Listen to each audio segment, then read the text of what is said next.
Right. Okay, so I'm glad you asked what we're going to talk about on this stream, Rudo. Because Okay. speaking of what we're going to talk about, I was hoping you could tell me. Actually, I could tell you if you wanted me to. But so you recently typed something in chat that I thought was very interesting in regards to replying to me.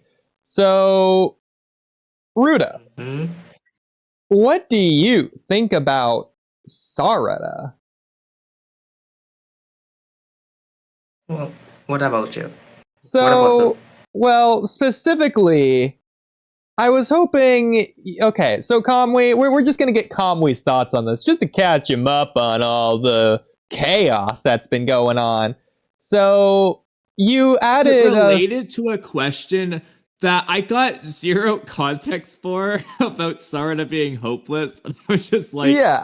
So I'm I don't know how to assuming. answer I don't this. know. Yeah. So I didn't know Okay. either, and so I responded by asking a what. But okay. So the question. Oh, okay, I asked something similar. Yeah, so the question's on my screen. You asked this today at 1:12. Nothing was seemingly prompting you. You're just making your own original message here. It's not a reply to anything.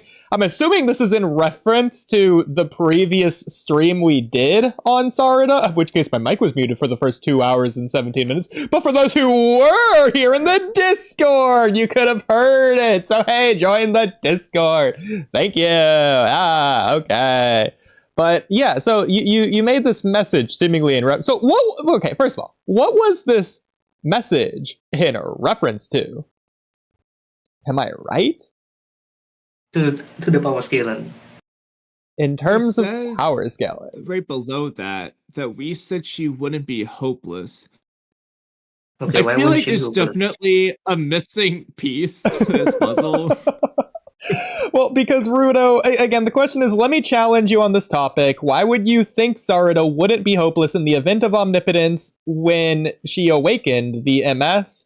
Well, no, she awakened. Yeah, and then Mhm. Space replied, they say otherwise? And then you replied to that saying, they said she wouldn't be hopeless. So I'm assuming this has to be in reference to the previous stream. What are you referencing exactly? And part one. Okay, so when did we say that part one Sarada wouldn't be hopeless?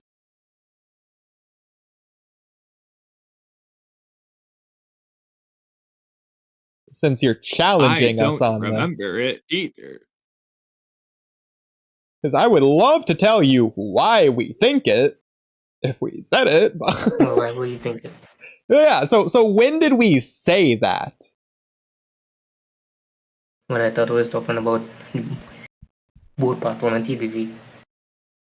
Okay, so I replied to that by saying, what? Can you rephrase the question? We were saying on stream that Sarada wouldn't be useless, not hopeless, but useless to make an impact when Omnipotence was casted because she had the MS.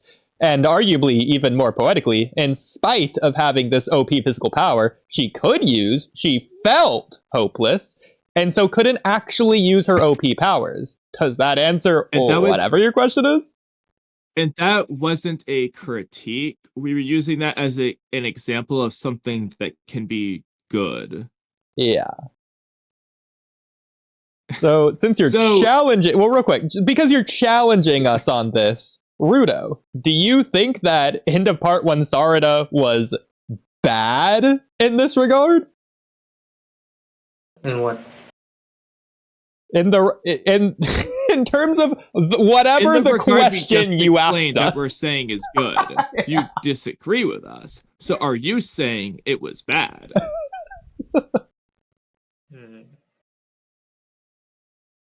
Is that a yes or no? I mean, inherently, it should be one of those Repeat answers. Repeat the same thing again. Okay. So, Oodie, okay, you see his screen where it's highlighted in blue? Oh, well. I was highlighting the part where we're saying the answer would be no, considering you left. You left! Oh, God. Okay, well, I'm unsure if that was intentional, considering he just asked us to repeat the question and then left. Oh, he is typing. And there would be no way for him now. to hear the repeated question if he left. Well, Typing. This makes you think. he is typing. But anyways. Just jump to present. Okay. Well, while we're waiting on that, so you said you had your own answer to the question? Was your answer similar to mine, Kamui? No, I didn't give an answer. I wrote a similar question of what? Like, in terms of, what are you talking about? He said we will talk sometime again. Okay, well, there you go. So, Kamui, I just wanted to show you the replies that he sent to my message that you just saw. By the way, oh my god, why is this so blurry? Oh, it's the Boruto zoomed in image of the card. Yeah. It's when he got the Minato card. It was just right next to Mitsuki. It was like, so great. But anyway. So, okay, yeah. So in reference to the question, so he said... Yeah, so by the way, can you rephrase the question? So he didn't do that. So he said, but she would be hopeless in the sense of not being able to say Boruto from code and the clog rhymes, since her kid version of the MS is weaker than her teen version. Well, two problems. Yeah, Yep. One, code's not there. Two, the clog rhyme aren't there. And more problems. Like, what does this have to do with omnipotence? That's his question was about the omnipotence aspect, and his answer is things completely independent from omnipotence. But also, okay, let's just give it to him for a second. Let's just assume, okay, the assumption. We'll assume it that kid MS Arita is weaker than teen MS Arita. Sure, I'll just give him that. Throw it to him willy-nilly like he's a dog catching a bone. The base is probably weaker, but so we'll give it to him in fair sense. Just for free. For free, I'll pass it to him like it's a train ticket. It's assuming that train ticket was free of charge. Okay, but even if Kid MS Arita is weaker than her teen version, why does that automatically mean that she's gonna be hopeless in terms of code and the clog rhymes? Well, and that's the thing, though, because you ask the average person in Discord, they're just gonna say Ryu's stronger than code because of that chapter 15 scene. That is the common... No, some people will argue against it and all that, but the common fan interpretation is the Shinju over code right now. That is the more common interpretation. Yeah. Or at least equal. And needless to say, Teen Sarada destroyed Ryu with her MS. So if Ryu is stronger than code, and Sarada was way stronger than Ryu, even if her 12-year-old version is weaker than her 14-year-old version, she very well could still be stronger than Code, who also might have gotten stronger over the time skip as well. We don't know. See, that's He's the problem. Also a young kid. He was like 16 in part 1 and like 18 in part 2. He would naturally get stronger from that age as well. Even if he's not overly training, he just would just get stronger with age. So, I mean, this does not mean she'd be hopeless against Code. And even if she can't beat him 1v1, I'm sorry. Well, those MS abilities, based on what we saw, they're at least being useful. Like, maybe Code can just teleport away and whatnot. But ever since chapter 56, he lost the ability to teleport to his claw marks and has to go through them now. So yeah, she can just pull him away from his claw marks when he wants to go through them. Like, it's actually just gotta be useful. Yeah, so just to show the power difference that Code would have to eclipse here. So let's just have, this is where Code was, okay, it's this rung of power, whatever rung of power you want to think that is. And then we have Ryu, okay, so Code's weaker than Ryu, or Ryu's stronger than Code, sure. And then you have MS Sarda, who you said isn't just stronger, but way stronger than Ryu. So, Let's be as generous as possible and only put it one tier higher for now. well, okay, but I'm doing this to make a point. So my point being, Code's weaker than Ryu, who's weaker than MS Sarda, sure. Even if Code, hypothetically, were relative to Ryu, he would still be below MS Sarda. So Code not only has to be stronger than Ryu, he has to be way stronger than Ryu to be relative to MS Sarda, and that doesn't mean he's gonna win. So that means Code has to be up here to be stronger than MS Sarda, when people would say he's down here. So this is 1, 2, 3, 4 jumps of power Code needs to gain in order to definitively beat MS Sarda in terms of Discord power scalers. But being now let's do the most generous interpretation possible. You're gonna put Code with Ryu. Yeah. And you can put MS Sarda only one tier over those two. This is TBV MS Sarda. Yeah. So, because her MS is the same MS and she hasn't used it, so there's no practicing the abilities or whatever. This is her first time use regardless. So that's going to be exactly the same. The only thing changing is Sarada's base. So Sarada, to be hopeless, we're going to make this as generous as possible, because even if they're only one tier below, I wouldn't say they're hopeless. Because, like, for example, Mitsuki, Araya, Sarada with the 3-tone way were definitely at least one tier below Ryu, and they were not hopeless against him. They were putting up a pretty darn good fight, actually. But let's be as generous as possible. Say one tier below, you're hopeless. That means Sarada's base, just her base, over the time skip, would have to jump up 2 tiers for this to work. And that's being as ridiculously generous as possible, and I still wouldn't say that works for the hopeless thing anyway. So it's realistically her base would have to go up 3 tiers just from a Leaf Village training. She's not getting special training from Orochimaru or from Sakura or from Kakashi or from Sasuke. No, she's just training by herself, yelling at Shikamaru half the time, thinking about Boruto instead of thinking about being Hokage. She would have to jump up 3 tiers in base for this hopeless thing to work, with the Ryu and Code and MS Sarda TVV interpretations being as ridiculously generous as possible and unrealistic. It's not possible. Okay, so I just had the best theory ever. Mello's gonna hate this. So, since we believe that Sarada and Sumire may not actually be immune to omnipotence, and Ada's doing her whole subconscious mind thing to But have did Ada them make them stronger? Yeah. So instead of... That was going to be my guess for your theory before you even said that. I love it. Yeah, so Sarada is training or whatever to get a little bit stronger, but realistically, she's only at her god level of Mello level of power because of, and only because of, not her god-given ability. Oh, she's so strong without any external answer, but because of Ada. No, and that's how Sumire is going to scale with her at all times. That's unironically the best way for Sumire to scale up to. Literally. Even if you want to have Sarada's powers just be Sarada's powers, Ada just wants Sumire to be equal, so she is. I love it. Okay, assuming that we're right on that, what do we want Ada to do to Sumire? Does she just randomly scale up, just has a peak taijutsu, or is she going to get a specific unique ability, or is she just going to get a copy of Sarada's Mangekyo? Well, okay, this is the best and worst answer. She's going to give her Nue back. The thing that she doesn't need Ada for in the anime, but in the manga, but she could really use it. Oh no. You're not wrong. Okay, well.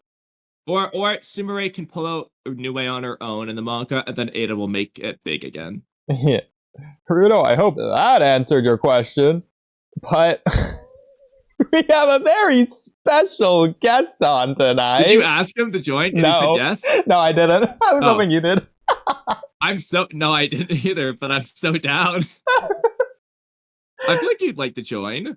Well, War Chief Mozone, are there any words you would like to say either Kamui or even definitely it's Oodie, truly. Okay, if he does join, please don't troll him with the whole the Discord discussion. Please Well, don't do that to him. Let's just let him talk about his theories and then we discuss them.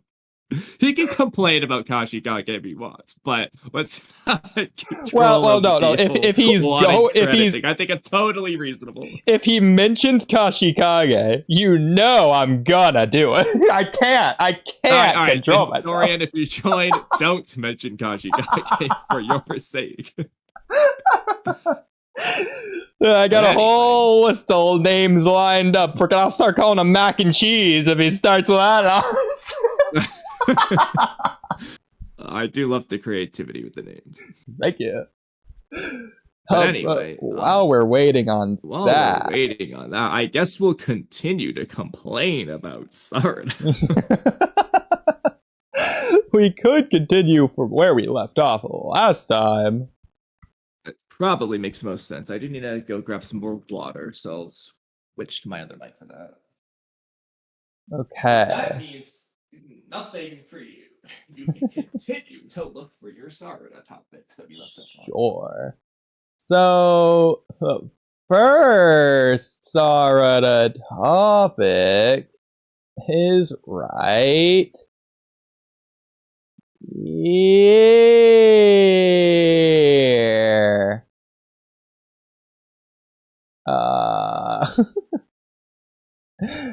We'll go here. Okay. So, this is a you topic, so I guess I'll just say it since you're not here right now, but... Oh, unless you are here. I guess I can read it real quick. Okay, go ahead. No, I've already done this one, actually. Oh, really? I'll just recap it really quickly. Sure. Wait a minute, Ikimoto. What are you doing? Sumire is saying it was obvious that Sarada liked Boruto back then, clearly in reference to the scene of Sumire saying she likes Boruto in the OUT arc and asking Sarada about it. And Sarada, in this chapter, doesn't deny it, and instead just says, "Back at ya, Sumire."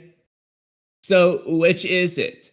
Did Sarada like Boruto back then, or not? Because Sarada, in this same chapter, implies she both did and didn't, and Sumire only implies that Sarada obviously did. As well as that's clearly what Kodachi and Ikimoto were conveying in the original scene. That, like, yeah, she might, at least. It's starting to feel that way. Yeah. So which is it? Is it that Sarada, like, is Sarada saying she always liked Boruto, but didn't think she did at first, but now retroactively looking back is saying, yeah, I did? That's like the best, most consistent interpretation, but I would argue so that's not really what she said in the chapter to earlier, because she said, those were my true feelings back then. I didn't like him. That's what she says, but if we're going to be the most fair, it would be that she thought she did it when she actually did. I guess. I don't know. What do you think there? I mean... So, you're not going to like my answer, but... Don't say it. Mozone, what's your answer? You want to know what my answer is? Yes. Well, I was talking to the Batman yesterday, and he was telling me. No, I'm joking. All right, so I was going onto my phone to go to DMs with Kamui to talk about that right there. So okay, I'm glad you said that. I was like, Kamui, there's no way. I was actually. I was gonna. I don't know what. I came in late, so I don't know what's going on. Okay. But, I don't like this last chapter. You know, I told you that a couple of weeks ago. Or a week ago, or whatever, how long it was. But I think pretty impressive. It was a couple weeks ago. The author is lost on what he wants to do with the series at this point. On because the path like of nothing, life? like for instance, like that last chapter, it was like nothing happening, but it did a lot of foreshadowing. So I think that's going to be a good thing. Maybe give us a little more material to speculate on. But I don't know. It's like I don't know what to go off of right now because like it's hard to make theories about things that may not when there's no material, new material or hints that the author can give us. What foreshadowing in particular were you referring to? Um, the the end where it had Boruto talking to Momoshiki and saying he offering his body. Um, the part also where Kurama briefly mentioned that uh, what was it? Uh, Boruto's sister. She had she's like she's like one of the beast. Like she's one of them, like one of the tail beast, but she's not actually um not quite like them at the same time. So So this I'm is interested in what. Go ahead. well, this is gonna make you dislike the chapter more when I say this, but Oh please, no. I wouldn't Go call ahead. either of those things foreshadowing. So start with Kurama. They've already said that, and it's not foreshadowing a new thing. It's just a recap, so that can't be foreshadowing. And then the Momoshiki one, Oodie, let me know what you think as far as because generally foreshadow. I mean, you could say this one. You could say is like up for debate, but like for example, the flash forward scene of Boruto and Kawaki. I'm not going to call that foreshadowing of the future fight. We're just being shown slash told they do fight.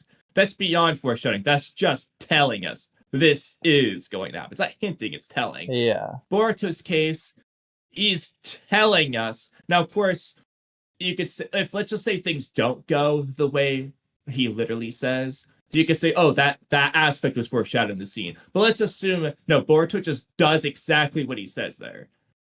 That's not really foreshadowing. That's just telling us straight up, as blatantly, obviously as possible. Generally, foreshadowing is more hinty based, I feel like. But you could argue it's foreshadowing because it is hinting at what's going to happen, but it's just beyond a hinting, I feel like. Yeah. In fact, we talked about this earlier. like, It isn't foreshadowing if it doesn't lead anywhere, and I said that in reference to ATG, who said, but Konohamaru and Hanabi mirrors Naruto and Hinata, plus they have been foreshadowing of them ending up together and them being alike, plus realistically Hanabi and Konohamaru grow close when Naruto and Hinata die, and relatability, and they become adopted parents for Himori, this poor red. So yeah, if it's not that, then it's not foreshadowing. If the story is just being developed, it's even setting up isn't the same as foreshadowing. It's just continuing. Exactly. It's progressing the story. It's forwarding the narrative beats towards its inevitable conclusion. That's not foreshadowing. It's continuing. Well, like foreshadowing are really just subtle clues. Like an example, I like to use the Amado daughter thing as an example because most people missed it. That tells me it's subtle, but it's like there, and you can retroactively look back and say, okay, I see how that clue leads to something. So, like, as an example, when Amado's looking at his daughter or looking at Delta with that sad expression, he's telling Naruto, like, hey, I understand what it's like to not want to give up on a child, Naruto. Yeah, I relate to you so much. I don't want to give up either. Like, stuff like that. It's like, okay, they're hinting at what his plan's been all this time. They're not saying it directly, but they're hinting at it. And it does lead to that. So you can say it's foreshadowing because it led there. Foreshadowing here, what I was saying is that they're hinting that she is going to be maybe. Or I'm thinking anyway. Maybe she might be the reincarnation of the Ten Tails or something like that. The original one from Naruto Shippuden or something like that. But okay, so if you want to say that, that'd be fine. However, that wouldn't be new to this chapter. Because you would just say, okay, that applied back in chapter 9. It's not new foreshadowing then. So you wouldn't say you liked this chapter because of that. They just gave more detail on it. That's all. But I still think we still have very little to go off of. On one hand, I agree. It gave more detail. On the other hand, I disagree. It gave us no new information because the extra information was obvious stuff that you already knew if you just understood anything about Naruto. Okay, right here, write this. When I say a perfect example of foreshadowing, look at Attack on Titan. I'm sure you guys have seen it. Spoilers for Attack on Titan. Look at the book. Go ahead. The book of Ymir. the Book of Ymir, it was talking about the devil of all earth, and like towards the end, they showed a book on how there was the devil looked different every um depending on where which island you're on, or you're on the mainland or the island. But the one that they showed the foreshadowing was, the devil of all earth had a hoodie on or a hood on, and he had all these teeth in his mouth. But that was supposed to be the foreshadowing that it's Aaron, and that was what we missed. Most people missed, and so I thought that was foreshadowing, right? A good example of foreshadowing. Go ahead. Sure. Yeah, I'll add that foreshadowing is a very specific thing. So it's kind of what I was saying earlier, to where it's not just any plot progression whatsoever. So like Tazuna walking in isn't foreshadowing the Land of Waves mission. There being a puddle doesn't foreshadow the Demon Brothers. The Demon Brothers' existence don't foreshadow Zabuza, etc., etc. If you are asking a question, that's just setting up a mystery that you're going to answer later through an answer whenever you give it. That's separate from foreshadowing. So foreshadowing is like a very specific thing to do. I would say that like an example of foreshadowing, just like as in, like whenever you have like a background setting and it like rains or it snows, that could foreshadow an upcoming like negative emotion with whatever character is in the scene. Or Okay, the so what would you various call it things then? that people retroactively point to with Toby as Obito. Another like easy example of different foreshadowing clues, either in terms of the timing of things with Obito and Kakashi, or the fact that they both have a swirly jutsu and the opposite eyes, and they show their Sharingan in that scene with the opposite eyes at the same time, and some other things that would clearly indicate, okay, they're pointing towards Obito throughout the series. They're setting that up, kind of thing. We kind of already figured it out before they even revealed his true identity. I was like, okay, this might be Obito. Exactly, because it was so heavily foreshadowed. Yeah, it was so obvious. Like, I wouldn't I okay, wouldn't so go as far as to say the looking at Obito's right eye and Kakashi's left eye when he has a mask on is an example of foreshadowing, but I see why you're saying that. I think it counts because it's a subtle hint that you can see in hindsight probably was Well, the problem is, I feel like if you're watching it in hindsight, you still have the possibility to miss it because it's not even necessarily directly leading towards that. It's just like something that's there. Yeah, but you could say that about most foreshadowings. You have the possibility of missing out. I'm sure Mamba missed all of it, but no, I don't think that's fair. I don't think that's fair because once you know where the story's going, then it's clear on rewatch when they're setting things up that that's what they're doing. Whereas I think this is an example of something that isn't clear even on a rewatch that that's what they're doing, knowing the direction. Though is that so symbolic, artistic types of foreshadowing, like. Okay, so remember the Kawaki Leaf Village symbol karma thing that one Twitter person talked about? Assuming they're just right, and it just is going to do exactly what they theorize. That would be like symbolic foreshadowing, essentially. But that's very easy to miss on the first watch and on the rewatch because it's literally just art detail aspect. Did you say Kashin Koji? No. No, I'm joking. He really wants to bring it up, Kamui. Because they had foreshadowing, but he really wants to bring it up. No, for real. I thought what I was saying was I want to go back to what I was saying earlier about the reincarnation thing. I was starting to speculate that they're starting to, how they had the Suzuki wall, and I'm starting to think that a lot of these people in the series, like the main characters, like Kawaki, Boruto, Himawari now. These are all going to be like people who are like on the wall, or they're like connected to the Asushkis, like the Ten Tails. And I was thinking like maybe they're just trying to make all those people who are on the wall, the reincarnations of the main characters. Or let's say that backwards. So I'm fine with having Himawari magically be a reincarnation of one of the Asusuki on the wall, whether it's Kaguya or a destroyed tablet. But for the love of God, all I ask is don't make Himawari, the one on the wall. Please, don't make Boruto and Kawaki the ones on the wall. Make it whoever the reincarnation's of. That's all I ask.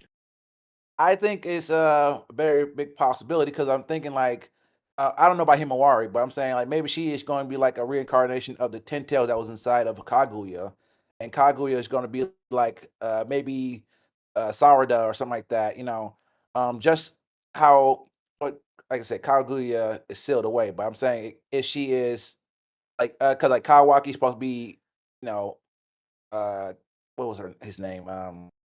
Ishiki. Jigen or whatever, Ishiki. And Boruto's supposed to be Momoshiki, but if you put them all together, then they're going to turn into Shibai or whatever. Somehow they're going to be able to transfer their power to Boruto, and he's going to be the magical Shibai that they foretold about. I don't know. I think that could be how the story ends up going. Because I said, you can always like with karma, you can always pass the power down to someone else by placing on someone else, but. Um, I don't know.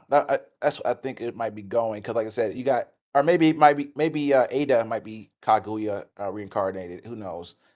Yeah, I actually I'm saw getting a that feeling really with the story. interesting theory on that from a YouTuber. It was a YouTube video. I don't remember who it was. I think their name started with a K. You're going out of your way to antagonize. But shout out that YouTuber. I thought it was a really unique, creative, and interesting theory. And so I'm really proud that he put in the work to get that video out. Oh my God. Who is it? But so talking more on foreshadowing though. So when it comes to foreshadowing, I feel I feel like it's something that needs to lead somewhere. So as an example, when you're watching the Kakashi Obito Eye thing, that didn't need to go anywhere. Even on a rewatch, that's not intentionally, in my opinion, needing to lead to the Obito stuff. It could have gone in a different direction and nothing there would have been lost or changed or anything. As opposed to, for example, as an example, of where it obviously is going to lead somewhere, and even on the first watch, before you even get to it, you get to the end of the Lee versus Gaara fight, and Guy comes in to protect Lee, and why do you do it? Oh, it's because he's precious to me. And then Gaara gets his flashback of like his dad and Yashimaru and all that, and it like cracks away. They're not doing anything more with that, but it's obvious. They're obviously going to come back to that later.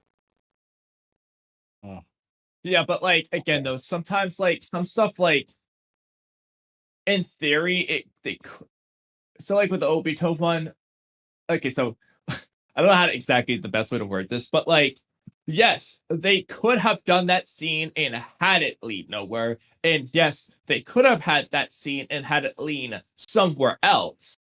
Yeah. I actually thought about something. One, they didn't do either of those, and two, that would just make it more. I mean, it'd arguably be too vague to be foreshadowing in those cases because it's like then like it could go anywhere. But sometimes foreshadowings, I feel like, could have more than one possibility, and obviously the author chooses the one they choose. But it wouldn't make it not foreshadowing just because there was more than one possibility. It depends on how vague it is, obviously. But in the Obito case, I feel like you would just call it like artistic foreshadowing as opposed to story plot foreshadowing. It's not plot foreshadowing. It's not that, Obito did this thing that only Obito would do. That's a Chinese Obito. It's just that the artist drew it that way. Kind of hits I feel like I almost separate it. I would just separate it as plot foreshadowing versus artistic or symbolic foreshadowing. So if you want to say that they're focusing on the eyes, I don't have a problem with that because obviously they're doing the close-ups on the eyes, but I don't think they're like going out of their way to try and make it a point either directly or indirectly to like overly emphasize that as being what that scene is trying to focus on at all.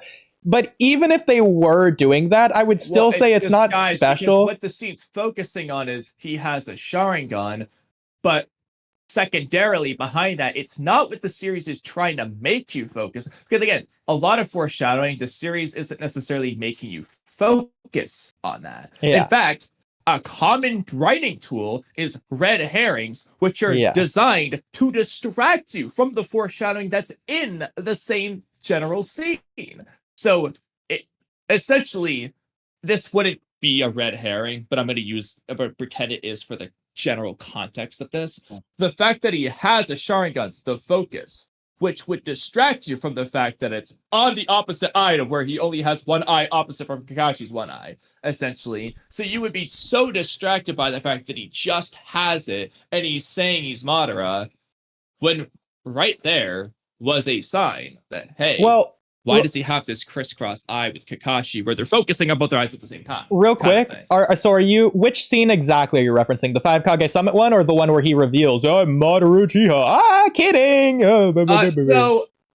I do definitely need to double check the scenes to see when they first do this sort of thing, because when he first says, when he's being Toby and he's, when he does the goofy Toby fight with everyone, I don't know what like the manga panels look like off the top of my head. I don't know if they even do this or not. So if they don't even do this, then just wipe this out of the equation. But assuming they do it, then it would be as early as that. So the first instance, it really depends on like exactly when they do the various things. Sure. So I'll go over both instances. So the whack-a-mole jutsu, after that, he reveals he has a Sharingan. He looks at Kakashi. That's clearly the surprise there is that, oh, he has a Sharingan. I think that's the first time we see him with the Sharingan. I could be wrong, but I think that's the reveal. He has a Sharingan. That's a big deal. Oh, actually, no, it's not. The first time we see it is when he talks to Pain and says he's Madara, but it's the first time the characters other than Pain see it. Okay. I got a question. That. Yeah, what's up? Real quick, what do you think is Free Game asked, he said he's on StreamYard and said that he doesn't know if we want to join them, but he would have to end their live to join ours for some reason. I'm going to ask, why would you have to end it? Yeah, I think it's because they're live on StreamYard rather than OBS, so you don't have to ask that. But we could join them if we wanted to. Because I did message him, asking him if he wanted us to do that, or us to do that for him. Either way. But okay, so I got a question now. Yeah, is it related to the foreshadowing thing? No. Okay, well, I wanted to finish my foreshadow thing real quick. So I guess we could even like throw out the first instance of the whack-a-mole. If you want to say they're emphasizing something, they could be emphasizing something there with Obito and Kakashi. I'd have to go double check with the context that we already know he has a Sharingan. But I would say the 5 Kage Summit example, it's more of emphasizing not that he has a Sharingan or, oh, look at the similarities between Kakashi and Obito's Sharingan. It's the fact that he has a Sharingan active now. He's using a Sharingan. Oh, he's serious. Oh, what's he about to do?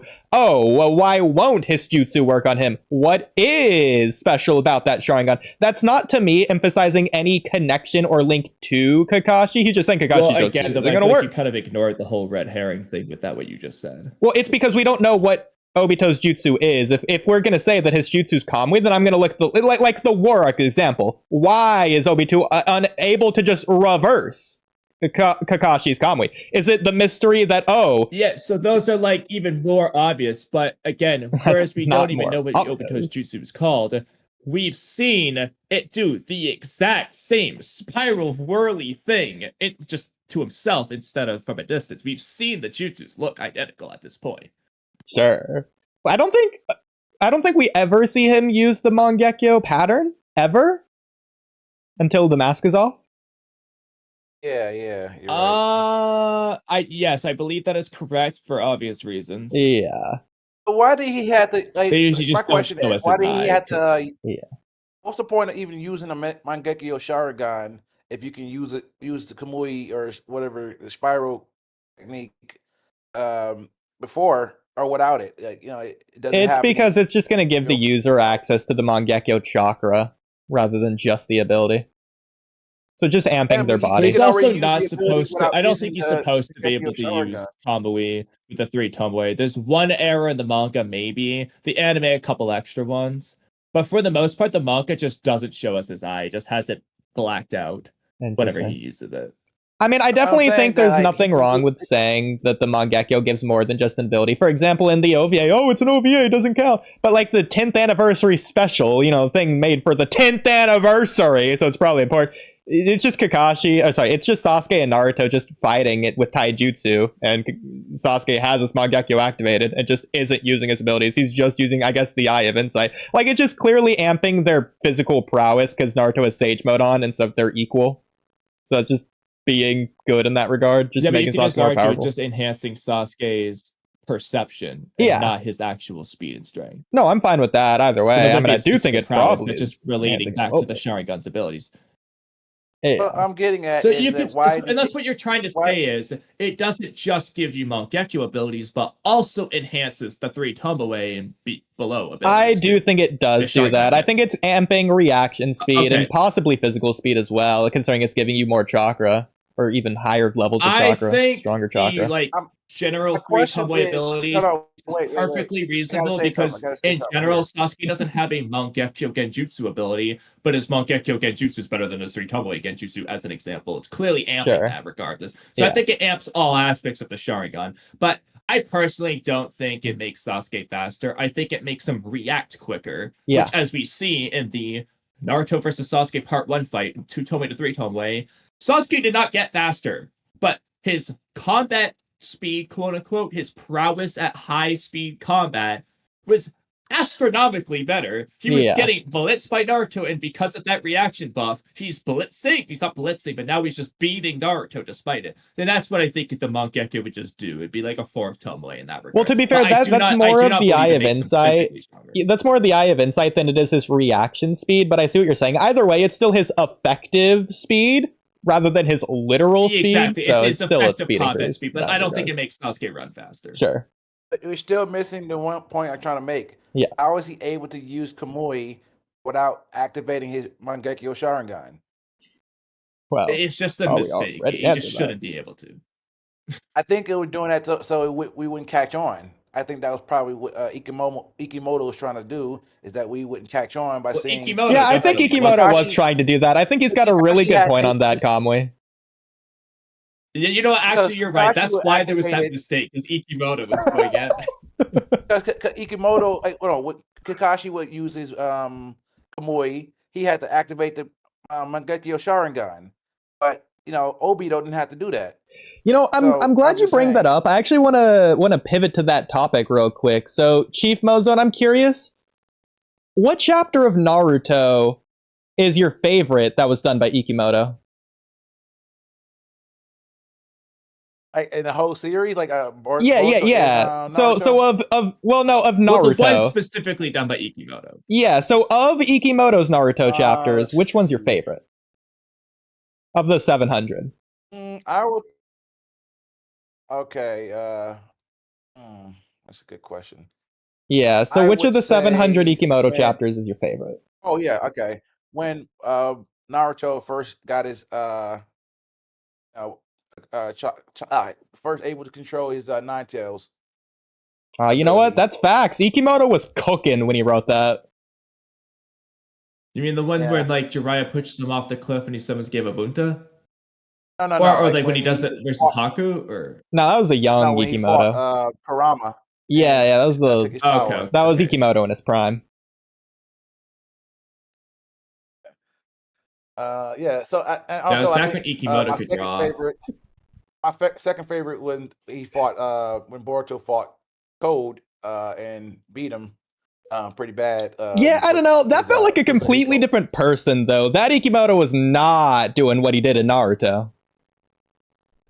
Yeah. But I was just like I liked the visuals and everything as well, like and all that stuff.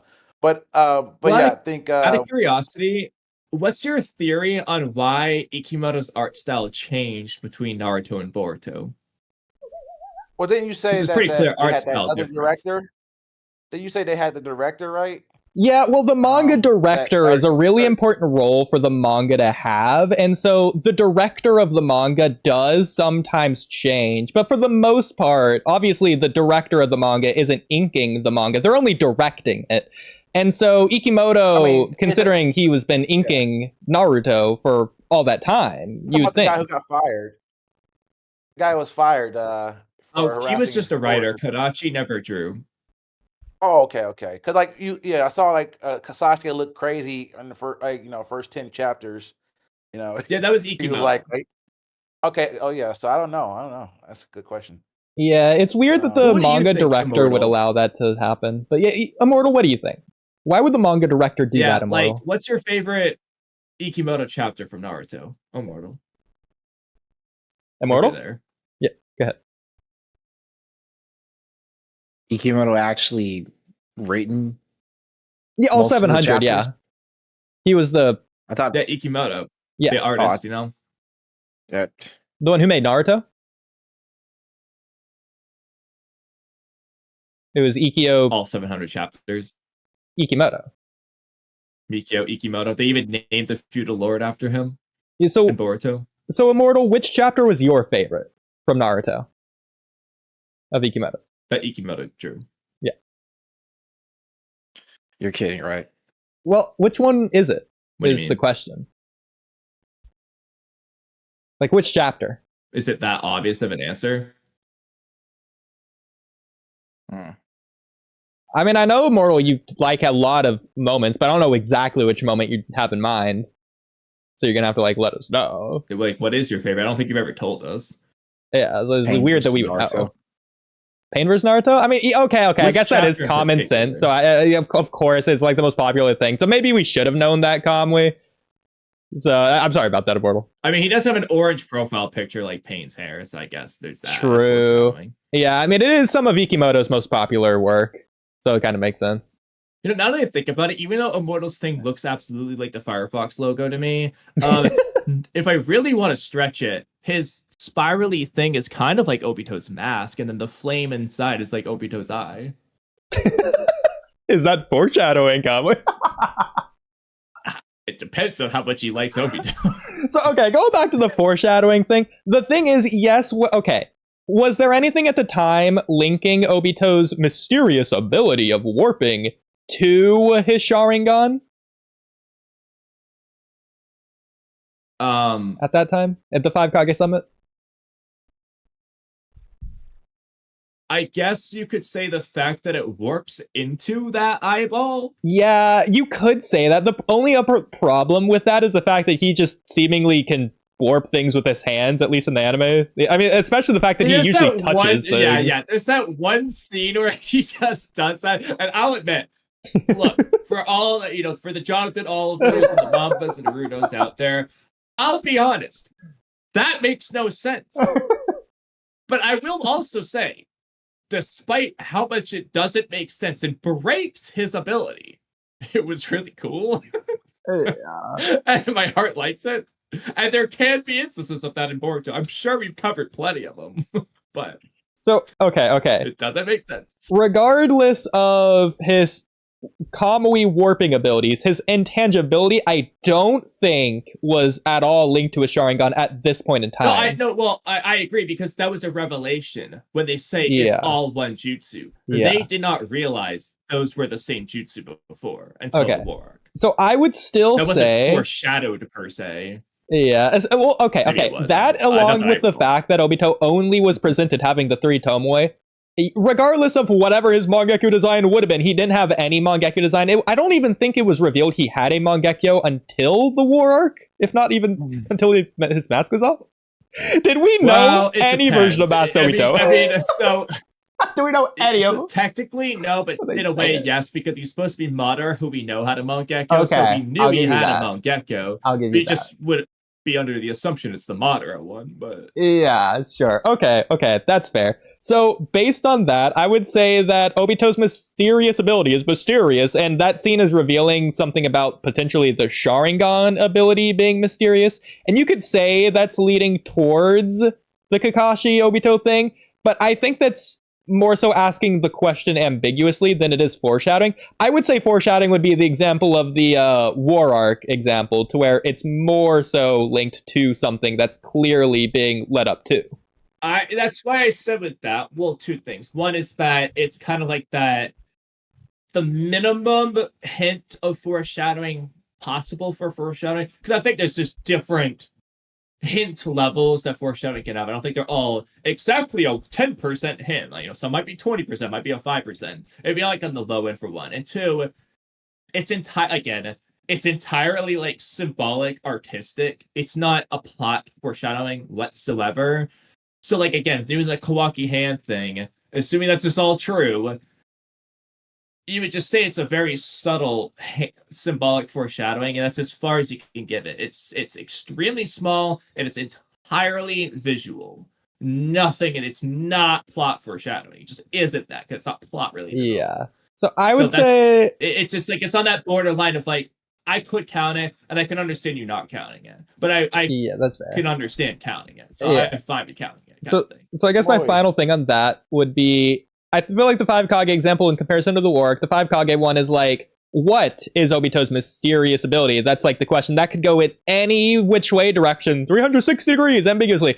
And you're not waiting for the reveal there. Whereas in the War Arc, it's clear, it's not asking what the ability is. It's more so asking, why does this character have it? Or like, stuff like that. And that's more It's so why is it building linked to anticipation. Kakashi, Boy, all Yeah. that jazz. got a question. Why haven't you made any Okay. more videos lately? I'm gonna go to the bathroom. Well, there's several reasons. Oh, Man. one. Can you enlighten me? Well, okay. So there's a lot of reasons. So, reason number one, I take way too long. Why do I do more streams like on the podcast than I do videos? Because with the streams, it just is how it is. This is how I am. I might write the podcast topic, and I just write it. I don't come back to it to fix it, to make it pretty. I don't overthink. I just write it, and then we say it live, and that's the end of it. I'm not trying to be perfect. When I do a video, I am so picky, and I take forever because of that. That's one. Two, as much as I love the franchise, have not liked TVB as much over time, more and more. And that definitely is probably a factor. And three, personal life things have really tanked my just general desire to spend more than 2 minutes on a script. So the combination of all three has really taken a hit. And this has kind of been a long-running issue. Well, the last part's more recent, but yeah. You just focus on like maybe things that related to, like there's a lot of things we could actually topics you can talk about, like maybe something from Naruto if you want to go in like that. Yeah, I've unsolved debated mystery from on Naruto. just doing the Naruto videos that I've had like mainly saved up. The problem is I originally wanted to just wait because I already know the views are going to be even lower with the Naruto ones, and Boruto's ongoing and relevant, and half the theories and stuff don't make sense after the series done, whereas Naruto's been done, so you can do any video anytime. So I've always felt like I should just wait, but I've debated on just starting them sooner. And the other thing is just because I'm sick of doing the reviews, if I'm just gonna hate the chapter, I could just forget the reviews. I mean, it's okay. The problem is sometimes if I like a certain thing and I want to review it, but I need to just tell myself to just stop doing reviews and just only focus on theory or analysis. So that way I've just gotten it out of my head. It's not even a consideration anymore. It's what I should do. But there's that part of me that wants to have hope. Kamui, I think that Chief Warzone over here... I think he's right. I feel like you should have a more consistent upload schedule. Like my favorite YouTuber, Kashi Kage. That guy is such an incredible guy. He's making really, really good videos. You guys should check him out if you haven't yet. This guy. He's never watched a single one of his videos in his life. You know what? I was saying, this guy is an asshole. Anyway, I was saying is that I wish the series would cover or go back or at least do some kind of a segment with or bring back into the story. I mean, Kawaki's father. I want to know more about him because he used to be a ninja, but I want to know what his role in the series was. What happened to him that made him the way he is. All that stuff. I wish they were bringing back into the story. There are a lot of things. We've actually discussed a few before. I'll be honest. I don't remember any of our how we would write in Kawaki's father ideas of just like how we would go about it. I know we've discussed it. I don't remember a single one, but we've done at least one, maybe even like 3. I do think that would be nice. I just personally, I don't think it's necessary at all. It's not necessary. It would just be nice.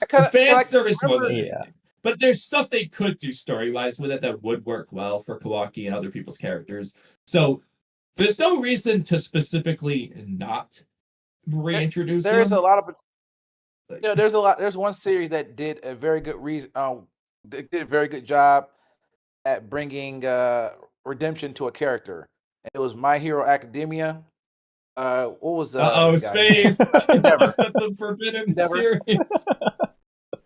I think Endeavor was a great redemption arc. He's a cocky hero who harassed and caused a great deal of harm to his family, but Space, I see you. he had a lot of you get what I'm saying? Like, so I think a father could be redeemed in that way, and they will change Kawaki and give him more character development if they want to go that route. But I don't see it going that way anyway. But hey, anything's possible at this point. Cool. MHA mentions. Oh, wait. I guess guys don't like My Hero Academia, huh? No, you're right. We don't like it. Space We loves it. love it. Well, Oh. I haven't seen it. Minus one episode, but Well, I mean, Two it got half bad moments episodes. in the show, but yeah, I think I have a lot of critiques about the show, but it's so don't do know, I. it's but I think it's a good show overall. Golly, yeah. The cap Still for well, working on it. in any case, Immortal, because you pretty much made us do this stream. Why don't you go ahead and propose a topic? I didn't make you guys do the stream. Well, no, that's not fair, Immortal, That's because just not true. yeah, I don't know what you're talking about. Like, you literally chose this for us. Basically forced us, chained us down like Obito's chains. Well, I mean, I don't know if I'd go that far, but Immortal, you did drag us here. Like, you basically told us to stream in the chat. When? The Mello chat I today. said I'd be down. I said I'd be down to stream. Yeah, and Just that's let me know. but I and that's didn't- I why didn't we say- stream, because you said so. Like, what else were we supposed to do? I mean, you did You left see us no choice. exactly. You did see the title and thumbnail, right? You are Yeah. the host of this stream. Again. So, Immortal, with that being said, because we're here because of you, what's the first topic that you wanted to go over tonight?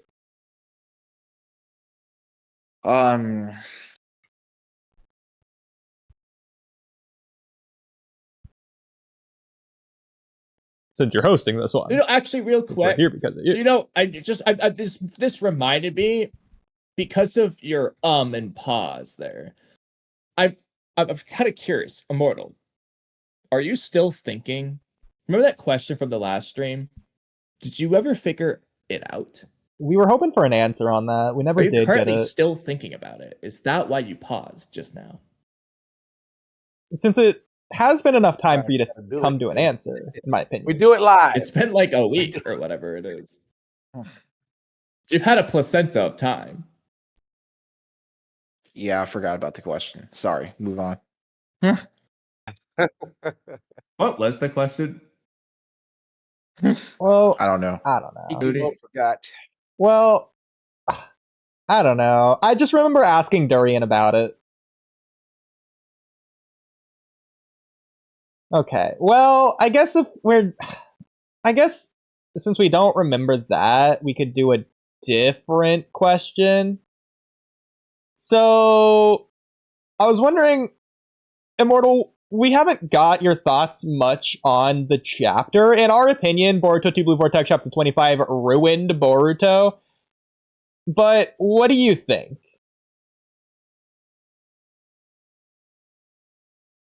Uh, Because, like, for in what example, way did it? well, so for us, anyways, we thought that this chapter did Bourbon Sea right.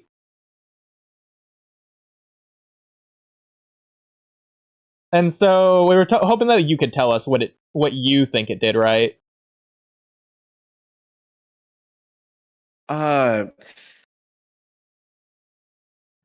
Nobody's trying to kill Boruto anymore. It seems like. I think. Oh, okay. I have a lot of. I think. Well, not really a lot. What did it do right? Shoot, I can't. Man. Because, like, Bourbon Sea makes me feel that way, so I was hoping that you could tell me.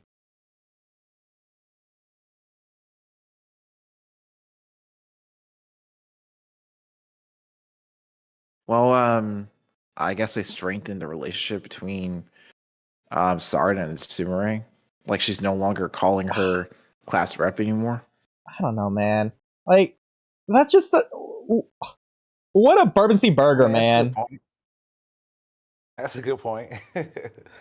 She's developing into character development right there. You know, she no longer wants to be called class rep. She's growing up. I guess it's more so like she wants Sarda to view her as not just like someone who I would say was a part of her academy days, or maybe just, you know, I guess maybe it's this weird. I don't know. It's this weird love triangle. I don't really pay much attention to it. It's all just a bunch of Well- bourbon sea to me.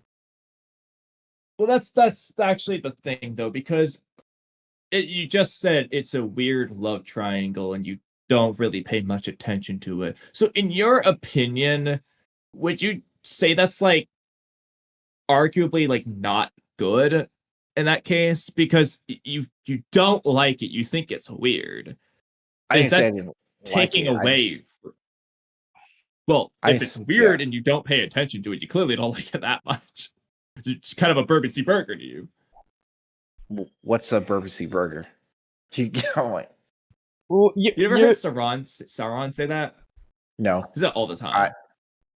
I never heard him once say that. Or maybe he says that around you guys. well, what It we're is a saying Sauron is, thing to say. yeah, this chapter didn't really do anything for us. It's like, of all the things it didn't really do a lot for us. And so the problem is, this chapter, it's really just bourbon sea. Like, it's not really doing it for us.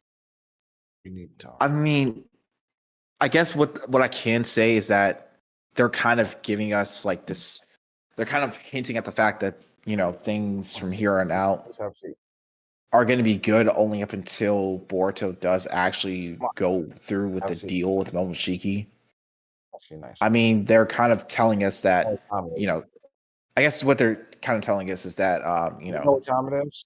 Himawari is training with Kurama, and, you know, everyone in the Hidden Sand plus the Hidden Leaf Village, they finally got, Time for you, you know, back to their normal time for states some after pain. being, time for you to be in some pain. Well, huh? hold on, Durian. I Sorry, think I was talking to somebody in my room. Yeah, I was gonna say it Oh. sounded like you might be talking to someone else. I mean, feel free Yeah, to I'm talking to mute somebody when in my you do room. that. But Durian, please Hey, go get ahead up. and continue.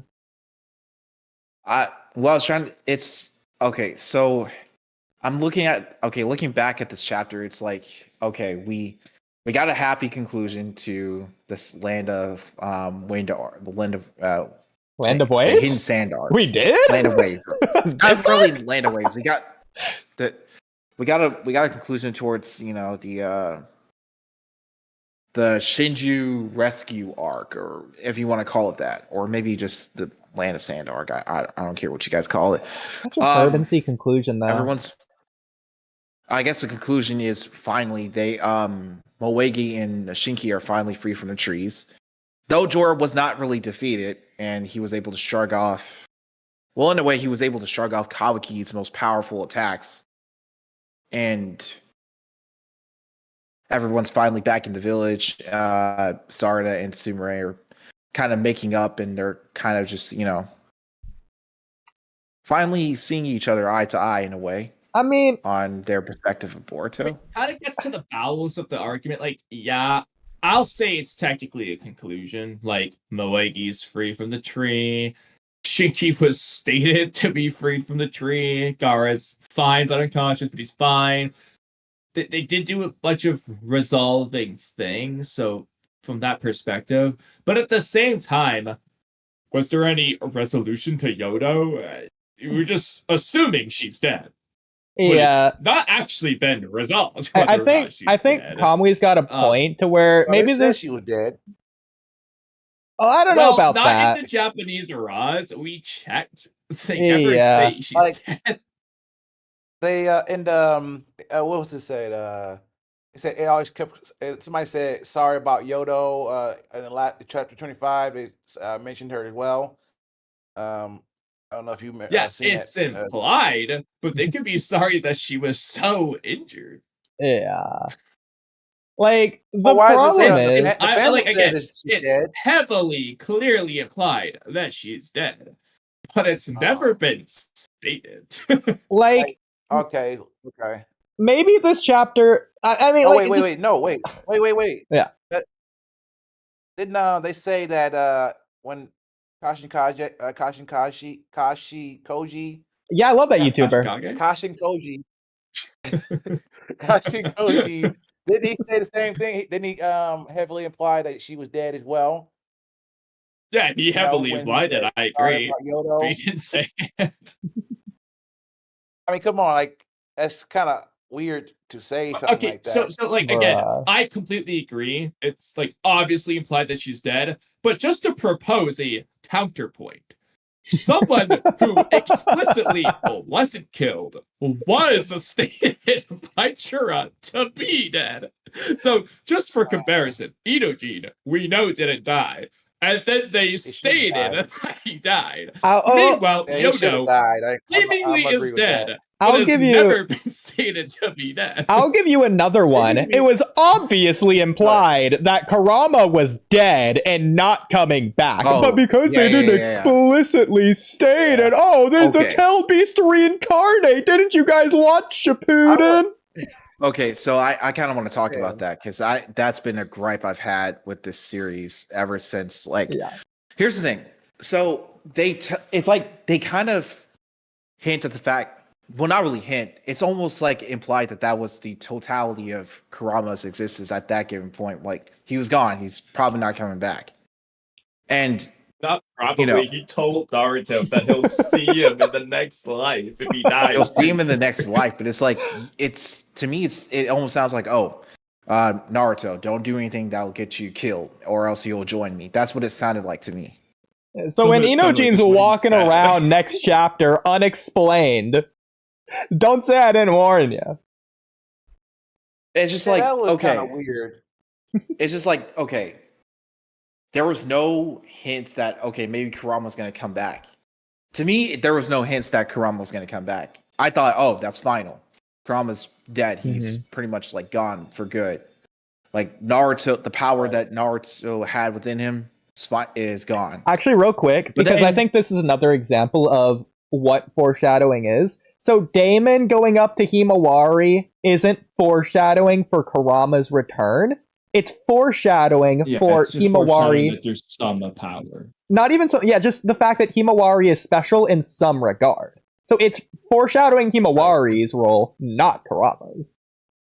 See, that's the thing. It's like Yeah. okay, when Damon went on to attack Himawari, he was like, "Why didn't you dodge? Why didn't you dodge that? You could have dodged that effortlessly." Like he mentioned he sensed something within Himawari. Yeah, so But by the way, let's just we never ignore were- the fact that the Nine Tails is below the Ten Tails, who's below Jigen, who's above the Perfect Jinchuriki, who's, the Ishiki is above that, and we're apparently getting to like those new Two Blue Vortex levels. let's just ignore that. Like you would have assumed. Here's the thing: you would have assumed that Himawari might have some sort of hidden Otsutsuki ability, or maybe something tied to the Otsutsuki clan in the same vein as her brother is. But no, in Two Blue Vortex is revealed, Kurama's been inside of Himawari because he had a sliver of his chakra inside of her, or maybe it was just destiny, or it was just the mysteries of the universe. I'm like, so we're just hand waving that? The Yep. explanation for why Himawari is just for why Kurama reappeared inside Himawari's body. Yes, And we now are. she's this hybrid of Jinchuriki and Still haven't told us. Pichu. That's exactly right. I'm just like, I was like, I don't understand. I thought, because like, here's the thing, it cheapens Kurama's death in a way by bringing him back Yes. and reviving him in Himawari. Because it shows that nobody important has died Well, in a long time. Immortal, I feel like Somebody needs to die. by adding Stay those dead. final three words, you're ironically cheapening your own sentence. It doesn't cheapen Kurama's death in a way. It cheapens Kurama's death. Let's just say it how it is, okay? I would rather fine. Kurama had said, "I'll be back" Yeah. or something like that, or we'll see each other, soon when I revive or something like that. Yeah. But Or better he yet, made it just sound don't like he kill was off gone Kurama. for good. Personally, Him coming Alright. back doesn't like ruin like the sacrifice with Naruto or anything for me. The Yeah. problem I have with it is Kurama's dialogue. He tells Naruto, "Don't do anything rash, or you'll join me in no time." Naruto was never going to join Kurama, and it's not that Kurama misunderstood and he thought he was going to die when he wasn't. Because in Two Blue Vortex, the way he's talking to Himawari is as if he always knew he was going to come back, and there's no reason not to tell Naruto that. First of all, but ignoring that. He's just telling him, like, yeah, I'll see you in the Pure Lands, when he was never going to do that. And That's he knew another that's the thing. problem. Because Kurama's it's perspective on it. exactly. It's not that Kurama went to the Pure Lands and then reincarnated inside Himawari. He never went there at all. His chakra was just floating around wherever. Just Earth, I guess. Yeah, because if Himawari did inherit a sliver of his chakra, he just went straight there. And even, I mean, even that, it's like, bro, if he went to the Pure Lands, he went there for like 3 days. No, he seemingly just Bring didn't that- do that, though. Based on the dialogue of Exactly. Tell Beast reincarnation, dude. Okay, let me Well, we ask knew- you a we serious knew question. before. Like, Go ahead.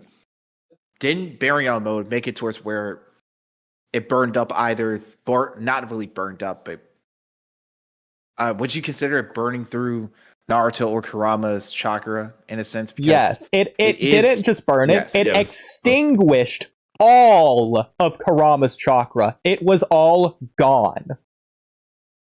Okay, so I'm if glad you said that. Hold on. Go ahead, sorry. Just finish up. I got something. Yeah, so Okay. to add to that, Kurama didn't use all his chakra. He didn't give all his chakra to Naruto. All of Kurama, who is chakra, was extinguished. To clarify, because It was again, converted again, into something else that's not Kurama's chakra, and it wasn't gonna just regenerate. Otherwise, why not just stop the form 1 minute earlier? Like it just makes Kurama astronomically stupid if he has the choice to just not die. because so clearly, it wasn't a choice. we see what happens when Kurama gives all of his chakra away. He does that to Naruto in the final fight against Sasuke. Kurama just goes to sleep. This wasn't that. Kamui, I have a video topic for you that I thought about a couple of days ago. Just be sure you credit him when you make when this they were video describing- immortal. When they were shut up. when they were describing how the process worked between Naruto and Kurama, and how he's able to give him this extraordinary power, he said fission was the process of how they're going to get this nuclear fusion. nuclear If you fission. talk about Baryon mode, yeah. No, it's fission because No, it's it's fusion. incompatible. No, you sure? Yeah. Nuclear They fusion. compared it to the sun. That's nuclear fusion, not fission. I That's what think it'd Sora be said, cool if they use fission as a concept, though, Because because I'll say nuclear this is what fusion. I want you to hear this, because I remember watching the video and they mentioned the word fission because how it produces a lot of energy, but it's not the I'm saying I forgot. But anyway, since Himawari is more compatible with his chakra, it would be more like fusion than fission because it would last longer as well because of they're more compatible with their chakra versus Naruto. It burned out quickly because it's not So efficient.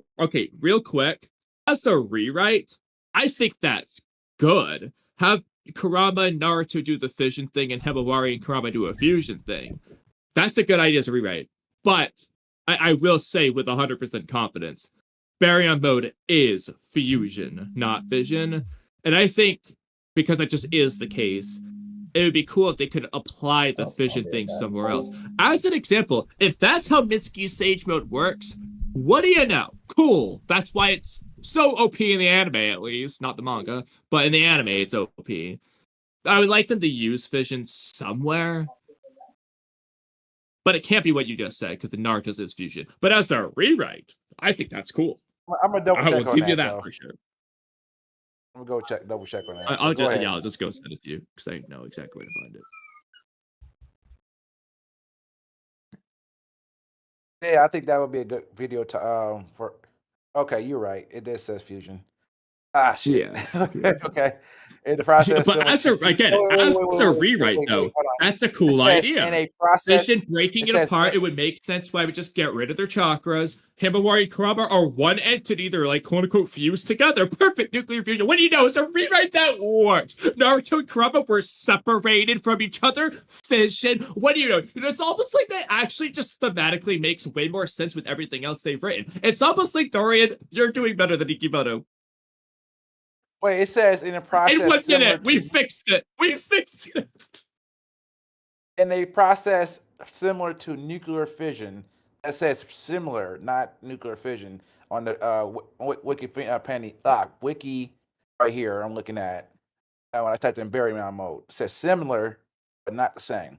So that probably could The still problem hint though that is fission. that they're comparing it to the sun, which uses nuclear fusion. If they wanted to do fission, they would have A, said it, and B, compared it to like the first atomic bomb that used fission, the uranium bomb.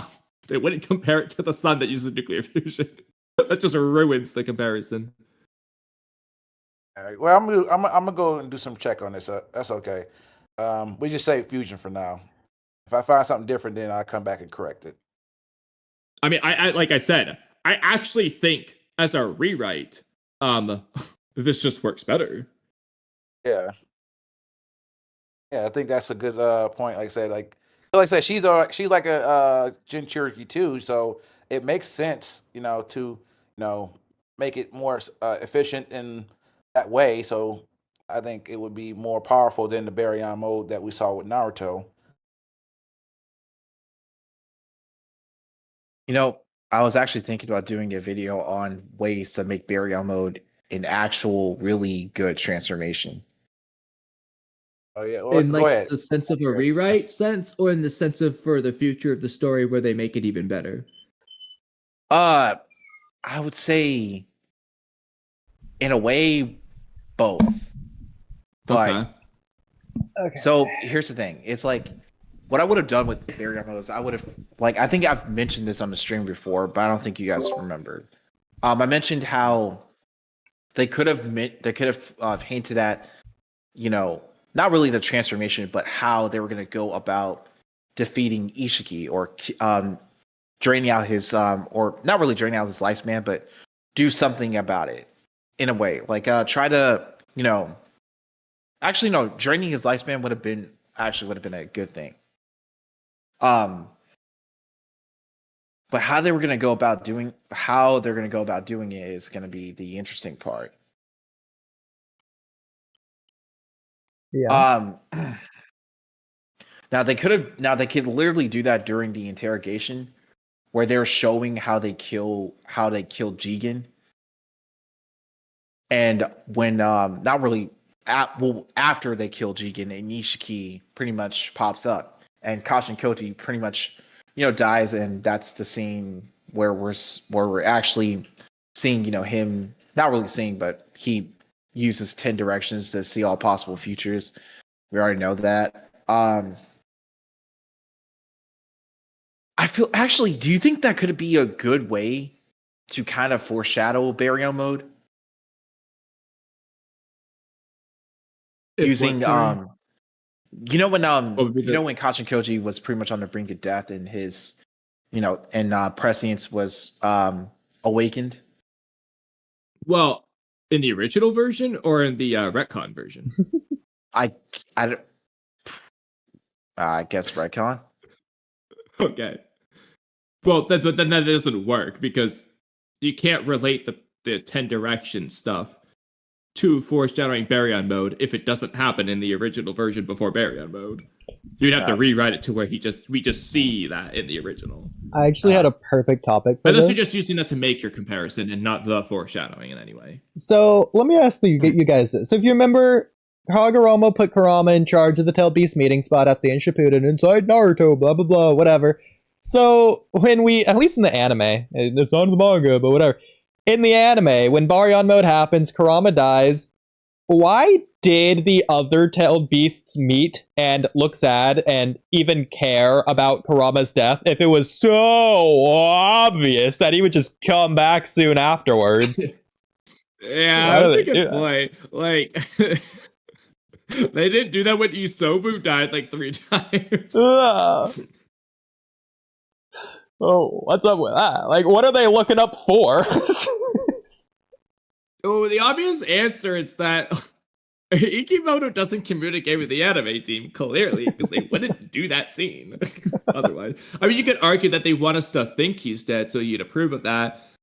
But you're going too far at that point. Yeah, it just It's doesn't one make thing sense. to lead us in a direction. It's another thing to tell us, show us in every single possible way that something's the case, and then just reveal, oh, it's not actually. And then you're looking back and you say, these things don't make sense now. It makes sense for the audience. It doesn't make sense in universe for the characters. That's the problem. That's the disconnect. Exactly. And it's not like the Tailbees wouldn't know. They do know. The reason why Kurama Exactly. says when he says to Himawari is because the Tailbees know this shit. They've been through it. Isobu's done it like 3 times. But also, Oodie, real quick, do you know how many people you can put in a StreamYard? Because Free Game wants us to join there. So if we can put like 8 people there, then I have the link. I don't know, but we could try. Okay, let me copy and Use your paste summoning this. jutsu. I'll post this in the Summoning chat jutsu. so all 4 of us can click on it and join right now. So go to the regular chat room Okay, and click on that StreamYard link. let's do it. That includes you two, Immortal. And He even says too, like he's trying to enter the domain of the gods. So that can be his downfall, him trying to play God. Who said enter the domain of the gods? Amato He was said that. trying to. He realized he had to have the wake up. Okay, well, I suppose. Oh, well, say it again. What was the context behind that? He realized he's entering the he's trying to do something like create life. And that's something only God can do. I don't think I can. Well, Chad, I guess we're just listening to them until they figure it out. Right here. He said, Free guys I looking at kept this remaking stupid her, but thing. each time she was someone other than a Oh my Kiwi. God. Even if I could create a new person, it was just not possible to reproduce one who existed before. I realized that this was the domain of the gods. Yeah, I don't think there's any way I a could world just that humans were have not it meant be to step you. into. So him realizing that, I think that's going to be his downfall. Well, That's what I'm saying. Like him trying just to, wait. be a god when he's just a mere human. Or take the powers of a god and manipulate it for himself in terms of. I'm texting him, but the texting's not going to matter because you're looking at that's this not crazy. stupid That's not StreamYard crazy. thing or whatever. I think he shouldn't think about it like that, though. I mean, shit. Oh What else do my you think about? I mean, God. he's really trying to bring someone back from the dead as if nothing happened, bro. That could be kind of like a foreshadowing to what I can't go in there. Oh man. what's his name? Sorry, just had a lapse Oh. in memory. Orochimaru told Victor, though, a mere human. And everyone else is already eat a deafened and waiting too. Yeah, basically. You know what I'm saying? I think he shouldn't think. I think you could say most of the things that people do is like doing things that God could do. Like you could just say, I'm trying to recreate what God is. Like even ninjas walking on water. It's like at what point do we just say, nah, I don't want to be like God? I think God would have already brought back a Kibi. I mean, You they think of it like that. walking on water, but they don't like worship Jesus in Naruto, so I don't think they'll see that as like a godly ability. It's just something that they can naturally do. Oh, this is dumb. Oh, he had I it get coming. my thing is like they're thinking of it like God can do this, so I shouldn't try to do it. I just disagree with that. I think you should probably just recognize the fact that you're not God, which is why Kibi isn't here yet. If you could do a monicum of what God can do, then you're blessed. Pretty much. I mean that's true in its fucking sentence. It's true as like it's a fact. Yeah, you can't do it. You shouldn't try. If you're not God, you shouldn't try it. So. But that's why I disagree. I think he should try. He should try. What did you just say then? You was like, I'm saying you shouldn't look at it as if you're trying to be God. You should look at it as if you're trying to do what God can do. But because you're not God, you can't do specifically what he can do. So God would have already brought back a key. Yeah, because that's the thing. That's the true. That's what I was trying to say. Like because you're not going to be able to do it exactly. So there's always going to be a flaw on it. So Yeah, and this is general too. And this would be kind of general, but like you're not going to be perfect, but you should always strive for perfection. So if you're doing something that brings you close to what only God can do, it shouldn't necessarily be seen as a negative. Hey, all right. You know what movie you should watch? Mhm. You should watch Blood Prison. The Naruto movie? Yeah. It's a dope movie. What up? What's Was up? that about Kamui? Oh, what's up? I could have sworn. Didn't you say something like literally like 3 minutes ago? I thought he did too, but I wasn't sure because I can't see his icon. I see mine, but I can't see. I didn't realize that Pregame had added me, and I was just trying to keep talking to my stream while they were talking, so I was just bluntly just talking I over. heard something. I looked at my screen and I only saw 3 heads, so I'm like, nah, I just Oh, what Freaking, fun did was you that? also add Immortal and War Chief Muzone or whatever he made his name for this? I have no idea. Oh no, I see Immortal right here. My bad. Oh, I said Okay. I hear. I There's him at least. Oh, that's weird. Why would it show me Oodie? You said Immortal when you added him. Oh, That's weird. Gucci, yo. But hi. Did y'all figure what we were saying though? What we were talking about? I do like the Blood Prison movie. No, not about that. All right, so let's take him back to I guess the kind of beginning. Yeah. What was the first one? Oh, I guess the first one. This is like way before this, but like, when do you guys think Kawaki's limiters were initially placed on? Oh God, don't get us started. So, okay, Kamui, how do you want to approach this one? Well, there's 3 different answers you could give. And we all have different ones.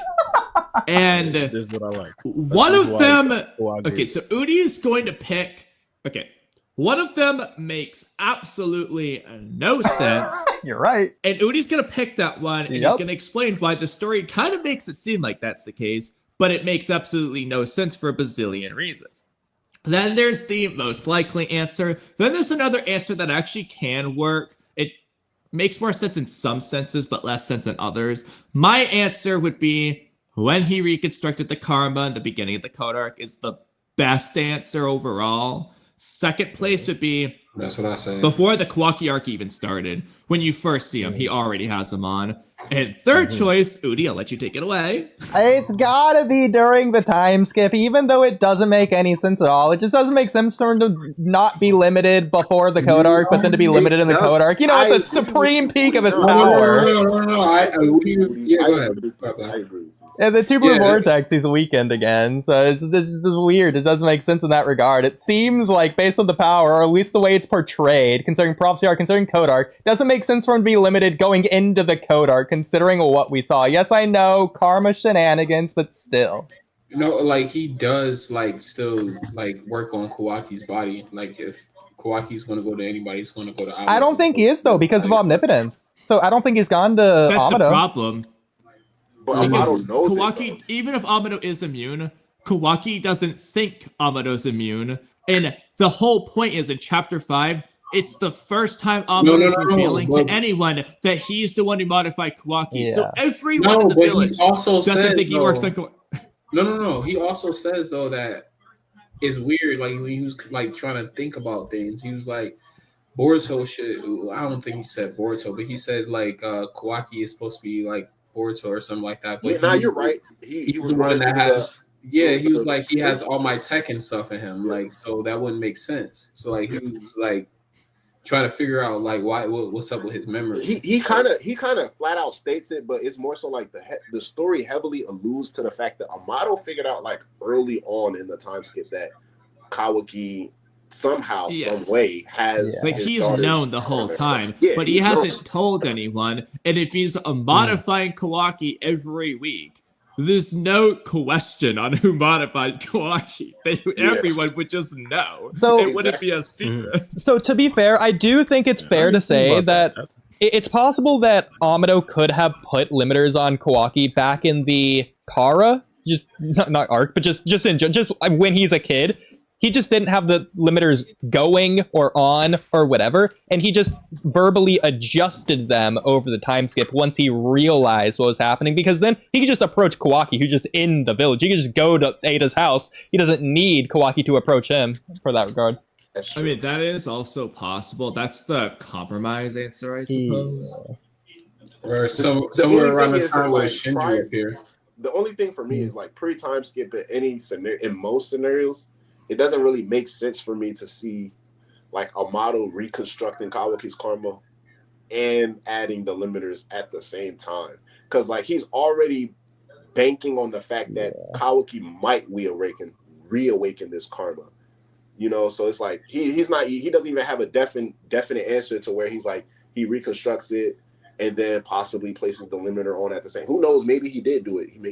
Keep in mind though, when he does the limiters, he is amping his defensive and regenerative powers. That is the point of him doing it in the first place. It's to keep Kawaki from dying. So you could argue when he finally gets the chance to redo karma, he wants anything but Kawaki to die at this point, which would be a reason for him to do the amp defenses weaken off. But that's also just a problem though, Kamui, because die against who? Because die against Code, if they kill Code, the Shinju probably don't come about. There's nobody else in the story that would be able to kill Code. That's a separate problem. I know. That's the thing for me personally. The way I looked at it is like at the time, like before Naruto was sealed away, before the problem of Code having his limiters removed, and before them understanding that a Ten Tails army is being created, like Amato would have no real reason to limit Kawaki's power, especially with Naruto and Sasuke both alive. It's like once things started to hit, like, shit started to hit the fan. It's like Naruto's gone. Everybody's perceiving Boruto as the real threat, and then they confirm Code is making a Ten Tails army. Code has his limiters removed. It's like everything. I feel like all the dominoes were in effect to where Amato was like, yeah, maybe I should try to ensure Kawaki, like implement some type of insurance plan for Kawaki and his daughter. I'd say there was a reason for him to be limited earlier with the COD organization, because the main goal for the COD organization was to protect the cargo. So like if the cargo was damaged or destroyed, that would essentially be it for Jigen. So I feel like Amato would be incentivized. It were incentivized to just up his durability. He's like, hey, we're gonna blow up this plane. Just up his durability. Jigen already was limiting Amato's capabilities with modifying not only Jigen but Kawaki, probably all of Kara. He was also just restricting access to what he could do. Not build a cyborg stronger than Jigen. If he does, get rid of him. I don't think he's gonna allow Amato to limit or potentially limit Kawaki, at least not publicly. Yeah, have that's giving him a sense of control. He just does it in secret, though. Yeah, you're right. This is one of the real quick anime versus manga here. I know, but this is one of those dumb things that makes no sense. So Amano secretly put a shutdown code in Kawaki after the fact because Jigen forbade it in the first place. But in the anime, he was secretly giving Kawaki the Byakugan suppressant pills to slow down his karma extraction. If Jigen can't notice the fucking pills, you think he's noticing the shutdown code? No, he's not noticing, bro. That's true. I mean, he probably was crushing it up and put it in his food. You never know. And I don't know. I think the shutdown code is probably always something Amato, like, he's tampering with the fact that he's creating beings that can contend with Naruto and Sasuke. He has to have some type of safety measure. Like, he has to shut these people down with the say of a word or a look or something. So yeah, like old girl having that button for Century. Yeah, it's like you gonna tamper with something that you obviously know you don't have the fullest extent of knowledge about. You better have a safety plan in the back pocket. Hell yeah, that's just like Dr. Giro, but he had like a big ass button. Don't know why he had that, but whatever. Yeah. I mean, but then we get to Amato's motives in the first place because Ada and Damon, they're already created. They're already stronger than Jigen. Right. Why would Amato need to listen to Jigen? I better destroy him so Jigen doesn't catch on to me. Let me just destroy these people stronger than Jigen. Well, just ask him to destroy Jigen. He wants to bring his daughter back. No, well, maybe. No, he wants to bring his daughter back. Yeah, that too. And maybe Ada just don't like him too. Yeah, I'm about to say they're not going to do what Amato says. Like, regardless, I think they looked at him as like, not a guy who's trying to bring back his daughter as most opposed to like, this is the guy who was sticking needles and punctures and procedures on me. Like, while I'm awake, while I'm asleep, and it's just like been going on for weeks. You know? Yeah, he gave me this. He gave me this power that I don't want. Like he just cursed me because she feels like she's cursed. She can't find true love. Blah blah blah. You know what? Actually, I'm glad we're talking about this. I wrote this down as a podcast topic somewhere. Let me go find exactly what I wrote because I literally wrote a topic about that. Let me just search Ada here. Okay. By the way, someone's echoing. Oh, we have so. Okay, yeah, here it is. Okay, it's a paragraph. But you're talking about the Amano Ada thing. Yeah. So let me ask you guys: does Ada even hate Amano anymore? In chapter 75, Ada learned that Amano didn't actually create her power, and instead was merely a byproduct of Shibai cells. Then in chapter 80, she learned that her power isn't even actually the love charm, but instead omnipotence itself, and it's Ada who desired the charm, not Amano. And since then, they've never addressed, hinted, or implied any sort of remorse from Ada towards Amano anymore. So does she hate him anymore? Does she forgive him because it's not even his fault? Is it just a drop plot line? It's still his fault though because he's the one who gave her omnipotence. Yeah. It's still his fault. But not it's 100% intentionally. still his fault. I mean, Black, what do you think? I think it's 100% still his fault. It's like just because he didn't know what he was doing, like what she would have gotten, doesn't mean like he didn't know that he was still operating on a child. Regardless of if we, the audience, view if it's Amato's fault or not, ethically or morally or whatever, the point would be whether Ada feels that way. Because again, the question is like, does Ada still hate Amato or not? Because again, she hasn't said that she still hates him or implied it in any way. She's just been cool around him, and she knows that she's the one who desired it. So can she really believe it? She hasn't been around him on panel though, so how can you say that? Yeah, I see what you're saying. When she listens to his story, she only covers for Amano and doesn't diss him. Like she even hints that hey, Amano might be lying about something, but I'm not gonna tell you about it. And then when things are, she's like, you know what? Let's just call this short. She's only helped Amano at the end of the day. Yeah, I mean, and Amano hasn't helped her and Kawaki get together. By the way, that was the whole promise to not kill him. Amano hasn't done shit for that. She's still being nice to him.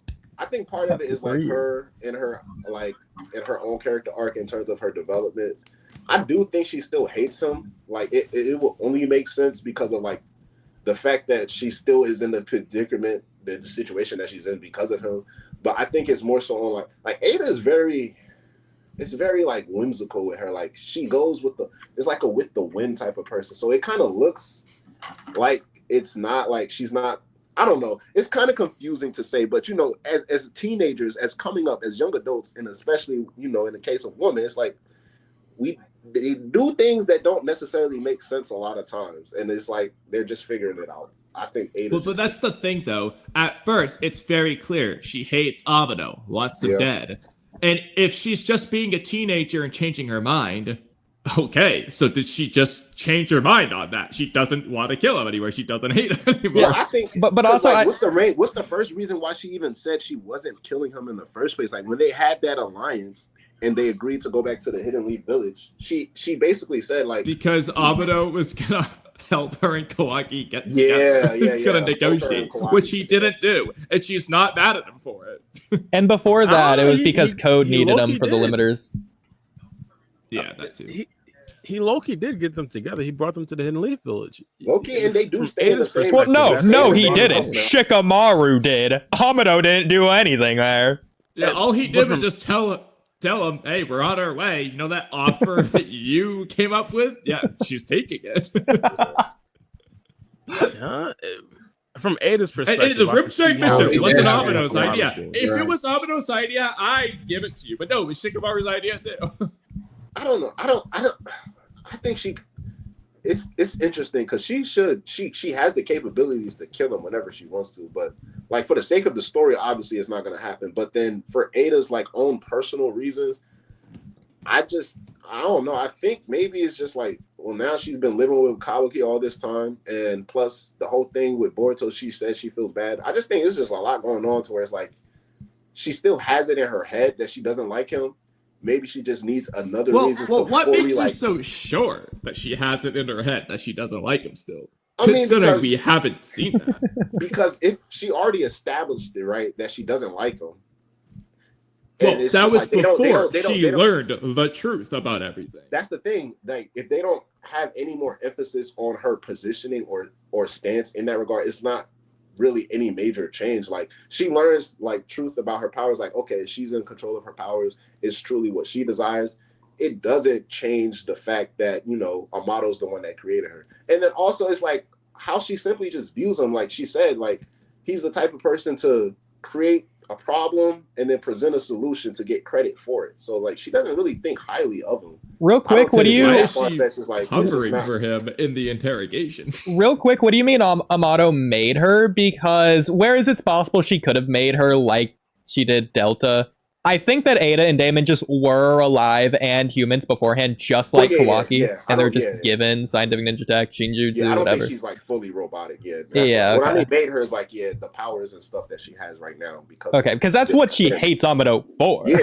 Yeah, she literally took away her regular human life, and now she's a product that hasn't changed. His creation. So yeah, I don't think that's what I'm saying. I don't think her stance necessarily should change. They haven't added emphasis. Even when she first was introduced as hating Amato, it wasn't more so on like, oh, I swear I'm gonna make him pay every second I get. I'm gonna think. It was like in passing, she mentioned like, yeah, she really just don't like Amato because of what he. I don't know. I'm gonna redirect you to that chapter. She was putting a bit of emphasis on why she hates Amado and wants to kill him. When she talks, when she's speaking the code, she makes it very clear. Like, yeah, she hates him. Like but it's also one of those things. It's like when I think. Is it Code that questioned her? Like, why do you want to? Either somebody questioned her, why does she hate Amato? And her rebuttal kind of gave off a condescending tone. Is like, why wouldn't I hate him? It's kind of.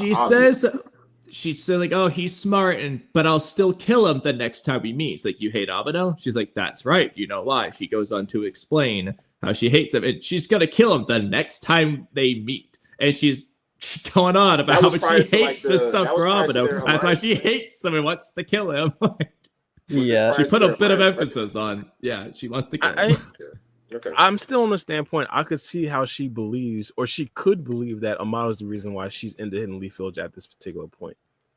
If Amato didn't originally leave the Kato organization and go to the Hidden Leaf Village, I don't think any of this is possible. See, I think it would be reasonable for her to forgive him or not forgive him. My point in asking this question, though, is really, is this a drop plot line? Because it's never been hinted at, mentioned, or anything, and it should be just as relevant as it was before. She should say one line. It's been 25 chapters, and she hasn't even had half a panel thinking about Amado. Yeah, that's where I would disagree with Black real quick. I would say that it's not that she's a teenager who's trying to make up her mind. She had her mind made up from the very beginning. I would compare her character in this regard to Kid Sasuke, who always hated Itachi, but as he grew bonds with Team 7, it's as Orochimaru literally says, oh, we got to get him away from that Naruto kid. Oh, he's weakening Sasuke's heart. It's not that he ever lost his hatred for Itachi, but almost that he's like filling the void that Itachi left by killing his clan by just having a new family. In this regard, I feel like it could be the same for Ada, to where Ada, she can't have normal love except for Kawaki, who she now has. So it kind of doesn't matter that she has her ability, even though she still hates Amado. She doesn't need to express that hatred in the same way Kid Sasuke was like finding family with Team 7. The difference there is that when Itachi came back, Sasuke, he just like straight up hated him again, and then just left his family because he hated him. And even then, they were also emphasizing the fact that was a thing going on with Sasuke. Yeah, like every 5 episodes, Sasuke's pointing it out. Makes sense, but they're not doing it. Exactly. In a way, I agree. I think Ada, the reason why she was so upset with the model is simply because she couldn't find love. Now that she believes, I think she's going to end up with Boruto, but now that she believes she found love, she doesn't really have that bigger reason to hate Amato. So that like the reason I tie it to like the frivolous heart of like a teenager is because if you really think about it, she said, I believe her when she says it in part 1, and I do think she still probably does right now. And I agree that it could be watered down in opposed to like she spent the last 3 years living in a village and spending time with Sumire and Sarada. So like other things are going on in her life. So yeah. But I connected to like the frivolous heart of like a teenager because when you think about it, she says that she hates him for what he does.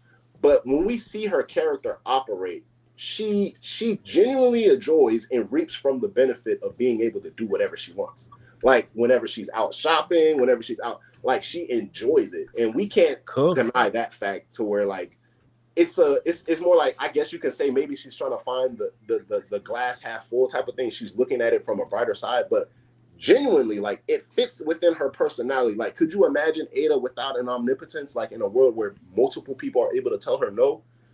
Like it's kind of hard to see her in that type of light. So for me personally, the problem there is that it could be like Kawaki, who switched from hating the Karmasil to actually accepting and understanding the Karmasil and switching that hatred to hating the Otsutsuki. But Ada isn't switching her hatred from, oh, it's Amado, it's the love charm, to whatever else she's hating. That hasn't happened. The story hasn't clearly told us that like it did with Kawaki. I would also say, I don't know what you... Kawaki doesn't, I don't think he likes the Karmasil or loves it, but he just knows that he needs that for his end goal. Yeah, he's redirecting his hatred. He understands its power. Point.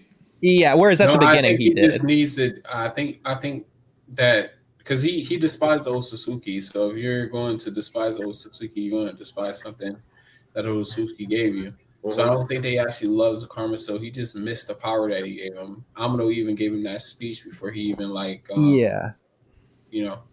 So I don't think that's the case with Kawaki. No, but we're actually just saying the same thing. Well, the point is that he just doesn't hate karma anymore because he explains that to Amado in chapter 76. Yeah. But I'm not exactly sure what you mean by the frivolous heart of a teenager, because that's just me trying to like trickle and choose my words carefully and basically saying that Ada doesn't really know what she wants right now. I'm not trying to make it like a sexist thing, like, oh, because she's a girl, or just a thing like, oh, because she's a girl. Oh, yeah, I was looking at more like teenager thing, because I was going to say, if anything, I feel like teenagers have a lot more intensity to them. Well, like, Obito wasn't frivolous when it came to the Blood Mist Village after Rin. It's like, Kawaki sure hasn't been frivolous at all. But you could argue that's why she wanted to assassinate Maga Amado, just because of exactly. And then when you think about it, it's like, bro, like for me, like from the outside looking in, like she has the power to literally do whatever she wants to freaking do in this world, and all she wants to do is simply find love with this guy Kawaki. It's like she has the power to do whatever she wants. So I'm like, well, but let me throw a counterpoint. Full on evil villain mode, that changes the entire trajectory of the story. But right now, she's an impasse type of go with the flow character. But she also said that she doesn't have full control of the power, though. She doesn't. So teach their own that one, but she can do like the love ability is still in effect. Nobody can deny her. Like you're gonna suffer the consequences if you try to. So that's still in terms of like full control. She can't activate her omnipotence, but everybody who lays their eyes on her is still gonna be in love with her. Oh yeah, no, I'm talking about as far as like she can't do anything that she wants to, like at her own whim. Like I'm like in regards to, remember when Shikamaru is given that mission, the original, I think one of the bomb brat missions, when he's telling them they're either going to have to live in the house with Ada and them, or he's revealing Ada's powers. He basically said she has the power. If she wanted to, she can take over the entire ninja world, but all she wants is Kawaki. It's like, I don't know. I know for a fact it's a purposeful thing like Ikimoto did in terms of the story, but like, even inverse and like kind of like from the perspective that we're trying to look at it now in terms of her stance and like her positioning against Amado, is kind of like, like I agree with you, Oodie. Like the teenagers, especially teenagers, like in the Naruto verse, they make up their minds. They are definite in their answers. But I think Ada is like the reason I keep relating her situation back to real world, because I really get the feel like out of all of the characters within the story, she's the most like real world character, despite having the most broken ability. She's the most real world character, like inside of the world of Naruto. Like in terms of like relating to our world, she has more realistic traits, more realistic issues and problems. Like we don't have to worry about an alien coming. Well, maybe we do, who knows? But we don't have to worry about fighting aliens and shooting out blasts and stuff like that. But everybody may have social problems, maybe relationship problems, maybe problems with, you know, how they approach people. And that's the type of stuff that Ada's dealing with. So that's really more so the ground that I'm trying to come from with her character. On that last point, what I was saying mostly is, like, I know that she has the power if she wants to like take over the world. He said that in the sense that, you know, if she ever was to be able to control her power, then she can take control of the whole world. But I remember one chapter when she said that she couldn't control it still. Like, it just happened when she. I mean, control it in the sense of, like, everybody is gonna be in love with her when they look at her. She can't turn. No, not that part. I'm talking about her to make anything happen, like whatever she wants, like how she was able to do omnipotence, like omnipotence, and be able to switch everybody's memories. Like, she can't do that type of stuff like whenever she wants. Like, it seemed like she had to have a trigger. Yeah. So she's able to control that. Where if she was able to control that, though, hold on, my bad. If she's able to control that, where she can do that at a whim, and she doesn't really need a trigger, she just knows how to fully control that ability, then she would be pretty much a god because she can make anything happen. I mean that's left true, open for debate. But, like, when Shikamaru is saying, he doesn't know that he's referring to omnipotence. Like, when they're saying she could take over the world, they're still talking about, like, the love ability. We don't even know omnipotence is a thing at that point. Oh, I mean, yeah, true. Yeah, she can still take it over with the love ability because nobody can do nothing to her. Like, how about saying, you need to just listen to her. Like, she just says, do this. And they're like, okay, I love you, Ada. And then jump off the cliff. At this point, overall, I'd agree, but at this point, I disagree simply because Kawaki has that much influence now in the Hidden Leaf Village. I think he probably wouldn't necessarily allow that to happen. Or maybe he would. He does give no shits about Ada, bro. I mean, yeah, Kawaki doesn't, yeah, for sure. Yeah, no. But the village is listening to Ada over Kawaki, though. Especially if they're in the same vicinity, they're going to listen to Ada over Kawaki, bro. Do you think that it's like... Oh, my bad. Go ahead. No, finish that thought, and I'm going to ask y'all something else after this. No, I'm saying if Ada becomes in a position where she's now ordering Kawaki to do certain things, I think that's probably not going to fly. I mean, that's not going to... I don't even think that's going to happen. Like, Kawaki's going to be like... He's going to look at her with a dead stare. Like, what are you talking about? Yeah. Real quick free game. It's funny because I feel like, assuming that Amado truly is also under the effects of the love charm, I feel like Ada doesn't even have to do anything. If Ada just, like, expressed her feelings to Amado would just take himself out. Like, Ada doesn't have to get her hands dirty. It's just like, oh, you hate me? All right, bet. See ya. So that's funny. But I would say that I feel like it's my bad. Go ahead. Yeah, go ahead. Give your thought. My bad. Yeah, so similar to Kid Sasuke, how Kid Sasuke found Team 7 as family, he replaced that void, and then Itachi kind of came in. He's not just coming back, he's specifically going after Naruto. You know, his brother might as well be. So, you know, the new thing that he loved. So that's like extra reason there. I'd say the similar thing is for Ada. Oh, she doesn't have to hate Amado anymore because she has Kawaki. You know, the person who Amado is controlling maliciously. So Ada still has all the reason in the world to hate Amado. I just need to, like, see it. Yeah. I agree. Yeah. I agree. We all do y'all think for that nigga. He's a snake. So. Yeah. Do y'all think that it's kind of like some type of like foreshadowing with Ada and Kawaki being around each other more than usual? Ada and Kawaki. Are you referring to Delta or are you? Oh, Delta. Sorry, not Ada. My bad. Yeah, Delta. Since she is supposed to be, you know, like a Kibi. We back on the Kibi stuff, man. Yeah. Well, I'm glad you say that. Are we going to get an update on Akabi? We just didn't get, like, anything at all. Did you call her Akabi? Is that her name? Yeah, I think we should in the next chapter, to be honest. I won't be surprised if we see a Kiwi pop up or the vessel or the quote-unquote cyborg pop up with the car machine. Well, no. I mean, because the problem is Kawaki's stance was Amado. I'm not doing that until I kill all the Shinju and Code and Boruto. So again, we shouldn't expect either direction. We just don't know who won the argument. Seemingly Kawaki won, but it's possible Amado secretly made a different deal. We don't know. Yeah. But like Just goes away. this, if anything, we should expect to not see it. Yeah, I would say that. I would say don't expect to see anything, but I'd say I won't be surprised if the vessel pops up in the next chapter with a karma seal on it. My thing is, I believe, and this is my personal opinion, I think there's a very good chance that Kawaki and Amato came to an agreement where Kawaki believed the only way that he'd essentially revive Akibi is if he essentially get the karma seal and defeat all the enemies. And Amato wanted specifically for Kawaki to implant the karma seal into the vessel, and then he released the karma seal. I mean, he released the limiters. It could be a certain situation where he released the limiters, and then Kawaki implants the karma seal, but he still has to fight the enemies. So I think that could be. The question is how did Amado convince him? point. Like, did he hypothetically just shut him back down and say, "All right, I'm taking a timeout again, buddy. Are you gonna do this or not?" Did he offer some other deal? Like, what did he do? So I don't think it's impossible for him to convince Kawaki. The story just needs to tell us how he convinced him, because as it left off, Kawaki wasn't convinced. Yeah, I agree with that.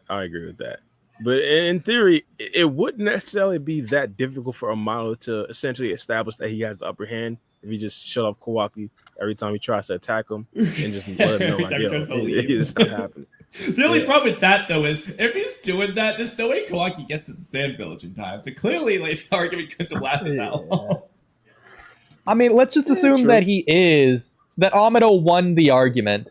So Kawaki's putting his karma seal on something. How do we see that playing out? Is he putting it on the Delta that's like Kawaki's sidekick? Is he putting it on the unconscious Delta? There's a different one that they showed us. I know, but is that the one that... I'm asking one question at a time. That one I would assume we're all on the same page on. So we all agree he's putting it on the one of the test tube thing?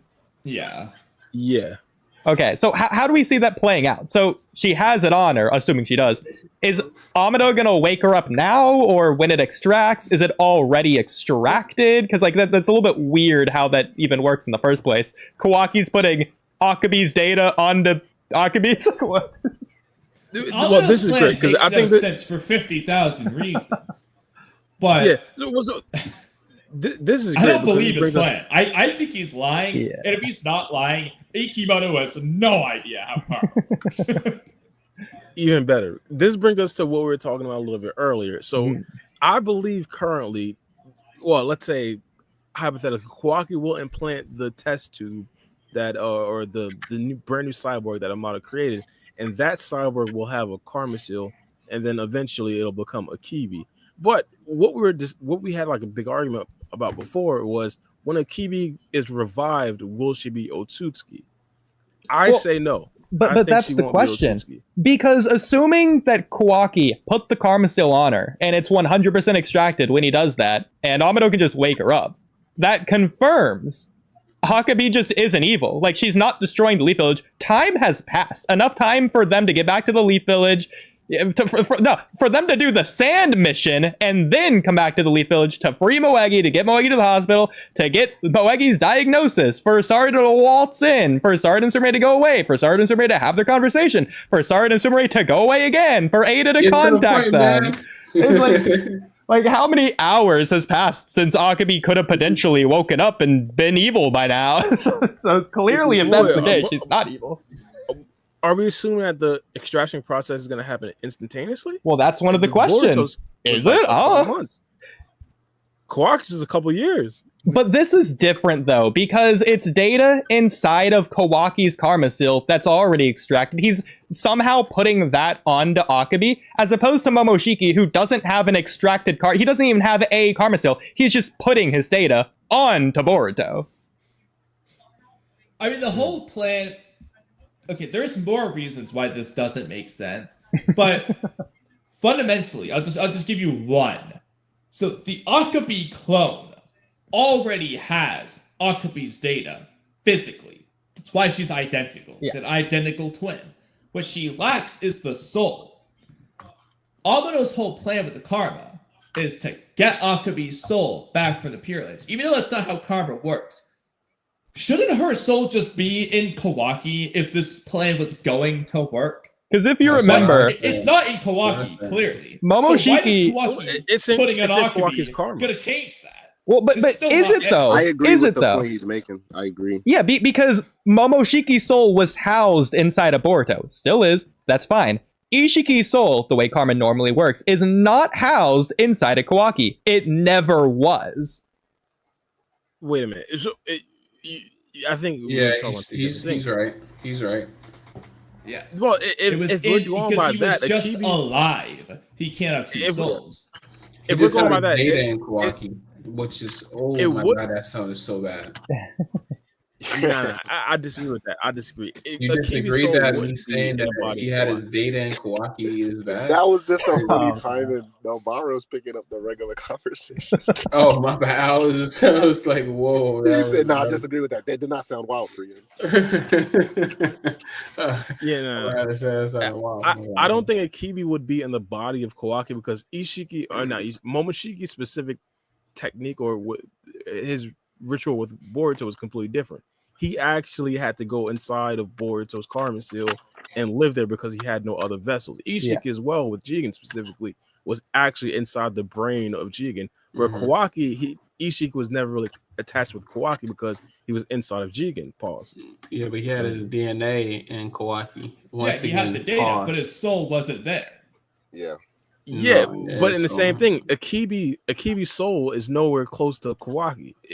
Her DNA In the would be in bureau. his Are karma we bringing seal, up? but Is his this soul about wouldn't be that there. old topic that we were talking about earlier? How she comes back?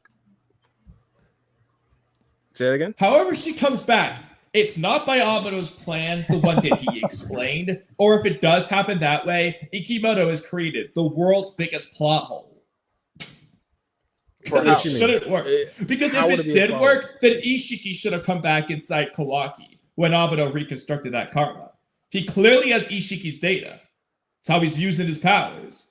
So That's true. if That's Akumi true. comes back and there's no other strings attached, then Ishiki should have That's why I already said come back. she's coming back. She's But- coming back as an Otsutsuki, bro. She's gonna come back easy. Well, not just that. There's just going to be When, more to the plan that Amado didn't explain. yeah. Well, wait a minute. We know why Ishiki didn't come back. We know it. We know why Because didn't he's come back. dead. Yeah, because he died and his soul wasn't in that karma. So when Amado reconstructs it, it didn't bring Ishiki's soul back. And He you know did who say else he is in the separated- same he separated- situation? Akami. Amato did stay though. I get what you're saying, but he stated he separated Ishiki's soul from his power when he reconstructed. But then no, he on just the said that same Ishiki's died. His Yeah. soul Yeah, was his soul extinguished. but on the same note, it's like, how is he able to continue to tap into more Ishiki's power and unlock more Ishiki's power if Ishiki's soul is essentially dead? So I get it. Because he the has his data is where DNA. he's getting the power from. Yeah. Day, Again, Ishiki's that's the soul same is thing with Kibi. never at any point inside of Kawaki. If Kawaki passes out at any point in the timeline, Ishiki's soul cannot take over Kawaki's body. Yeah. Because it's not Because there. Ishiki was alive. And I think that's whole the same thing time. with Akibi. He was alive.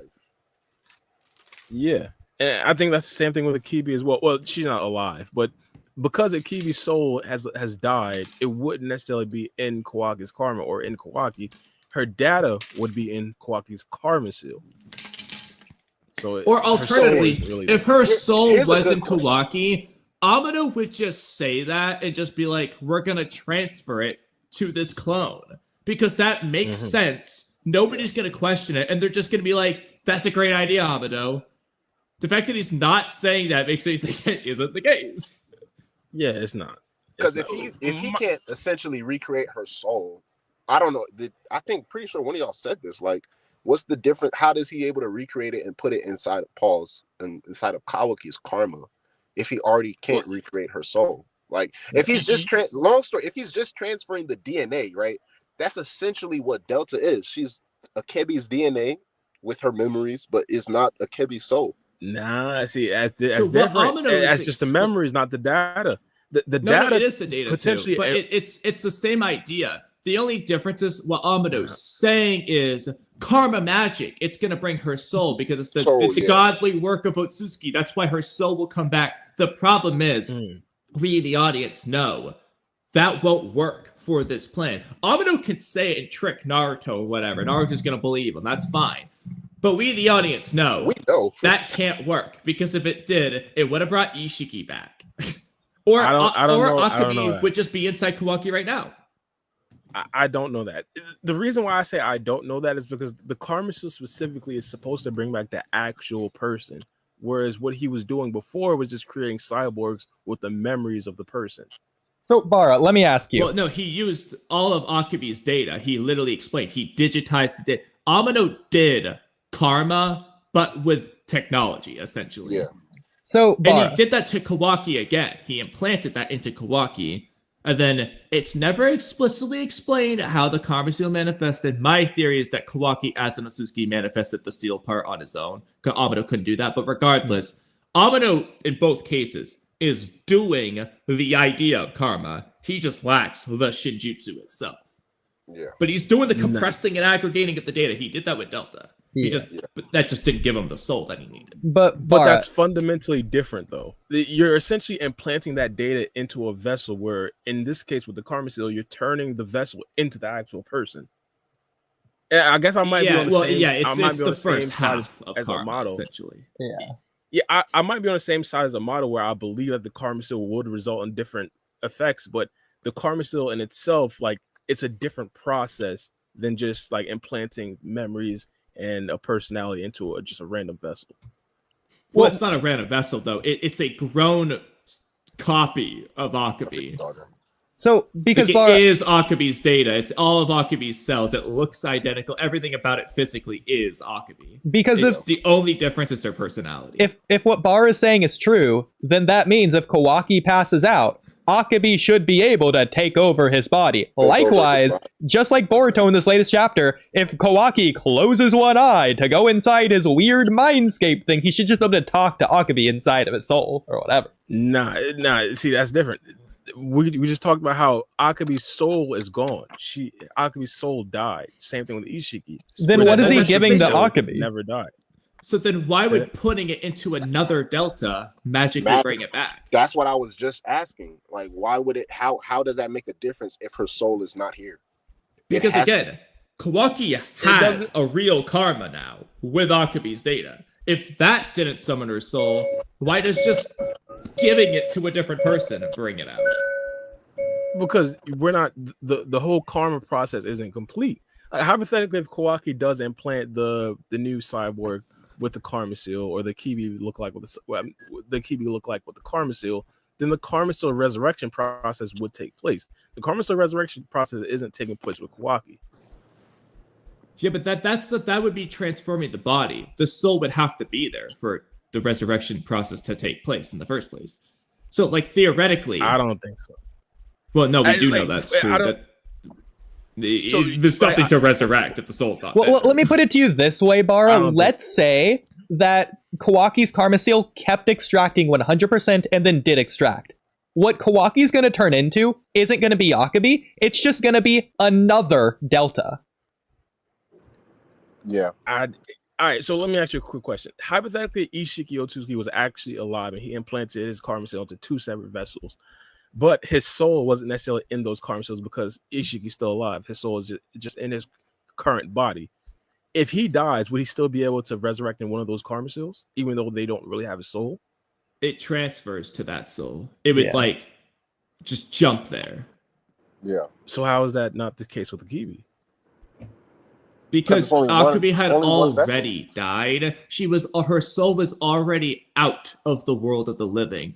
And as we see with Kawaki, making an Akabi data infused Karma Seal with Kawaki didn't summon her back. So why would Kawaki?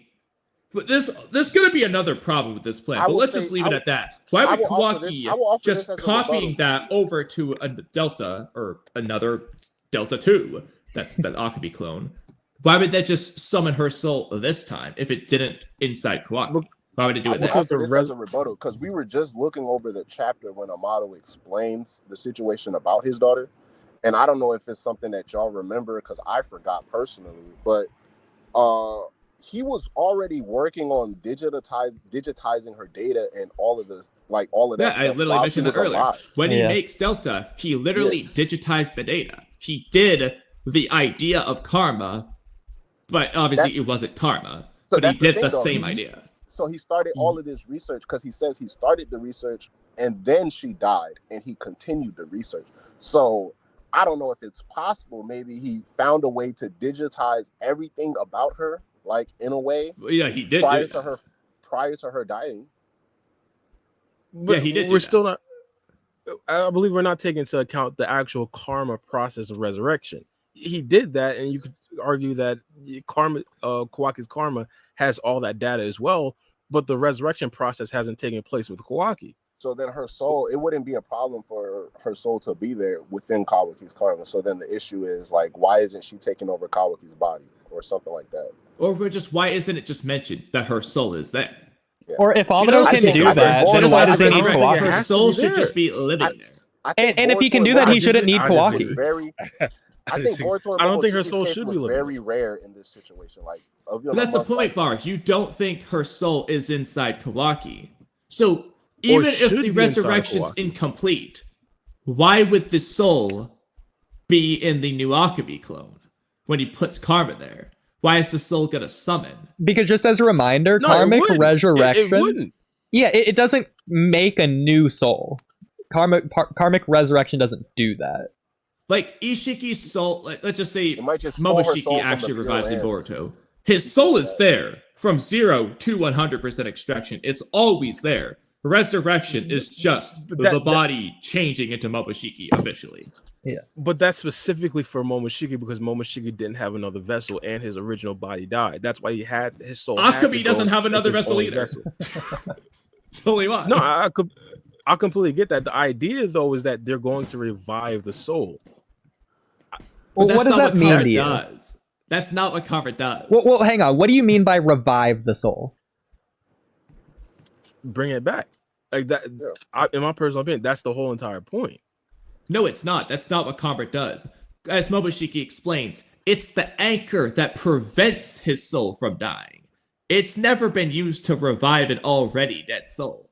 In fact, Ishiki's the example of that not being the case. Otherwise, he would have come back when Kawaki reconstructed his karma. Now, if they later revealed that that was the case and Amado knew all along and he lied and that's why it's going to work for Akabi, then fine. But as of right now, it didn't do that for Ishiki, so it shouldn't do that for Akabi. It's different because Ishiki wasn't backed up into a secret USB file like Akibi. Here's the thing. It's not far-fetched for Amado's plan to not work. I'm fully on board with the idea. But Amado should know it won't work is the problem because he has the Ishiki example. No, I mean, he is banking on it working. He didn't say he knows for sure she won't come back as an Otsutsuki. So Bara, how she's gonna come back. Here's why that can't be the case. It's been 3 years. If the Karma Seal was still extracting on Kawaki, it would have just by default automatically extracted 100%. It just would have worked. Ishiki would have taken back over. Ishiki can't be in there because it's not extracting. It can't be based on what I just explained. If the Karma Seal, because again, the Karma Seal was placed onto Kawaki after Ishiki's soul had already been extinguished. His soul went to the Pure Lands. Wherever it goes, it's out of this living world. If putting the Karma Seal back onto Kawaki brings the soul from the Pure Lands back to the living world, then Ishiki's soul would be inside of Kawaki. That clearly isn't the case. And it doesn't mean that Kawaki's karma needs to extract. It wouldn't be extracting, but that doesn't change the fact that Ishiki's soul should be inside Kawaki, regardless if it's extracting or not. Just like Boruto and Momoshiki. Like thing with Kawaki. Yeah, he'd be in the same exact instance as Momoshiki is right now with Boruto, where Boruto's Karma Seal isn't extracting, but Momoshiki's still trapped inside there. Ishiki would be the same exact situation with Kawaki. He did. I mean, he said he separated. He separated the soul from the power. That's not what Amado said. When he explains the entire door and house analogy with Kawaki and his body, that's basically what he's saying. What he said is that Ishiki's soul is gone. So the homeowner so Kawaki's the house. The homeowner's gone. And there's no door, there's no karma. So the front door. Amado's saying is the homeowner's gone, but I can reopen the door for you so that you can still enter the house. The homeowner's still gone. Ishiki's not coming back. He moved away to a new country. And in this case, entering the house is in this analogy, that's accessing Ishiki's power. Yeah. He's giving him the ability to do that. So he's separating the power from the soul. But he didn't separate it. It's the fact that Ishiki died that separated it. Yeah. Well, yeah, he didn't separate it himself, but when he reconstructed the karma, so if we take a rule, like say the karma has to have some type of soul, because that's what appears to be the case. It has to have something attached to it for it to even be a karma. Well, it doesn't have to.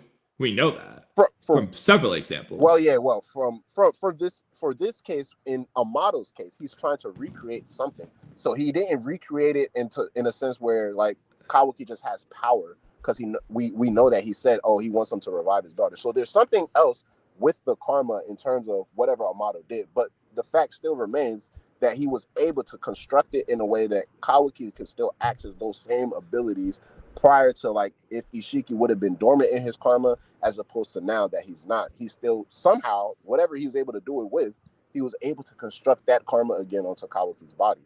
All he did was just attach what's the name, soul to it. So it's not that he didn't attach the soul of Akabi there. He put her data, Akebi's DNA or genetics or whatever you want to say. I'm still on the belief that it's gonna be a big question mark as to what happens once Kawaki places that karma on her. But all of these questions are right, because if he but that's another problem though, because let's actually address this for a moment. There are two options. So Amano says Kawaki needs to put a karma on Akabi. So we have two options of what he's gonna do. Option one, specifically, the karma on Kawaki's hand will be copied to the Akabi clone.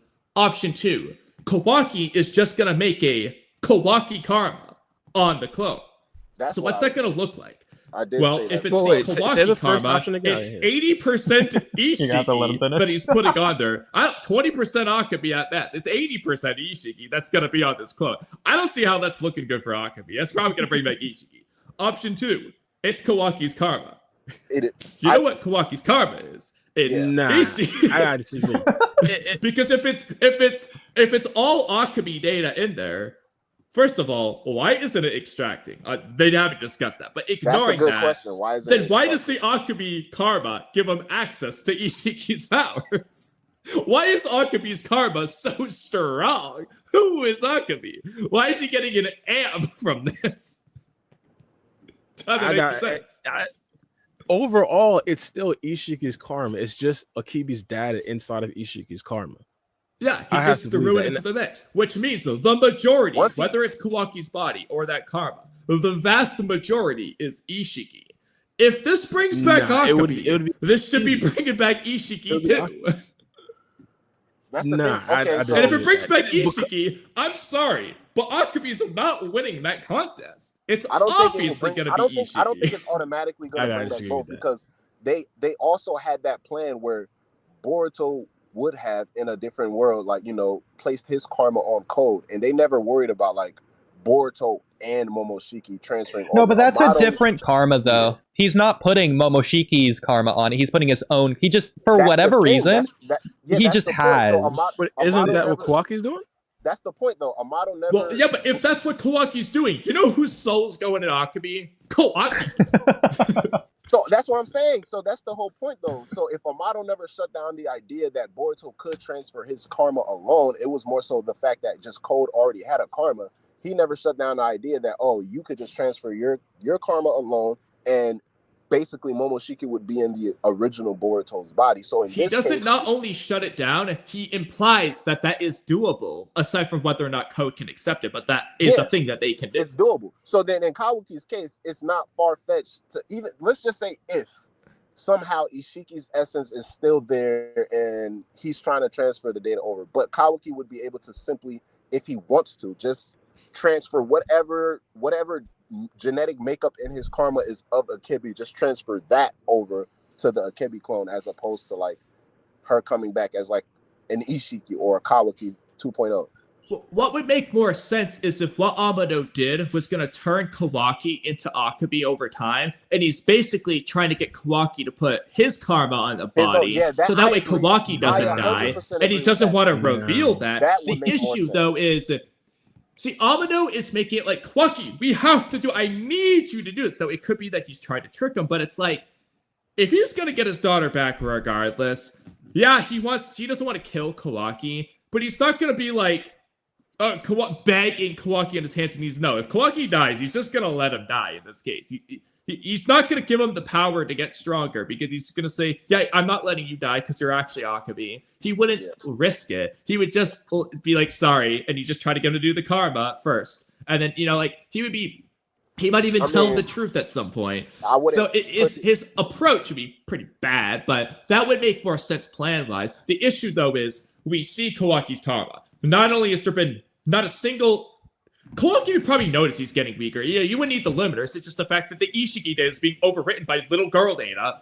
And, when he sprouts the karma seal and he eventually sprouts his horn, it wouldn't be an Ishiki horn. It would be an Akabe horn, which doesn't exist. It would just be Akabe's hair or something.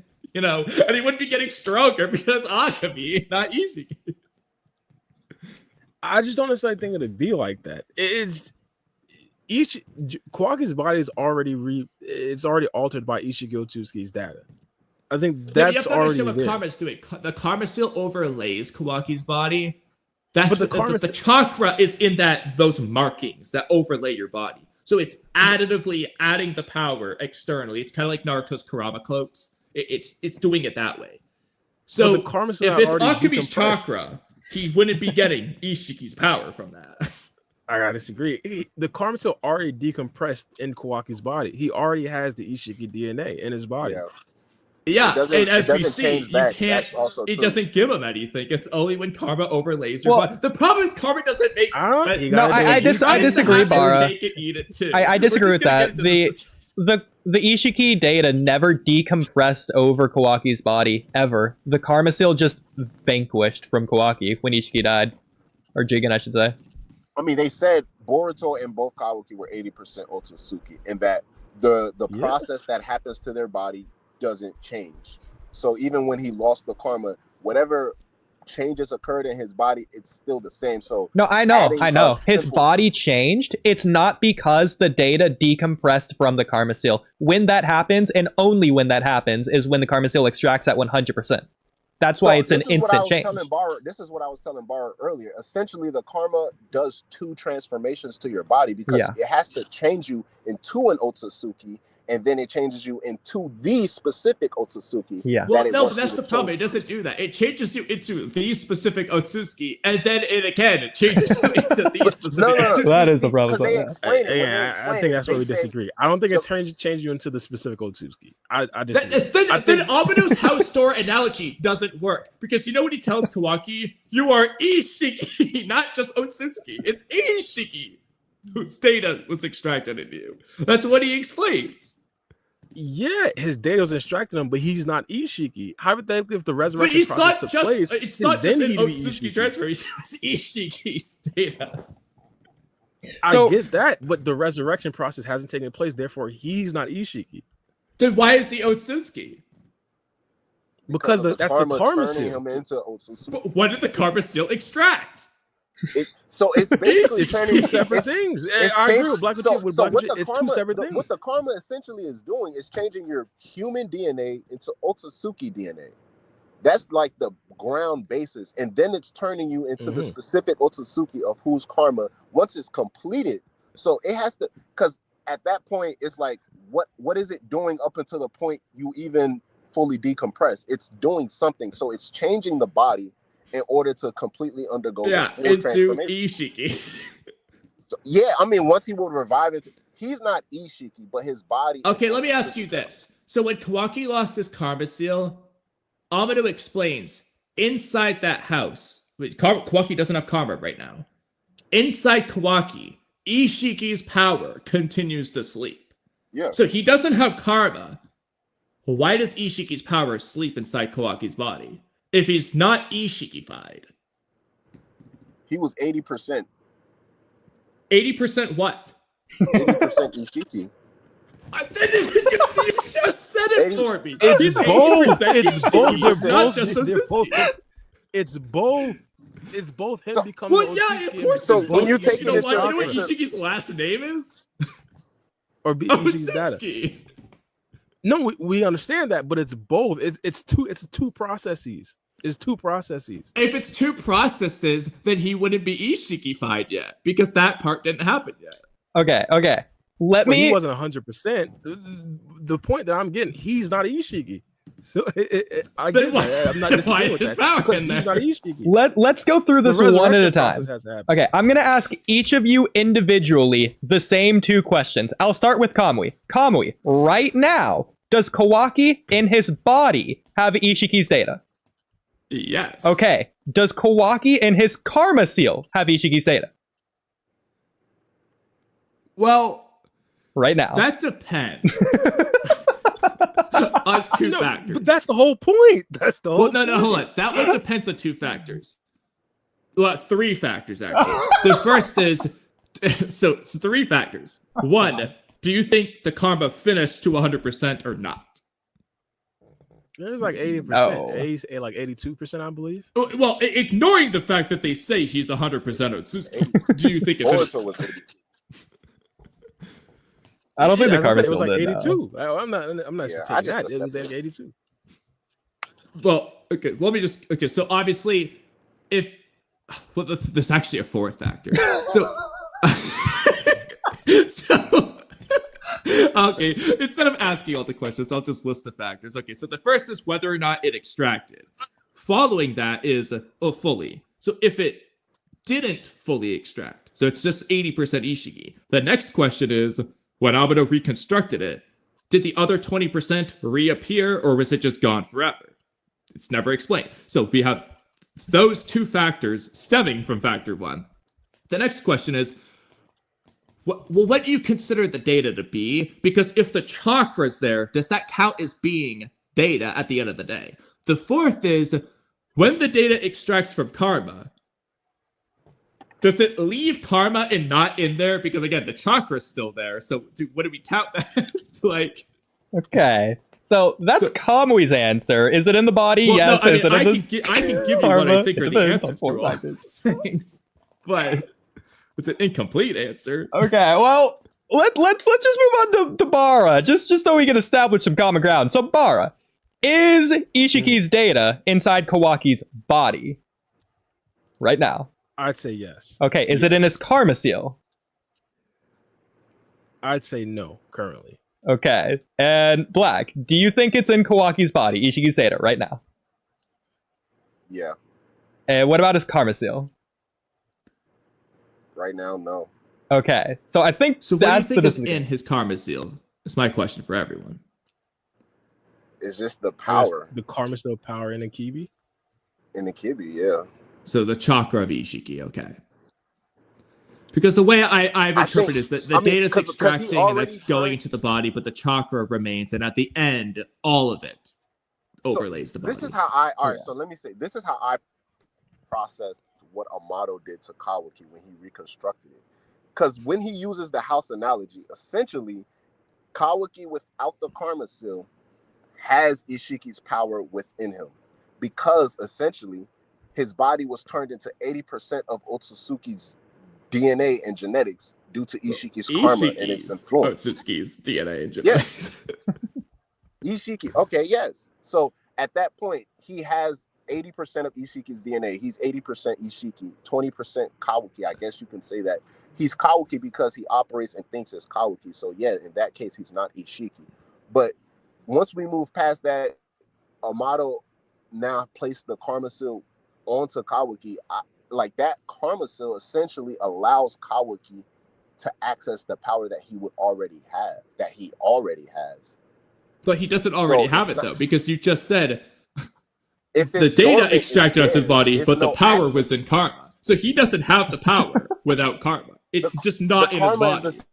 In this case, so I would say like in his first initial case, the power is the karma, but in this case, the karma is the key to the power. Because that's if it's not, then like you said, like whoever said earlier, the house analogy makes no sense. The karma to the power. Okay, let me ask both Black and Bara this. If Kawaki lost his karma seal right now, can he use the Kokugan or Black Rods or the cube? Can he access that at all? Or even Daikoku I don't think he would be able to access. That's a good question. Yes. Because even the I think first he time would when be he lost able the Karma to- Seal, he was already still an Otsutsuki member, or he was already still 80% Otsutsuki. So he never lost the I think- Otsutsuki stuff that he Right. got from the Karma. I think he would lose it, and he'd probably still be able to like fly, and he would be strong and durable as an Otsutsuki. Okay, so you think he's He wouldn't gaining have general Otsutsuki abilities from access being to the Karma. generally Otsutsuki, but he would lose his Ishiki specific abilities.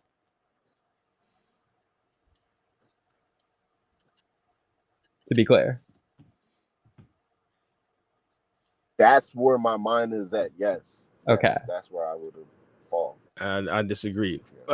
For example, I know this isn't necessarily a Yeah. one-to-one because I think it would be more so after- like how we see Boruto can use general Otsutsuki abilities, but he's not using Momoshiki abilities. Okay. Well, he's not using the with or without karma, so. I say it's a little bit different because specifically specifically with Kawaki, and I understand it's not necessarily one-to-one or super accurate because we understand that Kawaki could partially activate his Karma Seal, but we see Kawaki utilizing his Dojutsu without the Karma Seal.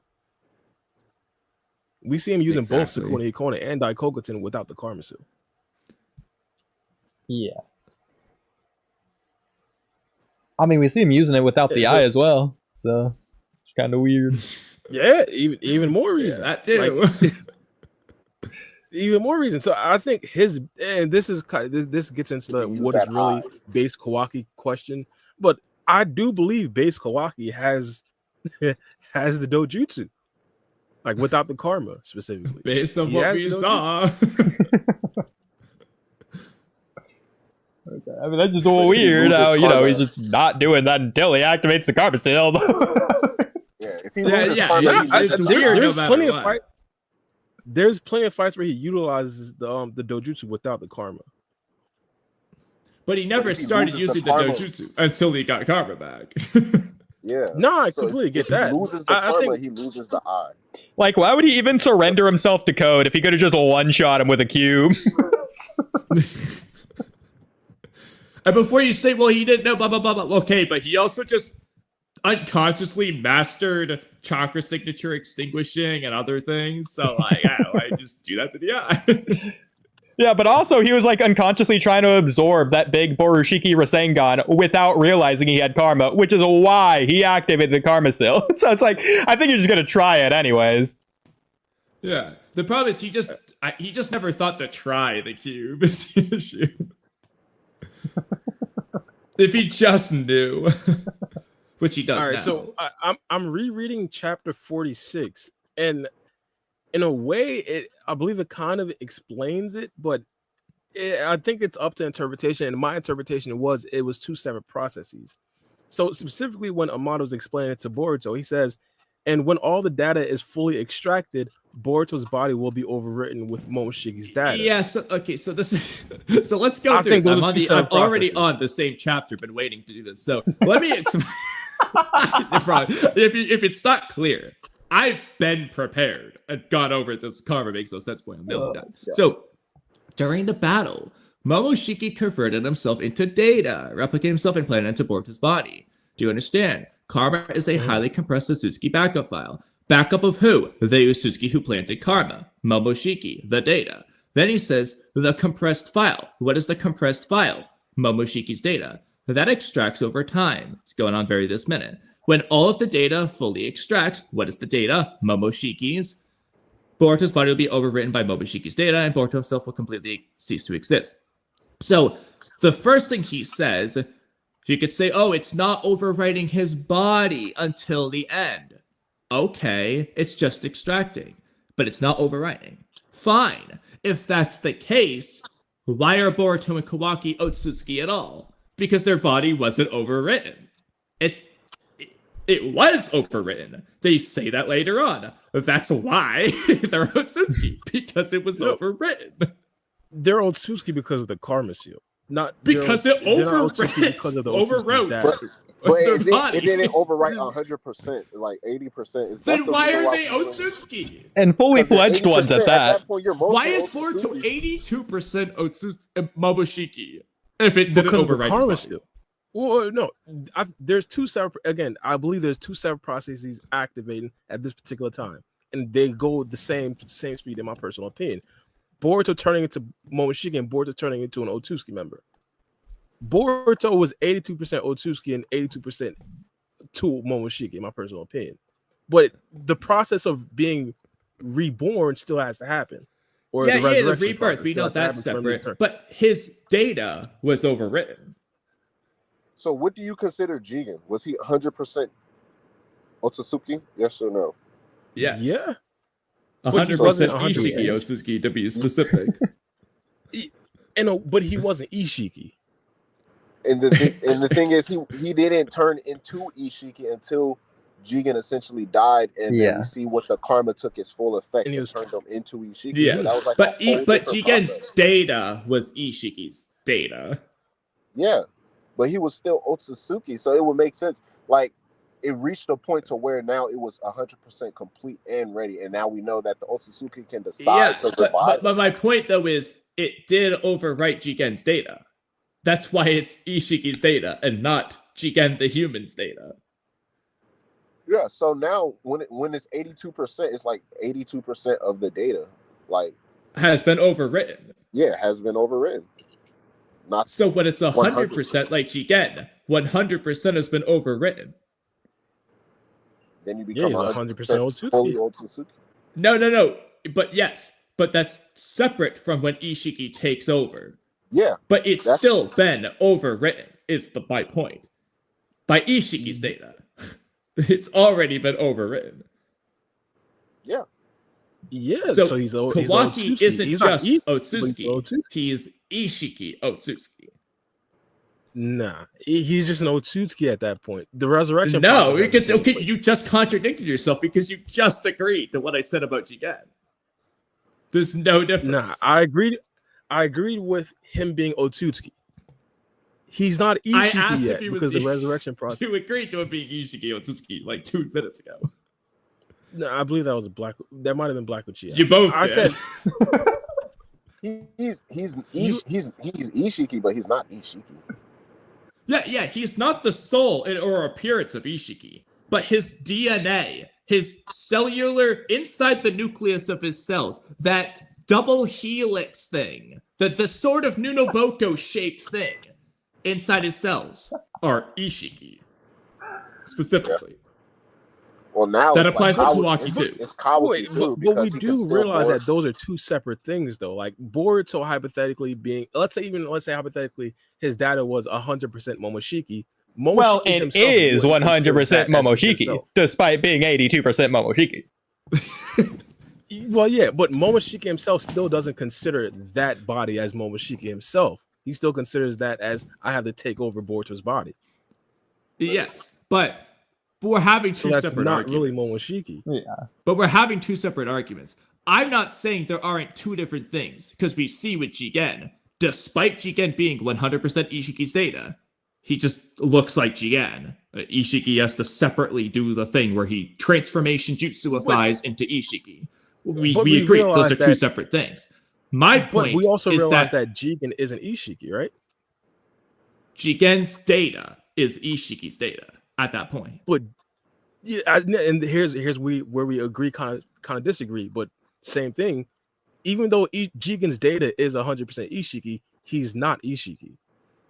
We agree. What I'm trying to say though is that his data is 100% Ishiki's data. Do you agree? So I know he doesn't look like Ishiki. I know he looks like Jigen. But his data inside his cells, the double helix, sort of Nunoboko shaped thing, that's Ishiki. His data is Ishiki's. Do you agree with that? Yeah, I wouldn't disagree. Okay. So why would you disagree about that with Kawaki when it's the same thing? Because you framed it as he's Ishiki. I said his data is Ishiki's. He has Ishiki's data. So now you're rewording it. I'd agree with that. I'm not. That's been the argument. My argument is that he's not Kawaki Otsutsuki's data. It's that it's Ishiki's data specifically. That's what he's saying. That's what he's always been saying. Nah. And you said I'm saying technically, well, yeah, that's what I was saying earlier. Technically, yeah, but he doesn't look obviously he doesn't look and talk like Ishiki. He's not Ishiki, but he is 80%. That is Ishiki's data, but he's still like Kawaki Otsutsuki. Like, so he's Kawaki in personality, but I'm just trying to distinguish. It's not Otsutsuki data, it's Ishiki Otsutsuki's data that Kawaki has. Both. That is, well, it's only both because Ishiki is an Otsutsuki. But it's Ishiki's data. You know what? Here, okay, let me help you out really quick. So, okay, what is Ishiki? Ishiki? He's an Otsutsuki. So if you're saying it's both, to where he's both Ishiki and an Otsutsuki, Ishiki's an Otsutsuki. So you just this is great because he's Ishiki. well, no, all right. So this is great because I think this is where our earlier Akibi disagreement was. I don't believe that you have to be an Otsutsuki member for the resurrection to take place, which is why I believe that Akibi won't come back as an Otsutsuki member. It's just the fact that there was Otsutsuki members that was utilizing the karma seal, which is why they're Otsutsuki. That's not what we were arguing about doesn't necessarily with the soul thing. The argument with Akabi is that her soul isn't there. It's not gonna be there. There's no reason for it to be there. At least on my end of the argument. No, I get that. That's like a separate argument. My thing was, hypothetically, if she does come back, she wouldn't be an Otsutsuki member because it's not an Otsutsuki member's DNA that was in the karma. Well, that depends on if it's what the karma is supposed to be. If it's Kawaki's karma, well, Kawaki's exactly. And this is where this hinges on our disagreement. I don't believe that the karma seal inherently gives you Otsutsuki power. So that's interesting. Let me retract that statement. I don't inherently believe, hypothetically, the karma seal is giving you the Otsutsuki power. It's essentially extracting Otsutsuki power in itself and the specific Otsutsuki data that implanted the karma seal. Now, hypothetically, if Akibi's data is in the karma seal, let's say the vessel itself, I believe the vessel would turn into an Otsutsuki, but when it's reborn, it wouldn't be an Otsutsuki. So the processes wouldn't necessarily be you're becoming 100% Otsutsuki and 100% the person. It'd be a little bit different. Yeah, I think if it was just a genuine Akabi karma, it wouldn't be turning them into Otsutsuki at all. It should be turning them into Akabi, who's a human. I disagree. I think that because the karma seal in itself is the Otsutsuki power, it would turn the vessel into an Otsutsuki member. Yeah, I disagree with that, because what Otsutsuki aspect is in that karma? Nothing. The karma seal in itself. Well, let's go back a little bit, Bara. But the karma seal itself just is compressed person who branded its data. All right. So if it's Akabi just has the Shinjutsu for some reason, it's just compressing Akabi, who is an Otsutsuki in that case. So let me ask y'all this. So right now we all agree Boruto and Kawaki have the bodies of an Otsutsuki, yes? Yes. Okay. Do we think Code? Well, actually, I disagree. They have the data of an Otsutsuki. Okay, that's fine. Do we think Code has the body or data of an Otsutsuki?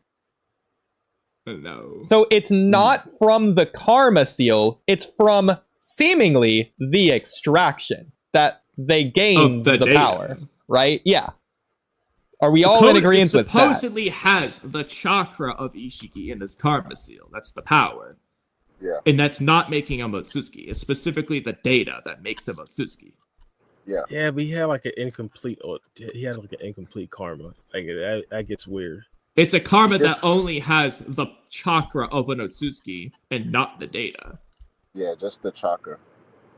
If the data is what makes you Otsutsuki, well, that's because the data in there is the Otsutsuki's data. It's Momoshiki or Ishiki's data. If it's Akabi's data, which is not Otsutsuki, it wouldn't make Code Otsutsuki. It would just make him Akabi. Would data and cells be the same in this verse? Would you consider that the same thing? Kind of. More or less, in terms of the grand scheme of things, basically, but technically no.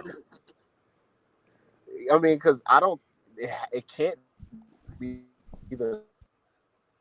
It's technically like the DNA when they say data, but... Black, you're breaking up.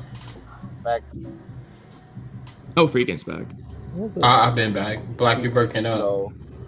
Black, you're breaking up. I don't know if he can hear us. He probably can't hear us. Well, I would say it's pretty obvious in the story as of right now, unless they're gonna like reveal something new, that Code isn't Otsutsuki and Boruto and Kawaki are, considering Otsutsuki are immune to Shinjutsu and Ada has her love charm, which is a passive constant Shinjutsu. It's not, no, they're immune to Ada's love charm.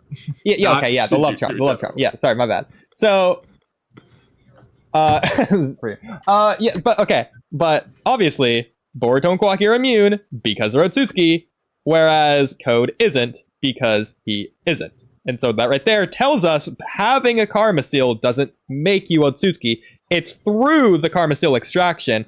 In other words, if Boruto and Kawaki just were stuck at 0% extraction for whatever reason, Momoshiki and Ishiki's Karma Seals just were never extracting, they just wouldn't be Otsutsuki. They would just have their normal bodies. They wouldn't be flying or anything. Because again, they're flying in base. They're not doing it with their Karma Seal activated. So they just have bodies that have the data somehow. Wait, repeat that. Give me a second. So Boruto and Kawaki have the bodies of an Otsutsuki, or at least the data of an Otsutsuki, whereas Code doesn't. That's why Boruto and Kawaki are immune to the love charm and able to fly, and Code is not. Yeah, because they're pretty much Otsutsuki and not human no more at that sense. I might agree with that. I might agree with that. I'll prove to be, what is it, incorrect, or how's the saying go? Well, because before they got most of the data from Jigen and Momoshiki, they wasn't exhibiting those abilities as far as like flying and stuff like that, Kawaki or Boruto. They didn't until they got to like 100%, but it was full of Otsutsuki. And then they started gaining those powers as far as like flying and like being able to master chakra and stuff like that. Yeah. I mean, Free Game, why do you think that they're at 100%? Because again, Kawaki was at 82% when the Karma Seal vanquished, and then He was actually only at 80%. 80%, not yeah. even 82. So then when Amato put it back on Kawaki, it's not extracting, so it should still be at 82%. Why? Yeah, that's true. So if the body... Well, even if it is extracting, Akumi's data is in there, which wasn't Otsutsuki. So I don't care if Akumi's only got 3%. He just wouldn't be able to get 100%. It'd be 97% if it did extract. And then likewise, Boruto's obviously isn't extracting ever since Momoshiki did whatever he did there. We'll come back to him. Yeah. So, okay.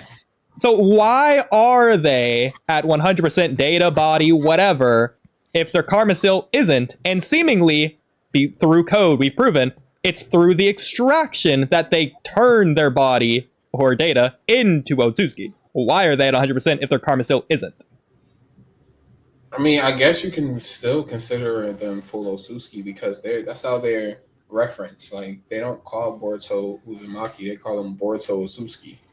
Well, we know that, but he's asking why are they fully Otsutsuki? Because if that was the case for a game, then people would start calling them that as soon as they hit 51%. I mean, I guess if you want to put it in layman's terms, if I was like 85% black and like 15% white or whatever that is, yeah, I'm black, bro. Okay, but when Kawaki was 84% black, they were specifically saying he's not fully, like what's different about 85 versus 84? Why is that the cutoff? Yeah, I mean, I see where you're coming from. So, specifically with Akibi, let's say hypothetically they do go through the process, and Kawaki's Karma Seal currently right now is contained with Akibi's data. Would the clone itself become an Otsutsuki? We say no, right? It entirely depends on whether it's supposed to be a Kawaki karma or a copy of whatever karma Kawaki has right now. And if it's the latter, then what's in the karma? Is there Ishiki data in there or not? Hey, Black, do you remember what you was trying to say? Because you was cutting up really bad before you left out. Nah, let's just continue with the conversation. I would have no idea. All right. All right, so to answer my Conway's question, hypothetically, it's just Akibi's data that's in the karma. Okay. It wouldn't necessarily be some sort of hybrid with Ishiki Otsutsuki, and we're just going on like the pie in the sky real or pie in the sky. Yes, it's dream world that 100% Amato's living in. Akumi data in there, and they're just gonna copy that karma over to this Delta clone, right? For the question, they shouldn't be Otsutsuki, in my opinion. And what's Otsutsuki about it? Nothing. True. Well, that was one of our main disagreements a bit earlier. I think that Akibi wouldn't be revived as an Otsutsuki. I kind of got there. I kind of came to that conclusion a little bit differently. You guys kind of opened my eyes with the karma seal thing potentially being like, yeah, once you do actually get the karma seal, you have to have some sort of Otsutsuki data in there to actually turn Otsutsuki. But in a way, that kind of makes me feel good because Akibi, hypothetically, if Amato's idea, Pie in the Sky idea is correct that it's only Akibi's dad in the karma seal, Akibi wouldn't really be an Otsutsuki member at the end of the day if she is revived. I agree. Now, obviously, they're clearly implying she probably is going to be. It's possible it's just a red herring. It's not going to go anywhere. It's a false gun. Naruto Explained will love it. But it feels like they're going to have it be that she's Otsutsuki so that they can have that be a conflict with Kawaki so they can do something with it. Otherwise, it just ends there. It's like, oh, whoop-de-daisy. But it's probably going to make her Otsutsuki. And if that's the case, it either has to be, one, Amano's not telling the full plan, and which would explain why she's going to be Otsutsuki, or two, it makes no sense. Hopefully, it's one. Yeah, I mean, I think he's a snake for sure, but like she's coming back as an Otsutsuki, bro. It's Otsutsuki stuff, bro. You can't just take an Otsutsuki jutsu and be like, hey, we can make a human out of it, bro. It's gonna be Otsutsuki. I mean, they can. I just don't think it's gonna be this case. How would you? If it truly It's a had matter of 100% Akumi data only, I and was they about to just say, copied yeah. it over to an Akumi data only clone, and it did summon her soul, even though it shouldn't, it just did do that. Yeah, I don't see what's gonna make it Otsutsuki. There's nothing That's the Otsutsuki thing. there. If we trust everything that Amato is saying, then yeah, we can completely go with Yeah, that. I have no don't problem. trust him because his plan makes no sense. Yeah, but that's the it thing would have about to it. be perfectly all those things. Well, actually, yeah, no, likewise. I would disagree with you, Black, on that, because regardless of Code's white karma, he does have Shibai's DNA, considering he awakened Shibai's Shinjutsu, so he has the cells. So he just has the claw marks, he can use it, and he still is an Otsutsuki. Despite using That's Otsutsuki actually what I was abilities. gonna say before I cut off, but yeah. Oh, okay. No, that's true. That's true. But Same goes for Ada and Damon. Yeah. Yeah, same thing for Ada. And Ada can even fly. They have cells and stuff like that, but it's not the data that they have that will make them Otsutsuki. I mean, I was going to But mention... even let's just assume Code didn't have the claw marks for Shibai cells. He still has a karma, an Otsutsuki thing, and he isn't Otsutsuki. When Boruto explained the karma seal earlier in TBV, he broke it down as like it's still at the basis of it. It's like it's like an Otsutsuki thing. So like, I don't think anything born from that can come out completely human. It's like regardless of what Amato says, I don't know how you can fit in human into that like the karma itself is Otsutsuki. So it's like, the fact that it is a karma, it means it's going to come out. Whatever is going to come out of that is going to be Otsutsuki. Well, let's say... It would be great if they would actually tell us what it means to be Otsutsuki. This is ridiculous, but we know that Code can put his claw marks onto people in the same way he has them on the claw grinds. Was Shikamaru, when he had a claw mark on his back, was he Otsutsuki? That's a claw mark, though. Yeah, on Shikamaru. But again, what's in the claw mark? Code cells. What does Code have? Karma. Well, it's not really extracting. It's not really extracting. But that's not the karma itself. Like, the karma itself is a whole different thing. So my whole thing is like, if Kawaki's gonna take his karma and implant it on an Akibi clone, like before whatever rebirth process occurs, if Amato can't do it instantly, that process is going to Otsutsify the body because that's what the karma is and that's what it does. Well, it only does that because the data inside is that of an Otsutsuki. If the data inside is just the human, I don't see why it would make it Otsutsuki. Yeah. Because the karma itself is the Otsutsuki. Well, okay, real Like quick. a human, like so- a human But if the itself. karma itself was the human in Akabi's case, there you go. So, Black, let me ask you this. The Rinnegan, it has Rene Tensei, it's the Eye of a God. Let's just say they retcon it and reveal that it actually, all along, it has been Shinjutsu, passed down from the Otsutsuki. It's an Otsutsuki ability. When people use it to revive people, those people seemingly are an Otsutsuki. If they retcon the Rene rebirth as that, but they don't. But if they did, would you agree? Yeah, would Kakashi be an Otsutsuki now? Why would they do that?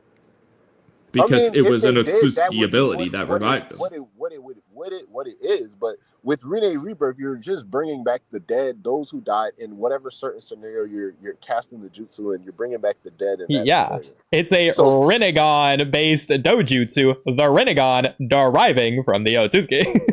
But the karma itself is described not only to be the Otsutsuki digitified, whatever, however you pronounce that, but it's of Otsutsuki essence. It's literally like, But that's because the karma seal is the Otsutsuki compressed into that seal. Yeah. If hypothetically, in Akabi's case, it is Akabi compressed into that seal, there's nothing Otsutsuki about it. You can't. That's my point. That's where my point is. You can't do that if the karma seal itself is always meant to be Otsutsuki. Like, if that's the case, then that means regular humans, are able to karma. I don't think it's meant to be Otsutsuki. It's just that it's a Shinjutsu that only Otsutsuki, as of right now, generally have. But hypothetically, if Sasuke or Orochimaru, he's probably the most likely, if he just figures out how to do it, he doesn't need to be Otsutsuki. He just needs the ability to do it. Technically, he did with his curse marks. Yeah, I mean, low-key, Orochimaru's thing's just better. But when he dies, he doesn't lose his other vessels. They stay there. But getting back on track, that was the point of my Code example. Code is not Otsutsuki. Code's not Otsutsuki, but he can use Shinjutsu. So Karma, it's not like Momoshiki's just like doing something physical like Taijutsu, like he's just flicking his skin cells onto Boruto. No, he's using a jutsu, an ability to make the Karma seal.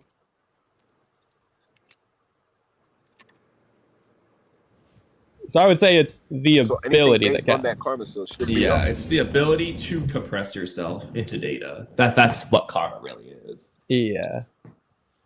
Yeah, and if humans can't do that, anything that comes from the well, humans can do it. Code can do it.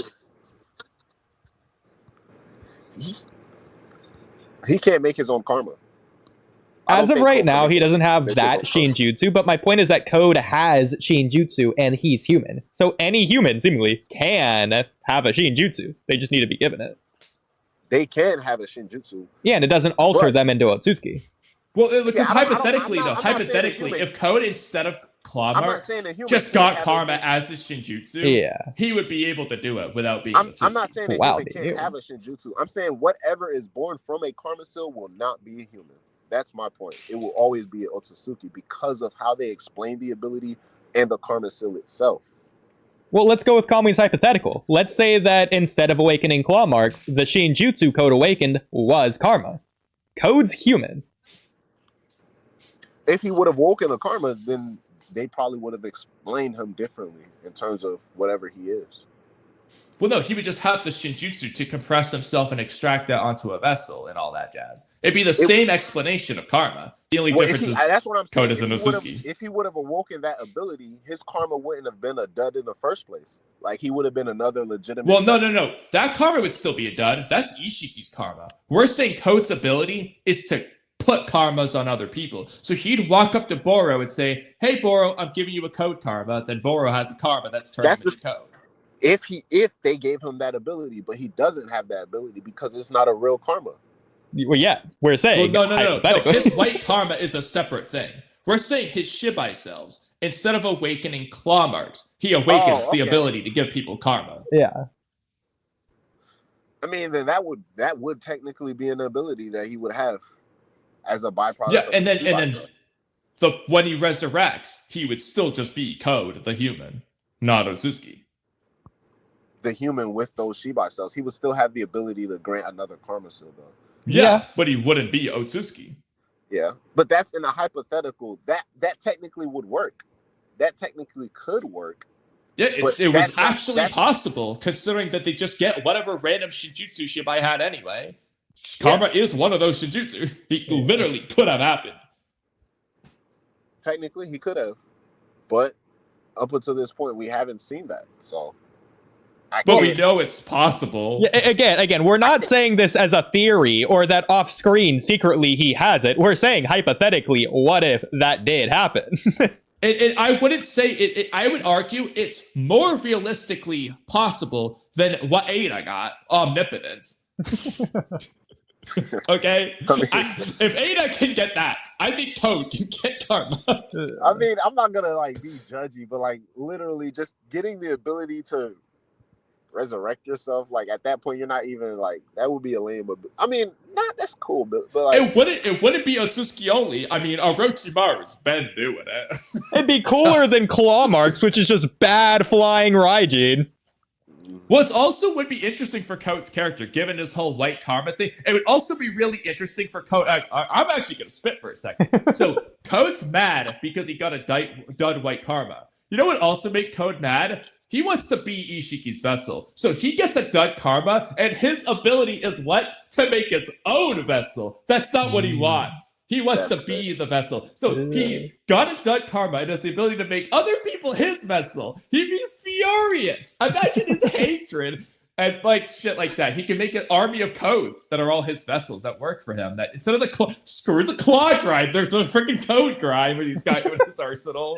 Imagine an army of codes coming. That's actually pretty scary. Well, that's a rewrite off the top of the head. Because all he ever wanted was to be the vessel, and he can't. Hypothetically, if there's a lot of people walking around that's just compatible with code. I mean, he's human. It's probably easier for him to get a vessel. It probably would be a lot easier for him. Oh, God, that would make it more impactful because Code has the ability to make everyone his own vessel, but he can't. The one thing he can't do is be a vessel. I actually like this. Fuck the claw marks. This is better. He can keep his claws. Why aren't we the editors? Oh, we're so good at this. Ninja Tech. He can have the claws. But fuck the claw marks, bro. This is just narratively better. What have the claw marks done narratively for the story? Nothing. Just make the claw marks scientific ninja tech. Nothing changes.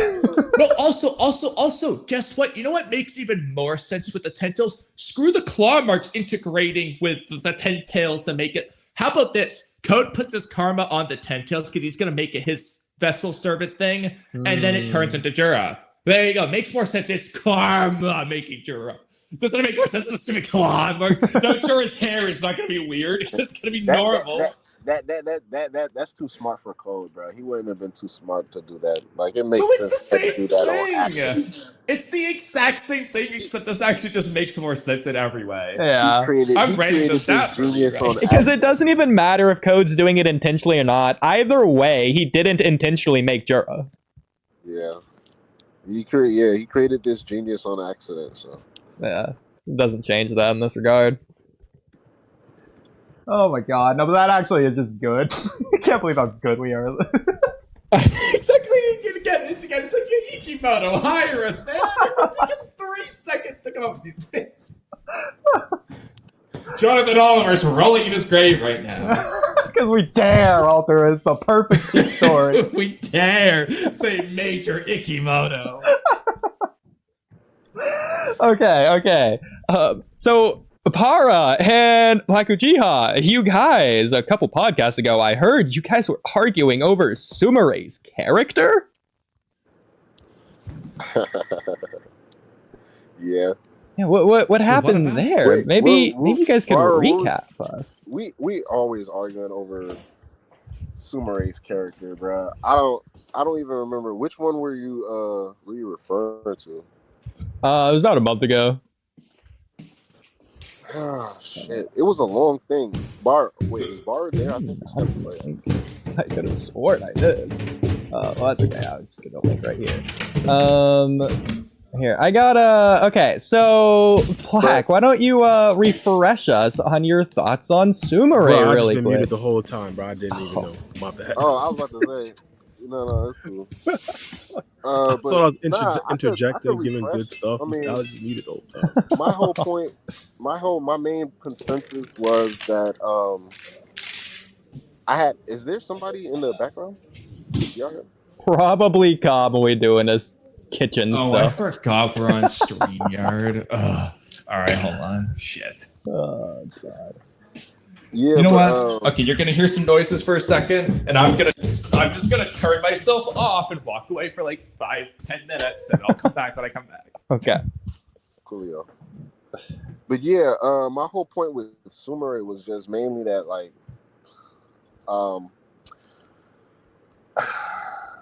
without trying to sound too harsh, there's like a lot of personality traits for her character and a lot of impact that essentially she brings to the story that can be given to other characters. And you can essentially take her character out the story and it really wouldn't have no difference. I think that was the main thing, because I brought that up, and then yeah, we've been having a couple of back and forths regarding Sumere ever since then. But Yeah, I'd heavily disagree with my guy off of that. And so if that was the disagreement, that makes sense. yeah. Okay. Well, I listened to that stream like last night or whatever, so I'm a little bit more refreshed than y'all on that debate probably. But generally, from what I remember, Black Uchiha, like you were saying, and to be fair, we do this too all the time. Me and Kamui, we go back and forth on characters that we just remove or just give their story to someone else, and it changes nothing. It just minimizes a story. It just focuses it. It just condenses it. It just makes it better. Especially with Attack on Titan. We love to say how much we just do that with characters there. But we do it with Boruto and pretty much every series that we can. So I don't blame you for doing with this with Sumere. That said, I feel like Sumere is one of the characters that this doesn't necessarily apply to, even though it's completely fair to say you can apply it. But I do think you're losing at least a little bit, whereas you were saying you couldn't see anything at all. So part of the reason that you were saying it is because you don't see Sumere as a fully fleshed out character on her own right as it is.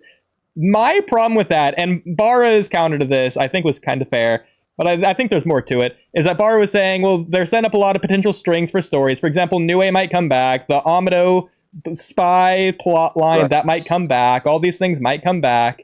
And in fact, I even have a link if we wanted to go over it. It was made by Saladin Bolts. It's a Discord thing. I can share my screen, seemingly, hopefully.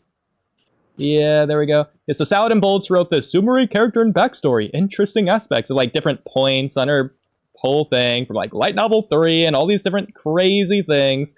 And we can go over it. I feel like that'd be a big meat of this. But generally, I do want to say, in terms of like screenwriting, since I'm like that guy and whatever, Sumere is filling her role as a character archetype. In fact, I thought in this latest chapter, she did that very well. Sumere doesn't need to have her own fully fleshed backstory or focus in the story or anything like that.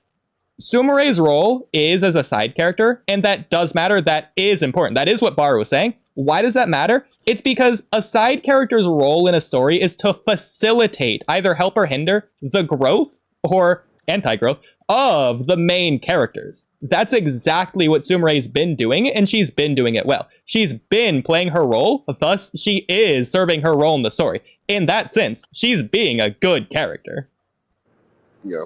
Sorry. Okay, so I'm starting to remember the pod you're talking about. So yeah, my whole thing, my main thing about that was, I agree mostly with everything you just said regarding the character of Sumere. I just feel like her importance was escalated or elevated to a certain point to where, you know, it becomes an issue if you try to look for it in that type of standpoint. Like you said, she's a side character that has certain elements that pinpoints growth for certain characters and certain elements and stuff like that, as opposed to making her like a main character in the story in the midst of all the things going down. So my whole thing was kind of, I guess you can say, like an epiphany of like viewing Sumere in a different light, as opposed to looking taking a step back and looking at her character, like I said, without sounding too harsh, like a side character, yeah, but in terms of what she does and like the elements that she adds to the story, I feel like they want to do more with the character, and they can do more, and there's obviously a lot of more room for them to do more with the character. But at the point that we're already at, amongst her peers, she's like behind in terms of like where they could have been based on what they developed with the character. So like it was just too many different things. So if we just want to completely separate the manga from the anime, then that's fine, right? But Sumire was still always introduced as like, you know, the girl with that issue with Nue, and then her potential connection with Boruto and the Jogan. So I guess the whole thing with the manga's approach is like they're using the love story as her connection with Boruto more so as like, you know, what she was actually introduced into the story for. Not to say that's not a problem. I mean, like they can do whatever they do with that, but it's a matter of fact of the things that already occurred within the story. So but that right there, I feel like that's your problem. It's not with Sumire, it's with the disconnect between the anime and the manga, when that shouldn't be the case, since they said that wasn't really going to be the case anyways. I would say, to go against what you were saying, it's not about what they're doing with the character, because they are doing stuff with the character. They're doing a lot of stuff with the character. Your problem is what they're doing for the character. It's not enough? Is that what you're trying to say? Yeah, so basically they're setting up a lot of things up, but they haven't really executed on that in a sense to where it's a focus on Sumire as a character herself. But she's not a main character, she is a supporting character, and she is supporting well. That's her role. Yeah. My issue is that they're giving her, and then I think I did say this in one of those pods. I was like, maybe, because the more we talked about it, the more we argued about it. I'm like, well, maybe my issue is probably with how Ikimoto's writing her. Maybe that's it, and I don't got a problem with because it's like we agree with Ikimoto's writing. When it comes to Sumire, I thought she actually did a really good job in this latest chapter. Sumire was, ironically, one of my favorite aspects of this latest chapter. I gotta agree with that. I mean, I agree in terms of like she like the things that I love when she does, like I think what's the chapter when her and Amato were talking in that office. That chapter, like that for me, I'm like, yeah, that's like when she's shining in her moments, when she's putting you in a spotlight to basically essentially expose yourself. And they kind of set up these type of elements in these little back and forths between her and Amato where she can do things like that. That's cool. But aside from that, like there wasn't really much to go off of. And she is doing good as a supporting character. And that's the thing about it. TBV is doing amazing. Like the 25 chapters is like, it's a much different approach, much more inclusive in terms of the side characters. We're getting much more inclusion from other parties and other perspectives and elements in the story.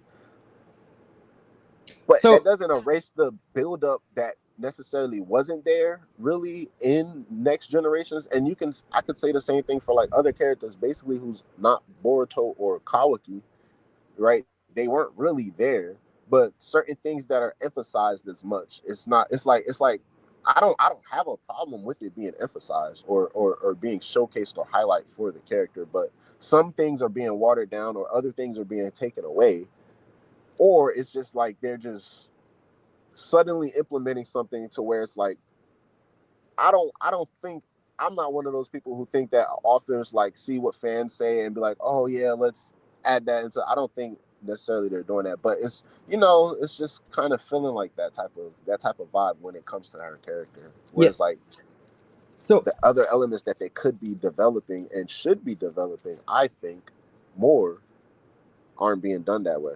I feel like the problem, the critique that you have isn't the fact that it's not about the quality of Sumire's writing. It's the fact that Sumire is being written in. And I would say this critique applies pretty well to a lot of the side cast in Naruto Shippuden. In part 1, a lot of their character arcs were finished.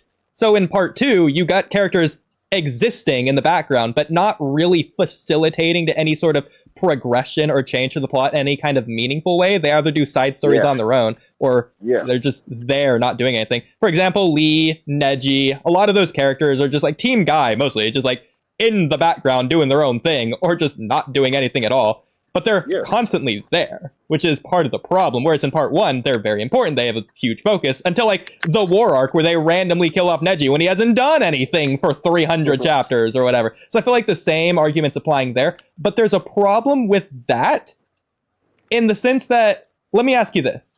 Can you name a single bad Sumire moment? In the manga, Yeah.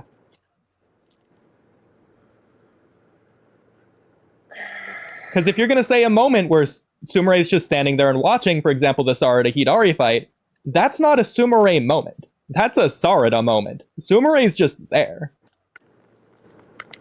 yeah, that's not a Sumire moment. I mean, what do you mean like a bad Sumire moment? Well, Like, of in the terms moments like, that are focused or important on Sumire, is there any of those that you think were written bad? Or any that you would have any critique of in any regard? so far, no. It's really like you said. It's not. It's more so just like not enough. And it's not that it's bad. It's just that it's like, well, what is the point of her being here? Like the love stuff is cool, but like other than that, it's like we don't necessarily talk about much about her character when it regards to, like you said earlier, like to the story. And I her disagree with minimal- that. No, I'm with Bar on this one. What he said in that stream, nobody's talking about Metal Lee's important to the story. We're here talking about Sumire right now, just like y'all were in that other stream. That's the thing, and that's my point. Yeah, that's the point I'm trying to make. Like the fact that she is a character that is this inclusive within the story and brought up this much, her impact should be much greater. It's like, aside from Boruto, Kawaki, Team 7, right? Like the characters we talk about mostly would be, well, and obviously, of course, the villains and stuff like that. The characters we talk about most would be Sumire, Himawari, and Mitsuki. Can we agree to that? Yeah, the main characters. It makes sense why we would talk about them the most. Exactly. So as far as like whatever they're doing for each of these characters, we can respectively agree or come to some type of like acknowledgement. Like we know with Himawari is much more clear. Whatever with her and Kurama and stuff, like they're doing more inclusion. Well, hang on. But that's also not fair, because you have to look at the story with like in terms of its overarching aspects as the story progresses from arc to arc, and then you have to look at an arc specific focus. If you were to review Naruto Part 1, you are not going to mention Inari. If you're going to review The Land of Waves, you're going to mention them 500 times. Well, because that's a character. Well, that's a character that's focal point in the Land of Waves, but he's not like a character throughout, a reoccurring character throughout the story. Well, exactly my point. Presented to be. But that's my point, though, is that when a character is supposed to shine, you have to look at then of if they are shining or not. If they're just not in the story, you can't say they're not shining, because they're just not there at all. Because, like, for example, would you say that Inari is good in The Land of Waves? He respectively played his role. That's like the guy that they had to escort, right? Well, that's Tazuna. Inari was the kid. But either way, let's just go with Tazuna because you liked him. Would you say, okay, so you thought Tazuna was good in Land of Waves. Would you say Tazuna was good in Naruto? He played his part. Yeah, he was a good character. Oh, there you go. Okay. He played his part. And that's the thing I'm trying to say with Sumire. It's like, that's what I'm trying to say. So it's like, right now, if I just accept what she's been doing and the role that she's been in, she's played her part well. She's simply just been a supporting character who pops up now and then. But in terms of the actual like story and integral points, which is the main consensus I was trying to get across, is like we talk about her so much, but what progression to the story and like what correlation to the story do we talk about her in? Aside from the love triangle with her, Boruto, and Sarada. Well, but that's not fair because that's not what makes a good character. Because you could say that for a ton of side characters who are only there to facilitate the main character and don't really have a role outside of that. Is my And that's the point. thing about it. That's the thing about it. If they're not, they never introduced Sumire as that kind of character. So they're just turning her into that. Like, it can be a character that's in the story and we know solely. No. that That's not fair. That's not fair. Because you're looking at the anime and then applying that to the manga. So again, your problem is the disconnect there. It's not with Sumire's character in the manga. Sumire was introduced in what? The anime or the manga? In both, but first She the was anime. introduced in what first? The anime or the manga? No, the anime. Her story was introduced in the anime. Thank you. So we know her story. We know the character from the anime. And she was introduced in a point within the manga where we see, okay, she's suddenly, she's in the scientific ninja thing and she's working with Katasuke. And we know that through the anime, which her story progressed from and was inspired from, her connection with Nue. And that whole entire limbo clone and the fact that Danzo was that close to recreating Kaguya's jutsu. And not only that, but her losing control of Nue and her joining the scientific core in order to figure out better means of controlling Nue and also the potential truth about Nue. No, because this is what you were saying last time. You're misremembering it. I remembered it last night. I don't remember it right now off the top of my head.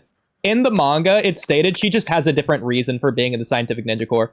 Or the tech or whatever. She's not doing it for Nue. She's doing it for a specific different reason. I forget off the top of my head what it is though. So did they stay in the when? Because she's not introduced until they pop up into the lab and when they see her and they're like, oh, this class rep and stuff like that. Yeah. So in the manga, we can essentially take, like, if people don't watch the anime or if you've never seen anime, you wouldn't even know, like, okay, well, exactly. But that's important. There are manga only fans, so it is also unfair to take her anime story and apply it to the manga. Yeah. Okay. So that's the thing about it. So that was my first issue.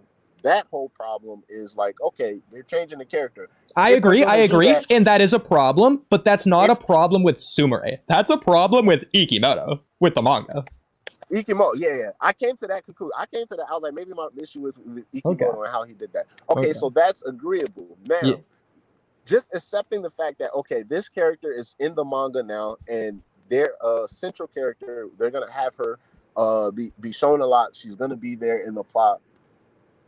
Aside from just, like, being there, right? She's just there. Like, in the manga, they introduce her as, like, okay, the scientific girl, like, she doesn't really, like, we don't know anything about her sciencey as well, like, and that's also another argument we got into. One of the more recent Sumire arguments was like how I don't consider Sumire a scientific person when I think of her. Like, I still think of her as like a ninja who just, like, retired and who's doing this, like, undercover espionage mission right now. I don't look at her as a full-fledged person who's actually been learning and progressing in the arts of science or whatever computer techie nonsense stuff that there is. And she hasn't shown any signs of having that anyway. So it's like, I could be wrong. I think some of the tech that Sarada was training with Boruto and Mitsuki when they first went to that lab was made by Sumire, but it could have been made by Katasuke. Yeah, I don't think it was, unless, like I said, unless I'm wrong either. But I don't think, that wasn't confirmed. Like, she didn't make anything. There was times where she was the one who, like Katsusuke would be showing them something and they're trying it out, and she would be there and she would also add her own explanation. Like, she explained things about it. So there's that. Yeah. What was all the technology, if we remember off the top of our head? There was the dog they healed with the leg. There was the medicine that Sumire applied to Boruto. There was Sarada's, like, weird wall walking technology. I think Sarada had either, like, a smoke bomb or a flash grenade. I think there's, like, one more, maybe like some sort of, like, hook technology, and stuff like that, like grappling hook thing. Oh, and then obviously the lightsaber. Is that all of it? Yeah. And then obviously Katasuke's suit, but that was a fake. And it's like a lot of the time she showcased within the manga, she showcased with, like, alongside Amato and Kawaki. So there can be progression there, but there's never really shown to be, aside from her just being there. Yeah. she's meant to be Amato's assistant. I mean, that's why Shikamaru put her under Amato to spy on Amato or whatever. She's not really meant to be making stuff on her own right now. Anyways, look at Kabuto with Orochimaru. It's like the same thing. Well, as far as as far as that, I'm under the consensus that yes, she's fully espionage and that's under her thing. Like, but if she was a scientist, if that was her whole thing, like we would see that type of progression into the character. That's one of the arguments we had. But aside from that, it's like her mission, we know her mission. She's supposed to be undercover and she's supposed to be doing all these things like relaying information to Shikamaru. Like she was there. I'm trying to think of a moment that she was there for integral. Oh yeah, she was there in part 1, right? She found out from Kawaki and got confirmation from Naruto and Shikamaru right there that Boruto died by Kawaki's hands. And she didn't decide to tell anybody that. Like, and I know like she's only reporting to Shikamaru, so at that point her bosses already know. But it's like that's the type of information that you would have. You can use that type of leeway or leverage and utilize that character in a way to, you know what I'm saying? To be fair, I would agree with you on that, but personally, I see exactly why you're saying that's your problem with Sumire. I don't see that as a problem with Sumire. I see that as a problem with the story and or the prophecy arc just being bad in like 800 different connected ways. I think that's the issue with Sumire, because if I'm Sumire, somebody's finding out Boruto just died by this kid Kawaki's hand. But but you can't just yes, you can pinpoint Sumire because that's a Sumire specific thing. But then you have to pinpoint literally everything as a specific everything point. If everything's bad, then nothing's bad, or what? If everyone's super, then no one is. Shout out the Incredibles guy. Yeah, it's a problem with the arc, not with literally every aspect in it.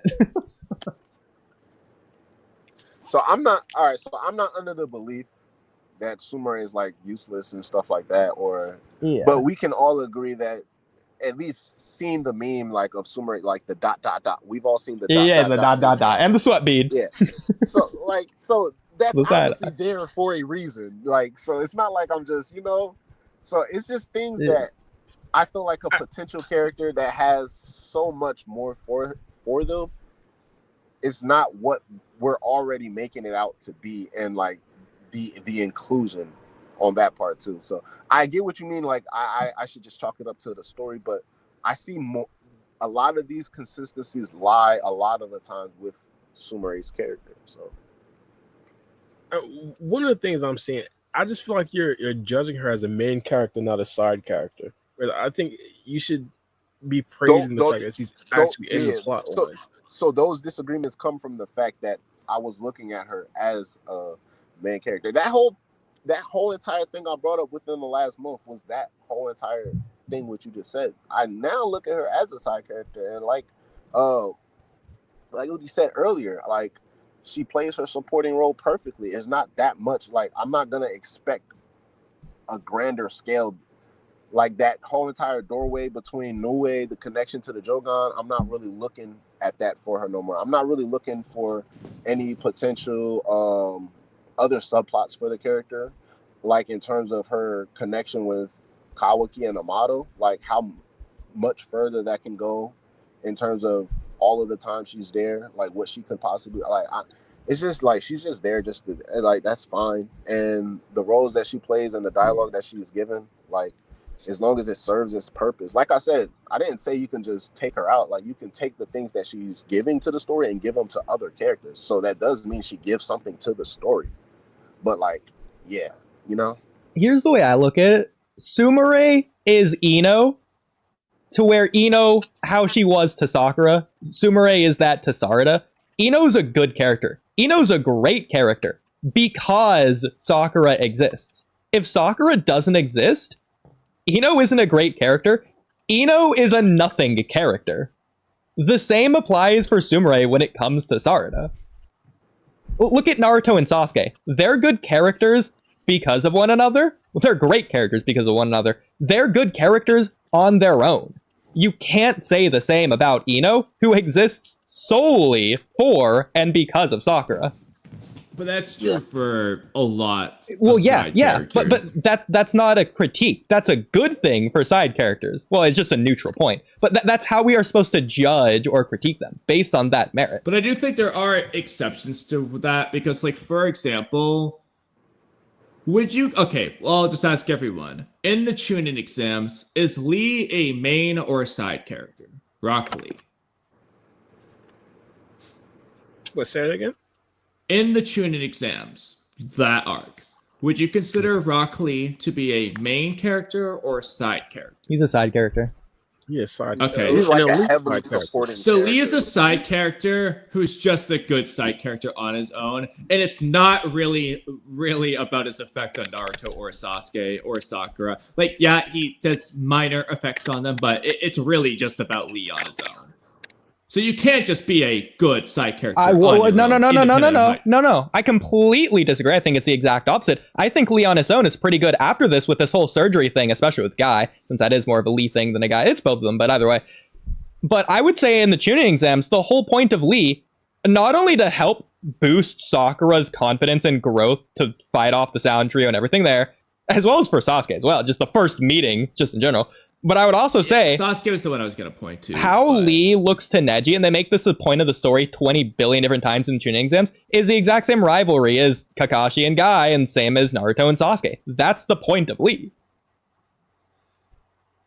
Okay, but Lee and Neji's rivalry, it doesn't affect Naruto's with Sasuke. Well, no, that's not true, because Naruto does think about it in reference to Sasuke. Like, Kakashi literally says it straight to his face. There's no way he can't not think about it. And even if it doesn't, the point is more so for the audience. No, he says it about Sakura and Ino. He says it about both. No, I don't think he compares Lee Neji to Naruto Sasuke ever. I don't think he does that. Okay, well, let's just say he doesn't. Either way, the audience definitely is, especially through the monologue. And it's the same way. But that's not affecting Naruto's character. Even if we can compare it, it doesn't affect. Well, first of all, I would just disagree with that. But even if it doesn't in universe, it still does for the audience. It's the same with looking at Haku and Zabuza. It's the same as looking at Madara and Hashirama. Even if it doesn't affect Naruto's character, if Naruto doesn't witness it or Sasuke doesn't witness it. The point is that it's a Naruto-Sasuke rivalry dynamic that you're witnessing the conclusion of through other characters that can point to what a potential conclusion may look like for Naruto and Sasuke. Well, and that's important before we get it. Lee and Neji don't get a conclusion. I disagree with that. I disagree with that. Look at Lee's No, because Lee was training to surpass Neji, but because of the Gaara fight, it didn't work out well. Yeah, that's that. The rivalry doesn't conclude because we see the flashback later. Remember the whole "my eyes turned black" thing that makes no sense because it's a Japanese saying that doesn't make sense in English. Well, they don't fight.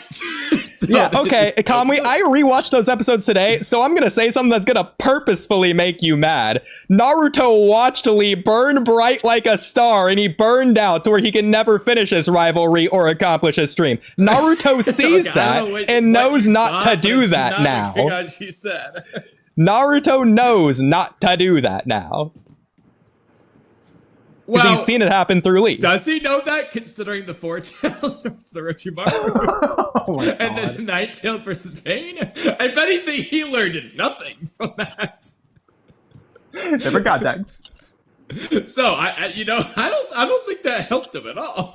Okay, whatever. I do want to get Bara's input on stuff. Last thing I wanted to say is, I think it's unfair to frame the conversation as, oh, well, everyone who talks about Sumire has to include Sarada in the conversation, but if you talk about Sarada, nobody has to include Sumire in the conversation. I think that's an unfair way of looking at it, because for the same reason, you can say the same thing about Sakura and Ino, but Ino's a good character.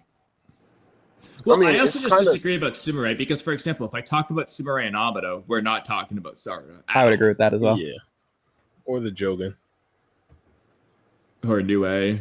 Yeah, but that's anime, manga, so I do want to keep the manga for that. If we talked about those things, but we don't. I mean, I think we like to talk about the Samurai Abado thing and how it hasn't gone anywhere since Abado said, "So you're just stupid." It was the coolest line in the entire series. Like that's just been forgotten. Thank you. I mean, see, that these are my points. Like that's. It's like I agree with what y'all saying, but that's also like that's the point of what I'm saying, like of why I'm saying what I'm saying. So yeah. But okay. To be fair, the League Aura fight happened 20 years ago. We're still talking about it to this day. Even if the even if the Sumire Amado stuff isn't continuing every single chapter in the manga, we're still talking. I think you're underestimating how much people talk. It's not just me and Kamui who talk about the smallest aspect of, oh, Kawaki's foot has a mole. Let's talk about that for threat. No, everyone's talking about it, especially on Twitter. This is still something that's being talked about pretty often. Unlike something like, what, Iwabe? When was the last time you even saw his name in someone else's mouth? Yeah, I think that was my main point as well. And I think Black Uchiha kind of cleared it up where he was kind of looking at Sume as like a main character. My thing is like, what side character is getting this many roles, this many storylines? I mean, honestly, let's just say she's a main character, doing more with her than they are with Mitsuki. Yeah, and that's a problem. Well, in TBV, I disagree. But it's pretty equal. Sumire's if been present for the same number of argument fights as is, Mitsuki like, and had just as much character development as Mitsuki. I know she didn't do anything in her fight. But Mitsuki didn't really do that much in this fight either. You know what? Regardless of how much better they made the characters in Two Blue Vortex, I'll say this. Compared to Mitsuki, Sumire has not been ruined nearly as much. You think Mitsuki's been ruined? Yes. Is arguably the most ruined. But except you have to include Sarada and Momoshiki in that conversation now. They had Boruto. Yeah, this latest chapter really changed things up. I'd say it's too early to say he's ruined. Oh my god. Well, okay, how about this? They haven't ruined Mitsuki's character, but they've ruined his Sage mode. I'd say they kind of ruined his character, though. Talking like power level wise, then yeah, that's cool. I thought you were just talking about like in general for like the character. Well, they also, I mean, they also, in terms of the anime, ruined his character. Nah, I mean, Kamui, the chapter where Boruto's fighting Jura and Mitsuki knows it and doesn't go to help him. I know, that's a me thing. I personally don't like that. No one else has a problem with that as much as I do. That ruined Mitsuki for me. No, but I mean, it's true though, because when did Mitsuki's character arc just find out Boruto's his son? Yeah. Yeah, I know. Mitsuki realizes that the son, he doesn't need the son. He doesn't want his son to die. So just gonna ditch him. Yeah, if he thought he didn't need a son, then he wouldn't have freed him from his handcuffs. Yeah, exactly. You know, the order he went against. He wouldn't have wanted to go help him when he's talking to Konohamaru. Yeah. Oh, but he was ordered. Yeah, he was ordered to not do that when he freed him from handcuffs. You know what else he was ordered to not do? Go after Boruto in Chapter 6. Or break the handcuffs in Chapter 14. So yeah, he was... At this point, I wouldn't trust Konohamaru with anything, so... Yeah. I wouldn't leave him alone. You know, why is he listening to Konohamaru in this case? The last time he specifically didn't listen to Konohamaru. Okay, but that being said, Konohamaru's been one of the Two Blue Vortex aspects that I think actually has been written well, Kamui. I think you said that recently, too. I mentioned in Discord, I said, unironically, Konohamaru is just one of the best written Two Blue Vortex characters, where you really can't complain very much. Like, he's just been overall pretty good. I gotta heavily disagree with that one. As a character, I'm not talking about the fact that he doesn't get an actual fight versus Matsuri. That's no bearing on his character. Is it? He tried to save Matsuri over saving Moegi. Like, that has to bear something on his character. No. He didn't try to save Matsuri over saving Moegi. He just hesitated because he saw Moegi in Matsuri. That has to be significantly different than how I saw it. Don't get me wrong. He wasn't trying to save her. He faltered because she said Konohamaru-chan as he was killing her, and he stops. He hesitates for a moment. He saw the Moegi in Matsuri. Yeah. So instead of trying to get Moegi back, he just like, nah, we're gonna keep Matsuri here. He wasn't thinking that though. He just hesitated. It's like how Choji, knowing that Asuma's the Edo Tensei enemy, hesitates to punch him before he's convinced to do so. I don't Same understand idea. that. I understand that way more in the Asuma case because there isn't a chance of getting Asuma back. Whereas Konohamaru has a clear chance of getting Moegi back. So, well, that's not true. If they just defeat Kabuto and just manage to rewrite it to where Asuma stays like Madara, they could get Asuma back. Bro, that's highly unlikely and probably even illegal. I mean, never mind that. They could just try Kono Matsukami Asuma or do something similar like with Itachi. My point being, though, Konohamaru is on a mission to get Moegi back. I'm thinking most of the emotional stuff that Matsuri is saying to Konohamaru, it should influence him or motivate him to actually get Moegi back and not falter. Like, I don't know. Well, he was influenced to get him back. I don't care if it's filler or canon, but there is, I'm positive, there is a Naruto or Boruto, I don't care if it's anime only or manga canon, I swear there is a similar concept somewhere, and I just can't quite think of it, but I know it's there somewhere. But also, to be fair, Bara, just because we disagree with a character doesn't mean they're written bad. Sasuke's character wasn't ruined when he decided to go to Orochimaru. It's tragic and sad, and oh my gosh, it's so emotional. We so certainly wish he didn't do that, but it's consistent with his character, so it's good writing.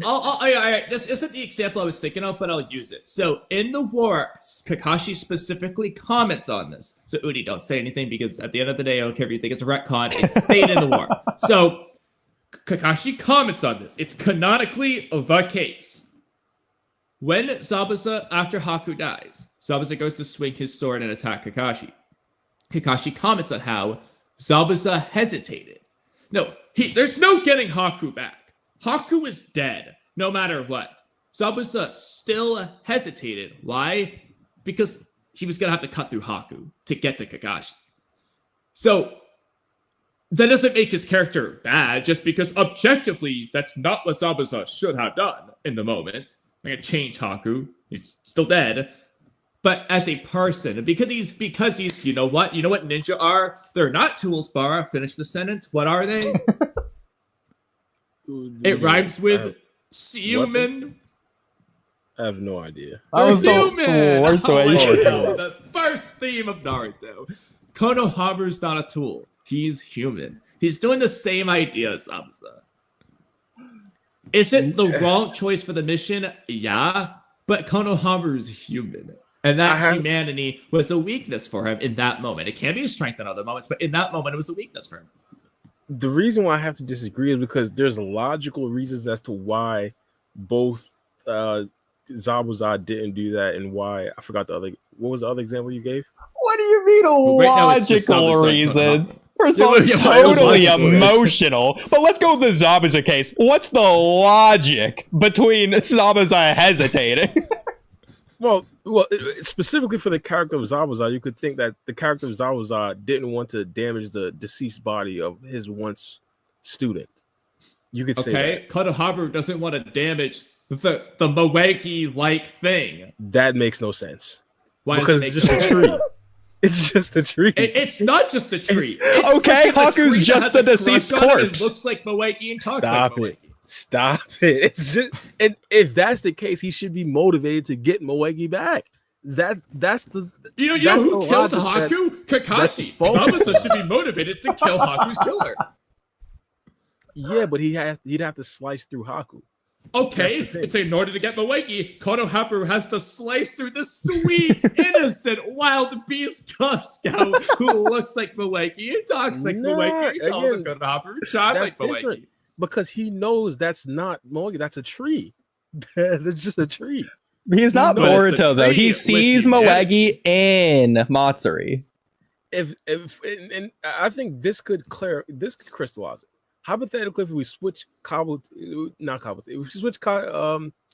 and Zabuza, Zabuza doesn't hesitate there. He hesitates with Haku because there's a legitimate reason. You don't know that. I'd have it. Well, but why? Because it's not an emotional thing. It's a logical thing. What do you mean? That's what you said. You said that Zabuza didn't swing through Haku because of a logical reason. Well, both. I believe those things can be connected. You could logically be emotional over something. In this particular situation, so Konohamaru was logically emotional over Matsuri. No, again, my point is it should be the exact opposite. If he was logically emotional, he'd understand I have to kill Matsuri to get to Moegi. It should be the opposite motivation. The motivation should be to Zabuza go has through to with it. swing through Haku to get to Kakashi.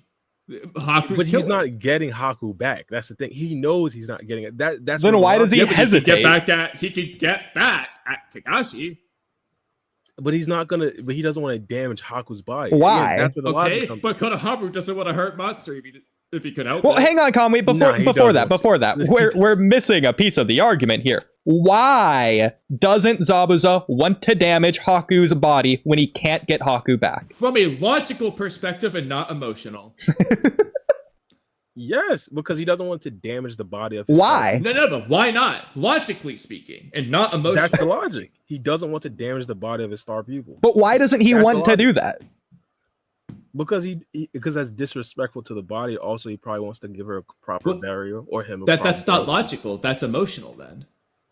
No, that's very logical. No, as I said, it's connected.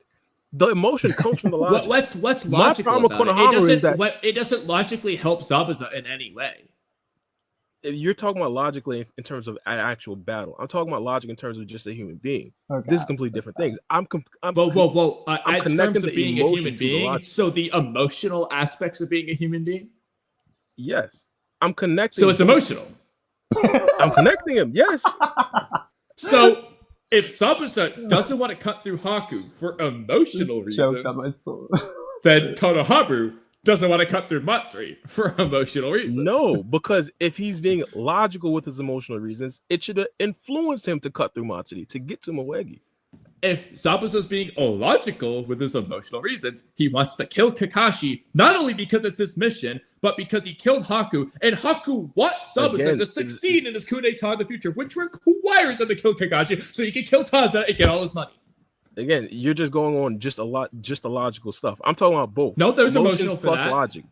Emotions plus logic. If Konohama's character is going to lead him to not kill Matsuri because he doesn't want to harm someone that looks like Moegi, that's a problem with Konohama's character. I believe if Zabuza and Konohama are in completely different situations, the exact opposite situations, or flip Why them, is it a Zabuza problem doesn't with hesitate Konohama's there. character as opposed to just a flaw, but like a good flaw, like writing wise? No, horrific flaw. Horrific flaw because Not it just shows bad, that but Konohama horrific. is Okay, Oodie, can you It come up shows with that any Konohama's other an idiot. comparative examples besides the Zabuza one? Because I know there's more. There's can't think going of to be logical reasons why ninjas hesitate. There was one that you brought up prior, and I had a great comeback. What about Sasuke choosing to fight Orochimaru instead of getting him the scroll like he was originally going to, but Naruto changed his mind? Is that close enough for you, Kamui?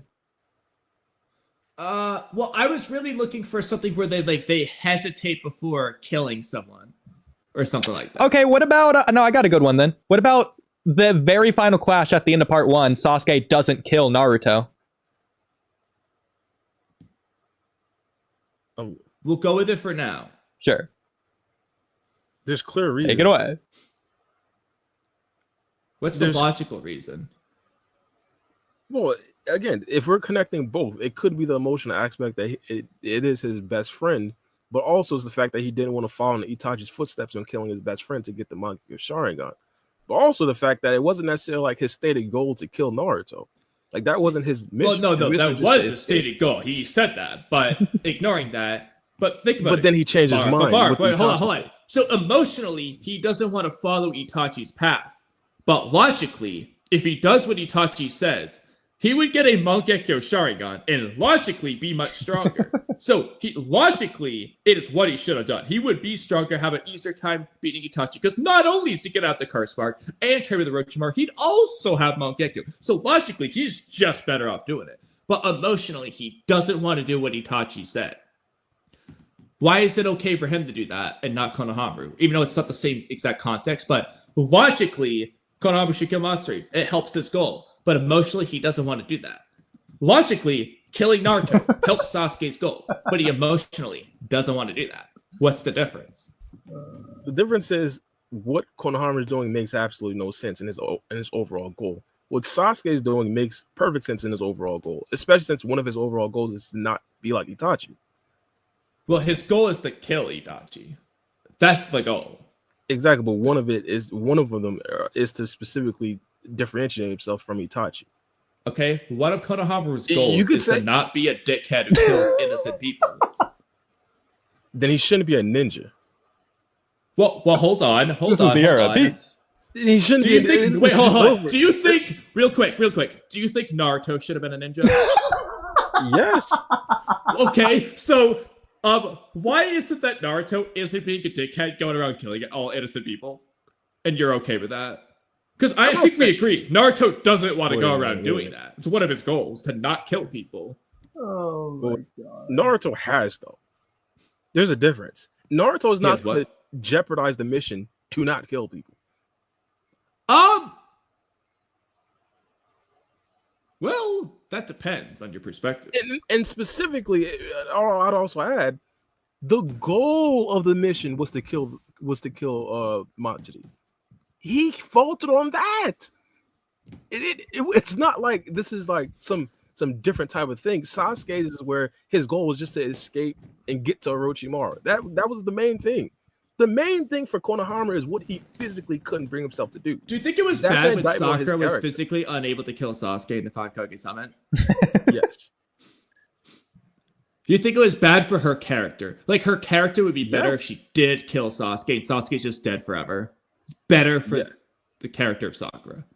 If you're talking overall, if we're going off long haul stuff, no, obviously not. But if we're talking about in the moment, right then and there, absolutely. I'm pretty sure. So, I wasn't what necessarily if Naruto. Konohamaru's failure in that moment facilitates story themes that are good afterwards? Like, for example, for Jura. I don't think that should be attributed to Konohama's character because Konohama wasn't thinking about that when he made that decision. So, okay, real quick. When Sakura doesn't kill Sasuke, do you think that's consistent with her character? I'd say yes, because at that point we thought of Sakura as being Sakura. So yes, Sakura herself had significant slander on her name. So like it would be consistent with that slander. Konohamaru likewise also has significant slander on his name long before this. And I would say Konohamaru has consistently been a nice guy who is, I don't think we've ever seen kill someone. So would you say this is consistent with his character? Yes. He's consistently trash. Am I missing something? Bara, if you were in Naruto, you'd be one of the reasons why Sakamo did what he did. Yeah. Hey, I'm keeping the book. All the respect. To He's Konohama. driving Sakamo off the edge of that cliff. Okay. He's like, hurry up, buddy. It's taking so long. All the respect to my guy Konohama, but we understand from years and years of Boruto coverage, the character that he has portrayed has been absolutely terrible, and I think it comes to a crescendo with this last Matsuri situation.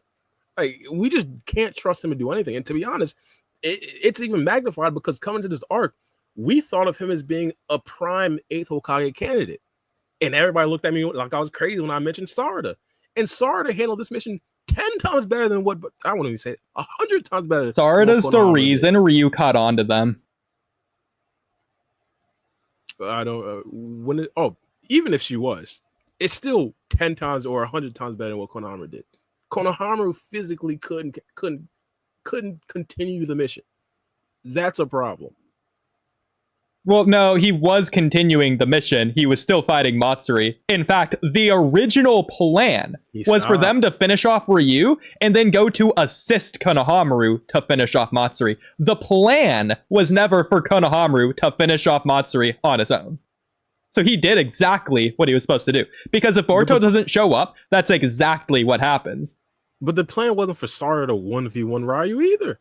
And she did. Yeah, because Sarada messed up the mission. And Sarada was able to complete it. My thing, however, is just the overall look of not just overall. No. That's not fair. That's not fair. The mission was to kill Ryu and nothing else. The mission wasn't for Yodo to die. No, I understand that. I'm not necessarily saying all the other stuff was a part of what the planned mission was. I'm saying that the execution of the mission Sarada clearly came out significantly better than how Konohamaru looked. Don't get me wrong. Sarada herself wasn't perfect in the mission, but what she did was significantly better than anything that my guy Konohamaru could have came close to doing. So okay. and to be honest, how I essentially bring this all together in the next mission that Konohamaru and Sarada goes on, Sarada should be the captain. So okay, if Sarada knew that Boruto was a Shinju and she was fighting the Boruto Shinju, do you think she would, and do you think she should hesitate to kill him?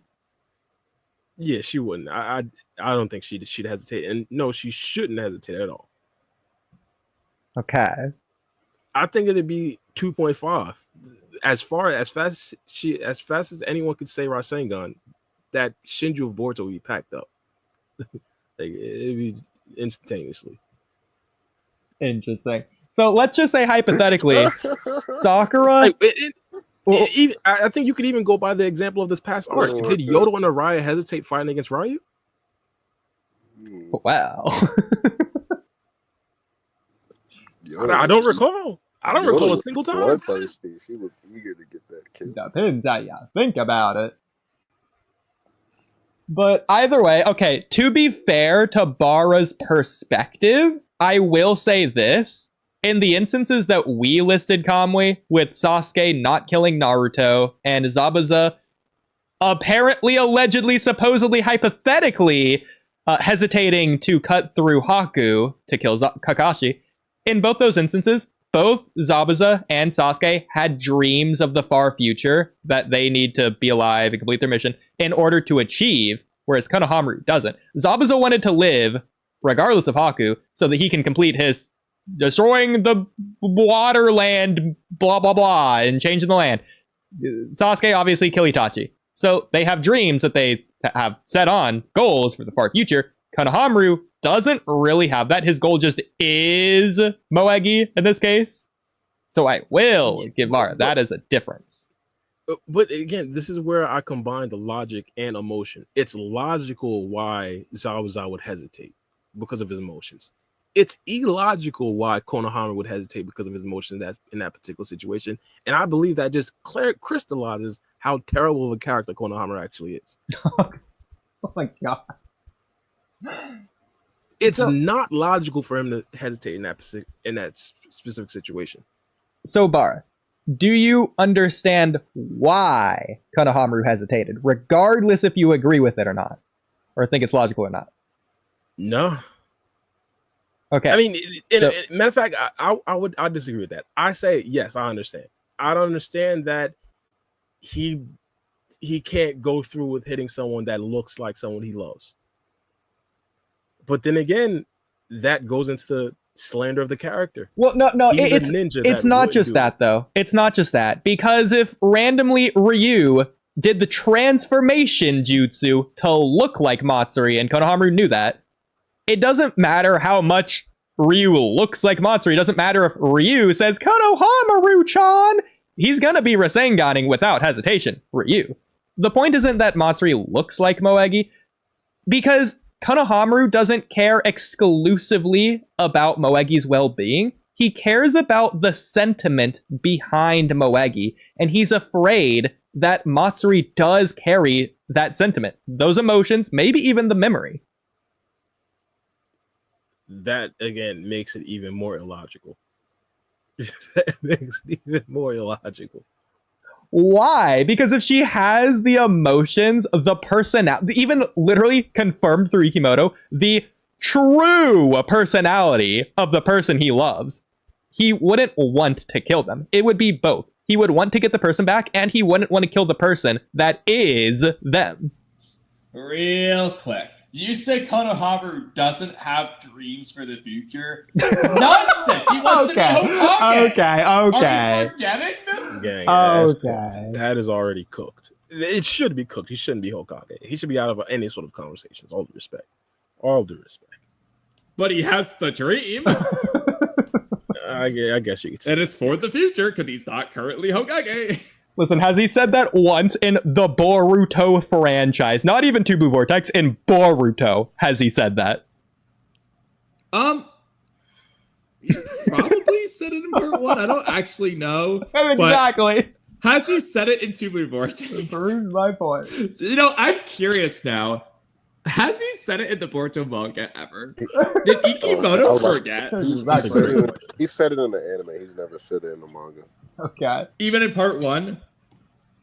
Like when he trains Boruto with the Rasengan or something randomly, he just randomly say he's gonna be Hokage or something. That's what I was thinking. I was about to say, unless we look over it, because I didn't read the Chunin exams arc in the manga. So, because I know whenever he's training Boruto for the Rasengan, somewhere around there he mentions about how he wants to be Hokage and stuff like that. So. I'm gonna go look because now I'm curious. I know he says that Boruto is being a true ninja now. I don't think he comments on himself. Because Boruto's the one that's commenting on Konohamaru. Konohamaru doesn't ever comment on himself. I don't think so. Just that he's proud. I don't know if they do it in the manga. That would be the only place I would know. I wouldn't know because like I didn't read that part. But in the anime, like not during the Chunin exams, but he has mentioned wanting to be Hokage. Like in that. Yeah, I mean he said it like 50,000 times in the anime. But... Yeah. And hypothetically, if Boruto's like, oh, Sasuke is a Shadow Hokage, and Konohamaru's like, oh yeah, well, it's my goal to be Hokage. I'm not going to count that as Konohamaru saying it if it's just like a side comment in response to someone else saying something. No, all I want to know is if he's just said he wants to be Hokage at any point. That's all I want to know right now. Matter of fact, bump that. First things first, I don't think he actually said it, but I want to go back to see. I think Shikamaru gave my guy specific instructions to not let his emotions take over. If that's the case, that's even triply bad. Oh, he definitely did. Oh my goodness. Oh my goodness.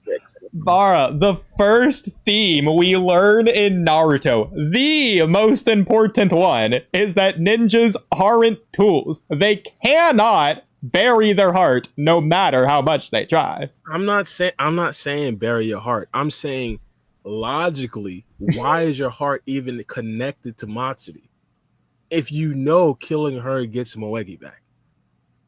Because killing her... It makes no logical sense. Yes, it gets Moegi back, but killing Matsuri to Konohamaru, that is killing Moegi. That's a defect in the character. Intelligence. And I think looked, man.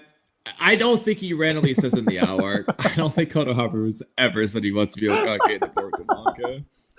Terrible. I'm gonna look it up. Just has Konohamaru ever said he wants to be Hokage? But why is that illogical, Bara? Hypothetically, if the closest person in the world to you in your real life, if you knew that you could kill them and then they just come back to life, you're still going to hesitate to do that. I don't know. The closer I am to it, I'm thinking of the person in my head. I'm like, I'm finally going to get them back. Finally. Like, that's where the emotions are. It's not, oh, do I really have to do it? This is the person. No, that's illogical. That is illogical. That's crazy. I'm finally going to get them back is crazy. That's literally how Konohamaru should be thinking. That's how Konohamaru should be thinking. That's how Araya and Yoda were thinking fighting against Ryu. I don't think they were thinking, period. Matter of fact, I'd even go out on this limb. We won't see any other ninja hesitate against a Shinju. When Sarada fights against Hidari, she's not hesitating. Well, to be fair, Sarada already was hesitating, but it wasn't because of emotions. Yeah, she just didn't know what was going on or who it was. Well, no, actually, no. She was actually. You know what? No, Sarada did hesitate against Ryu. She didn't use her Mangekyo until Yoda convinced her. She was hesitating the entire fight. That's a different kind of hesitation. She would have hesitated like that against regular Claw. Right? Well, okay, no, but that's not fair. That's even worse. Because she hesitates against anything. It doesn't even need to be like a Boruto Shinju. She's still hesitating. Why aren't you giving her shit for that? And it is an emotional hesitation. Because we understand the logic behind that emotional hesitation. No. Okay, hold on, Bara. The logic behind her hesitation was the following. She wasn't sure if she liked Boruto or not. That's why she hesitated. She wanted to save power in case she needed to help Boruto. But that's not what Yodo told her to do. Yodo told her to only use it for Boruto. And then she didn't do that. Then she didn't listen to Yodo. So what was the point of Yodo's death conversation? You could arguably say it's useless. It was. So why? So then the question is, why wasn't she doing anything before? Because Yodo didn't convince her. She told her to do the opposite. Yodo She told her walked us it's through the logical okay explanation. to feel like that. She didn't say it's okay. She didn't tell her like to only use it for Boruto. Actually, no. She said to use it for and only for that special person in her life, which is it's Boruto. okay to feel like that, but she has to wake up to the reality that. So what Yodo literally says isn't what you're saying. I agree. That's what it should mean. It's probably what it's supposed to mean. That's not what she says. Well, we chalk it up to the translations at that point. So we checked all versions. What she said, it just doesn't make sense in any of them. I translated the Raws as well. Yeah. I mean, that's how. In every version, she's saying, she tells Sarda, like, hey, like, it's okay to use it for things besides the greater good, Sarda. The greater good being like this fight. You can use it selfishly and only for that. It doesn't make sense. It really just doesn't make sense. I believe it was chapter 100 when that speech happened. I want to see specifically. Well, chapter 20 of the different series that known as Two Blue Vortex. Well, yeah. My bad, yeah. You know, the sequel series of Boruto. Yeah, despite Naruto all being one manga. Yeah, that's kind of where I got it from. No, it would be kind of simpler if Naruto and Naruto Shippuden was kind of separated from manga chapters. I'd probably know it more handily. But either way. So, Bara, hypothetically, let's just say Ada casted omnipotence, and next chapter, Moegi's gonna defect from the Leaf Village. Moegi's gonna go to Orochimaru for power, for a curse mark. And Shikamaru orders Konohamaru to kill the real Moegi. There's no side backups. There's no Karmasil reincarnation method. There's nothing. You kill Moegi, she's gone. Should or would, I guess both, should and would Konohamaru hesitate to kill the real and only Moegi? Yeah, that makes sense. Oh, but this makes sense for Sakura? What'd you say? So why doesn't it make sense when Sakura did it? What you mean? When you said it was what? bad for her character when Sakura did exactly that to Sasuke. Well, hesitated with Sasuke. I thought it was different because I don't necessarily think she was trying to kill Sasuke. We're talking about part 1 or part 2? Part 2. Part 2, but she tried to kill Sasuke but couldn't do it. In the 5 Kage Summit. Oh yeah. You said it was bad for her character. Yeah, it was bad for her character. So why wouldn't it be bad for Konohamaru in this instance where Moeki's evil and Shikamaru orders Konohamaru to kill her and then he hesitates? It'd be bad for his character, but it'd be logical. Was it logical for Sakura? Wait, what's logical about it as opposed to emotional? Well, again, when I say logical in this particular conversation, I'm connecting them both. Because you'd logically be emotional about something. I don't think. Okay, then Konohamaru's logically emotional. No, again, here's what I don't think Konohamaru should have been logically emotional about Matsuri because it makes no sense. It's literally like a logical fallacy. Hey, wait. What if I explain it? Does that mean it makes sense? If I can explain it? No, I don't. I think your explanation is going to be incorrect. Well, hold on. You said it doesn't make sense, so I'll explain it. He sees Moegi and Matsuri because she looks like him. The technical personality, true personality of Moegi, according to Ikimoto, probably sounds like him too. Okay, I understand that. Has the same chakra signature as her. Likes Konohamaru. Has the same seems abilities. Like a pretty nice girl in general, independent of anything else. You guys asked me a couple minutes ago, could I see why Konohamaru would do it? I said yes, but that just adds to his character. Well, then you see logic in it. No, it's a If fallacy. your answer is anything other than no, you see the logic. No, don't get me wrong. Again, I see the logic in it, but I just think it's a fallacy that it contributes to his character being bad.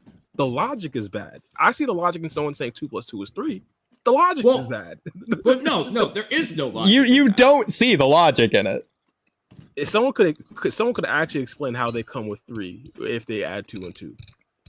Then their explanation would be wrong. Illogical. Yeah. You wouldn't see the logic in it. You would just disagree through and through. You wouldn't see the logic.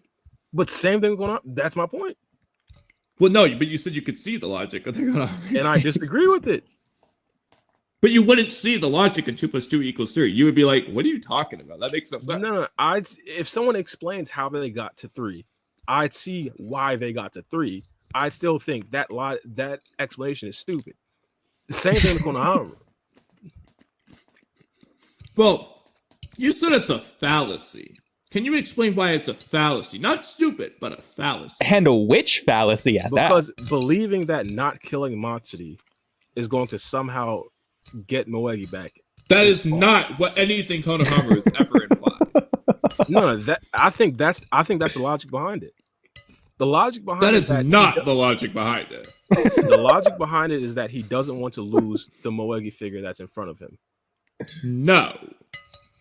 If that, then explain the logic to me. Yeah, I might be wrong. It's not that. It's that logical. he sees Moegi in her, and that's what makes him hesitate. He's not thinking, oh no, the last thing I ever want is to lose Matsuri, my dear friend, or oh, if I just don't kill Matsuri, Moegi's gonna come back. He's not thinking that. It's just a moment of weakness. He sees a flash of Moegi in his mind as he's looking at Matsuri, and that subconsciously, it makes his body move on its own, but the movement in this case is to stop moving. Like, that's what it's doing. That's even worse logic. We would have been better going with the logic. Because it's not logical, it's emotional. There is no logic in these cases. There has to be some logic behind emotion. There has to be. Let me put it. We're just emotional about anything. Okay, let me put it this way. Konohamaru is associating both Moegi and Matsuri together. This isn't true, but I'm going to pretend like it is just to keep the logic simple. Konohamaru doesn't hesitate to kill Matsuri, but he does hesitate to kill a Moegi. He sees Matsuri as both. My point is, that's stupid. Is it stupid? Okay, hold on. Sasuke's... Okay, let's not even use Sasuke. If Naruto's fighting Borushiki, would it be stupid if he hesitates? No, because that's Boruto as well. That's Momoshiki. But it's also Boruto. It's Boruto's body. If he kills Borushiki, he kills Boruto. Whereas but that's Momoshiki. That guy is Momoshiki. He's laughing as he's trying to kill Naruto right now. That's Momoshiki. The logic behind hesitating to kill, or the emotional aspect of killing Borushiki, makes significantly more sense in the logic. No, Bara. But Naruto wouldn't want to kill Momoshiki, his dear precious Momoshiki. To keep it the same logic. Even still, even if we want to incorrectly make it that still makes way more sense than what Konohamaru did. But why is it incorrectly making it that when you are saying that is the case with Konohamaru and Moegi? Because Moegi and Matsuri aren't connected. But he sees both. Person. He sees both Moegi and Matsuri. The same way that Kawaki sees both Momoshiki and Boruto together as the same person. That's the problem with Konohamaru. If someone says, I see Borushiki as Boruto and Momoshiki, that's logical, and I understand why someone is emotional around that. I cannot see Konohamaru saying, hey, Matsuri and Moegi are the same people, therefore I'm going to hesitate in killing Matsuri. It's not the same. It's not the same person. Yes, he understands they have different physical bodies. Konohamaru's problem isn't necessarily with literally destroying Matsuri's body. It's with destroying Matsuri, who derives from Moegi. The concept of Matsuri, the existence of Matsuri. That's why that's the problem. Well, but think about it, because when he hesitates, he flashes back not to Matsuri, but to Moegi. Why would he do that? because that's the problem in the character. That's the idiocy. Do you think? Hold on, real quick. That's the prime Do idiocy. you think Konohamaru hesitating made the story worse than if he didn't hesitate? No, I wouldn't even say that. So then why, when you say it's a problem with the character, I feel like that's not how you should word it. Because if you think the story is better with the hesitancy, that would be a good thing that they did with the character. You just disagree with his actions personally, but you think it's a good thing that the character did that for the story. That's assuming there's no expectations for the character itself. That's assuming that the only thing that matters is the story. Konohamaru is a character. Yeah, that is the only thing that matters. but all right. So if we could come to the conclusion that Konohamaru is an idiot and the story was progressed, I think we all agree. But I think you guys are disagreeing with the fact that Konohamaru is an idiot. Well, no, I think he's an idiot for other reasons, but you guys disagree that he's an idiot for this, for not going through with the Matsuri pack.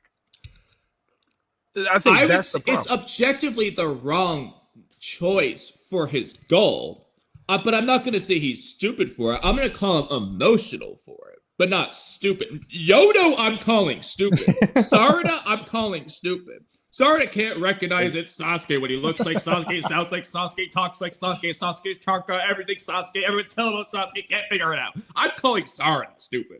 But I'm not going to go Konohamaru stupid. I'm just going to say he got too emotional.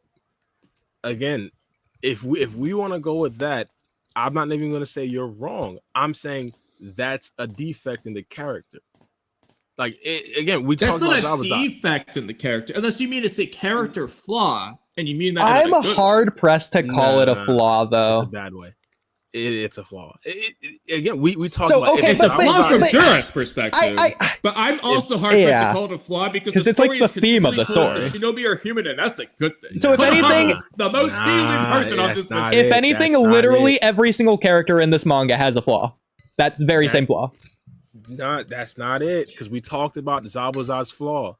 If we take Zabuza out of that situation and put him in this exact situation that Konohamaru is in, Zabuza is not hesitating to kill Matsuri. Like, that's my point. Okay, he's but more flawed then than we the can other emotional we can characters. apply the same thing to Konohamaru. If we put him in Zabuza's instance, Naruto is not going to talk no jutsu Konohamaru to crying because Haku died.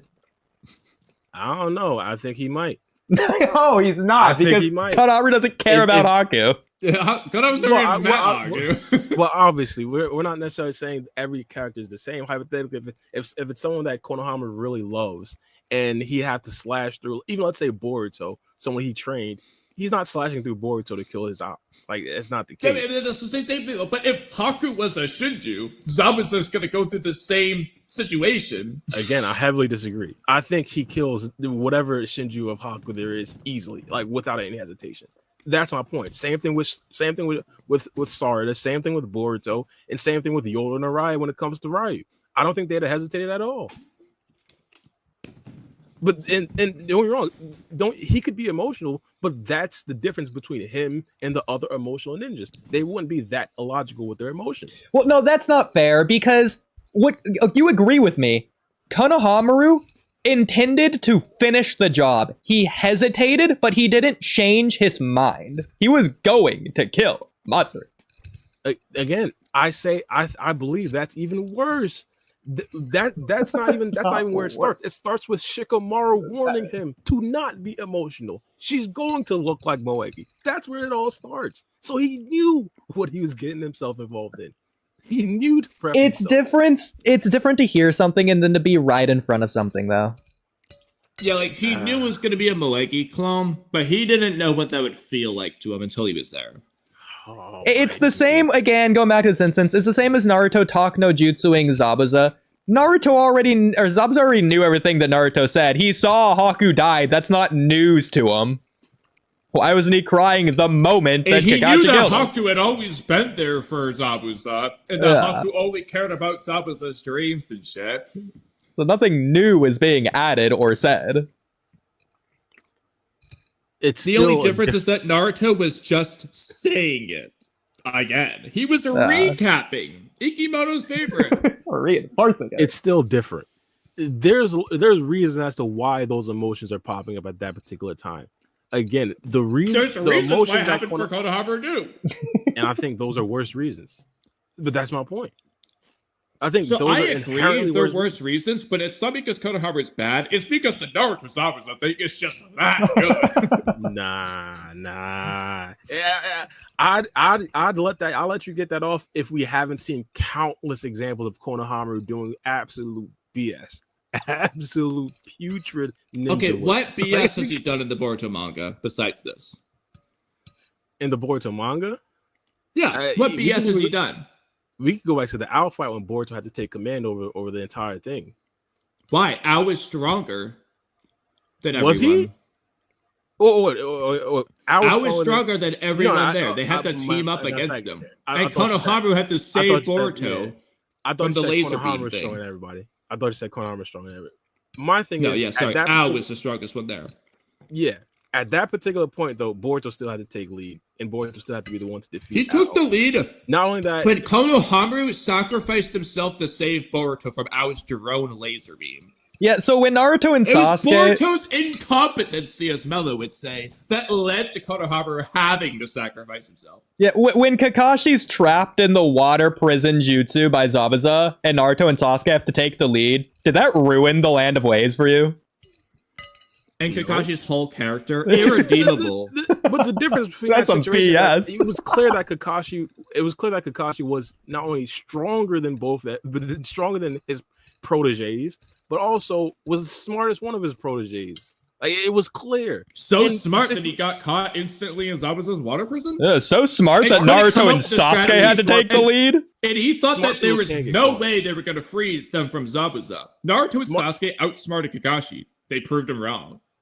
Smart people can't get caught. My thing is, there's clearly a difference. In the Okay, performance between smart Kakashi Konohamaru and got Konohamaru. caught by Yeah. No. He was clearly not smart throughout the entire arc. All due respect. All due respect. And it's not only that. I understand we don't necessarily want to go through anime stuff, but even in the anime only arcs, we can go through like countless anime. I already know arcs. you could mention the hog tie thing, and I agree that was ridiculous, but... To be fair, it was the gonna Jugo work. arc. It was gonna work. The Jugo arc, the Mitsuki retrieval arc where he did nothing. It's like it's countless times. Yeah, It's the just- Jugo arc. The arc where Konohamaru infamously does nothing in the Jugo arc. I believe he did nothing, yes. And especially... Yeah, let's just ignore during the that 3-minute viral fight on YouTube. Yeah, I mean- Konohamaru's best fight. I mean, yeah, he got a fight during the setup of the arc and disappeared during the critical moments. Like, this is what I'm talking about. This is what I'm talking about. Dude, when it comes to being a leader, being That's not legitimate- Konohamaru doing bad things. That's Konohamaru not doing anything. He's just not being written to do anything. Yes, but this all goes into the Rolodex of him not being a good ninja. Well, no, that's not Konohamaru's character that's the problem. That's Ikimoto. But also, that's not a problem. You remember when the Infinite Tsukiyomi happened? Man, everyone who's not in Team 7 wasn't even doing anything. Oh, they were written so poorly at that time of the story. Oh, Infinite Tsukiyomi. Oh, Yeah, when everyone wasn't doing anything. They were doing nothing towards the end of that arc. You know, I have a question for you, Bara. Can you, if you don't mind, explaining to me, I'll give you a hint after, but why is Neji a terrible character? See if you have any guesses. Because I have a tie where Neji, by your logic, he should be the worst character ever. Do you have any guesses? Well, if for the Awful conversation that we character. just Like, had- it's like it ruins this arc.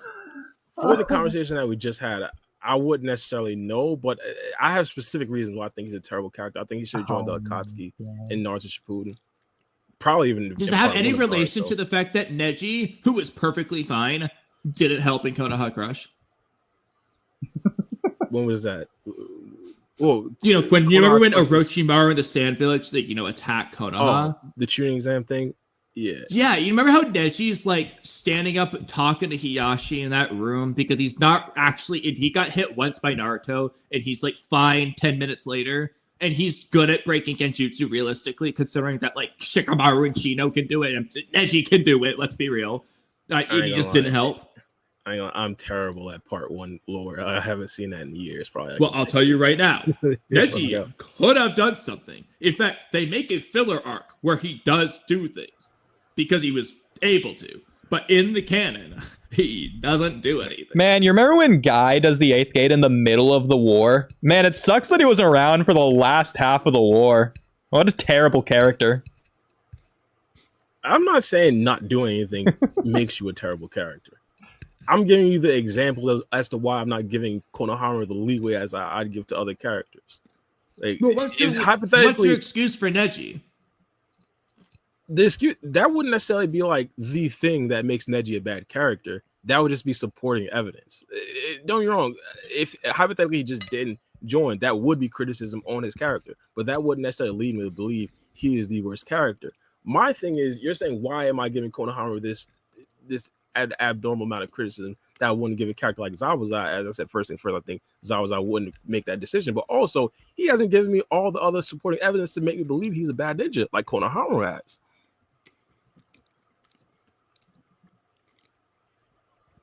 Well, bad ninja. Yeah, I'll What say are that. ninja? Wait, hold on. Yeah. So, what is a ninja? We getting philosophical. Yeah. So, how would you define a ninja? In Naruto. I don't You know, it's like, I'll give you a hint. It's the thesis statement of the story. And if you go to chapter 699, you can just get the answer. I mean, you could go to like probably 20 different chapters throughout and they say it. Like, for example, when Jiraiya is talking to Orochimaru in Search for Tsunade, they say it there too, and like 50 other times. Any remembrance? Zero remembrance. I don't fly. Well, let me ask you this. Do you think Konohamaru endures? Oh, I guess so. I mean, he's a ninja! Oh, what do you know? Wow.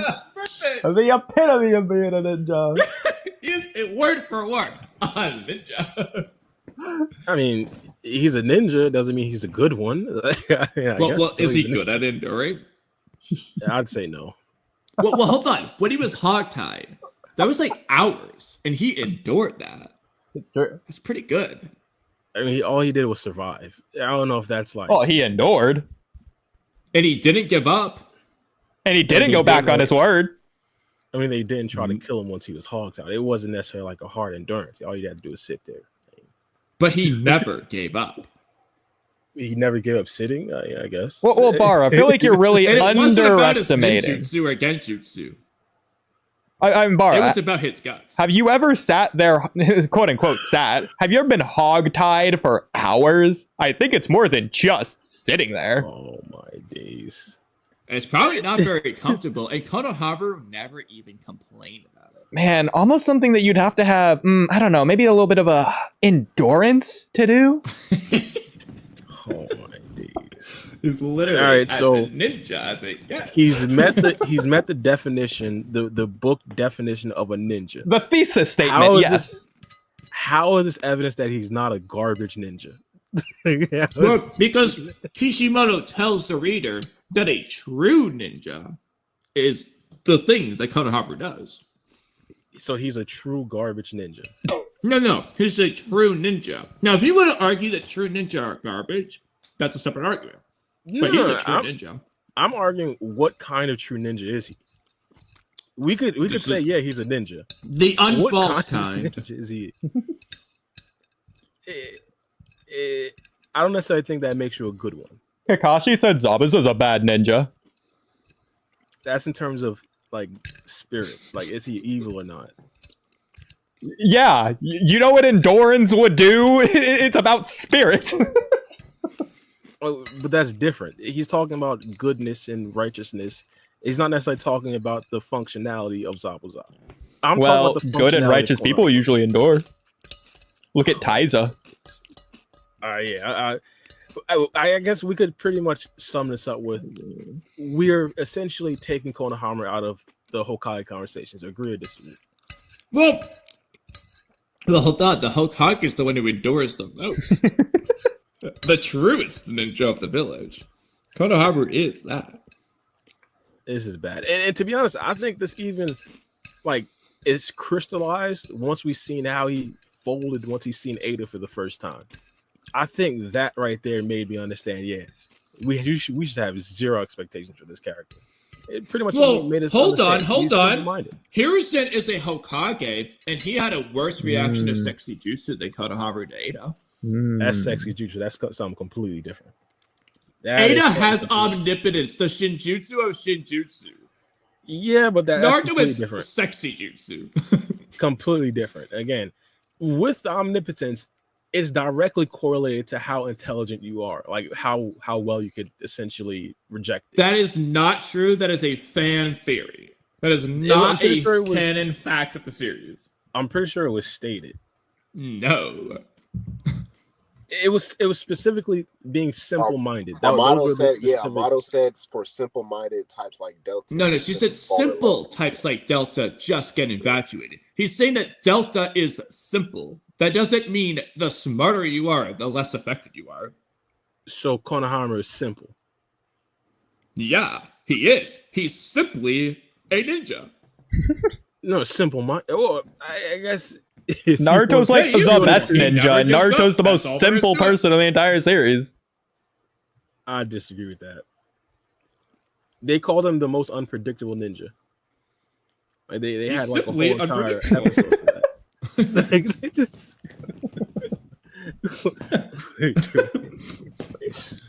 It's kind of a meme that Naruto's just constantly only saying he wants to be Hokage and bring Sasuke back. That's very simple. I mean, yeah, but there's more depth to Naruto, whereas there's just none to Konohamaru. And don't get me wrong, this isn't a problem with Konohamaru. You guys said it a little bit earlier. We essentially said these are Ikimoto problems, and I 100% agree. My thing, however, is I don't necessarily think Ikimoto believes Konohamaru is a good ninja. I think he's writing him exactly how he's supposed to. I don't even know if Ikimoto believes Konohamaru wants to be a Hokage now that we've double checked that in the manga. And that's the craziest revelation of the day for me. Yeah. Okay.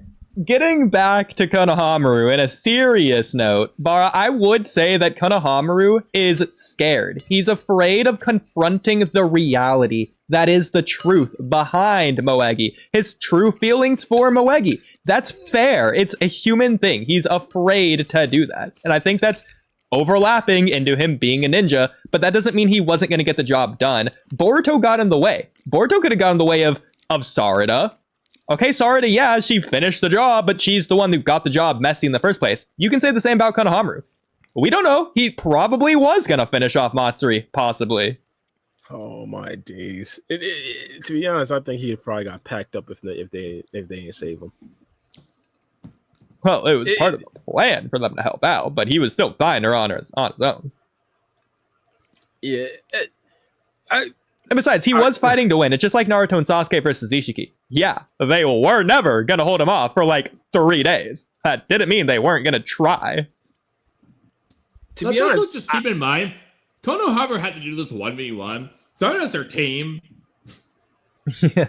True, but after she got the Mangekyo Sharingan, it was effectively a 1v1. Yeah, but Ryu had been fighting a 4v1 for like 10 minutes at least prior to that. Yeah. True. I mean, I guess you could say Matsuya. He'd been getting hit around by Araya and Mitsuki and Sarada's attacks. He was taking damage. He's doing the cough that he does. Spitting up blood or whatever that gooey stuff coming out of his mouth was. But then again, I could bring up the fact that Matsuya had a whole entire mission before this entire ordeal. The mission where she talked to her trees? Nah, where she packed up Gar and and the rest of the team, the Shinki team. That was at least the day before, if not 3 days, considering it's supposed to take 3 days to get to the Sand Village. And they have literally what seems to be a morning and night period. And that was also a flashback because it had already happened before Conqueror's phone call. So I could see that argument. And she also clearly did not try, considering she wasn't sweating, wasn't damaged. I mean, Ikimoto tries to sweat bead in every single panel except for that one, so she's not even sweaty. No damage. I think she didn't have to try. Sorry, Bara. He has to go overkill on everything. I don't know how, but yeah, I can see that argument. He convinced me. My thing, though, the biggest Matsuri and Konohamaru problem for Konohamaru is the fact that she was weakened. She was already nerfed fighting against Konohamaru. I think that in itself. But who nerfed her? Konohamaru. 1v1. Is that why Boruto beat her? That's what he said.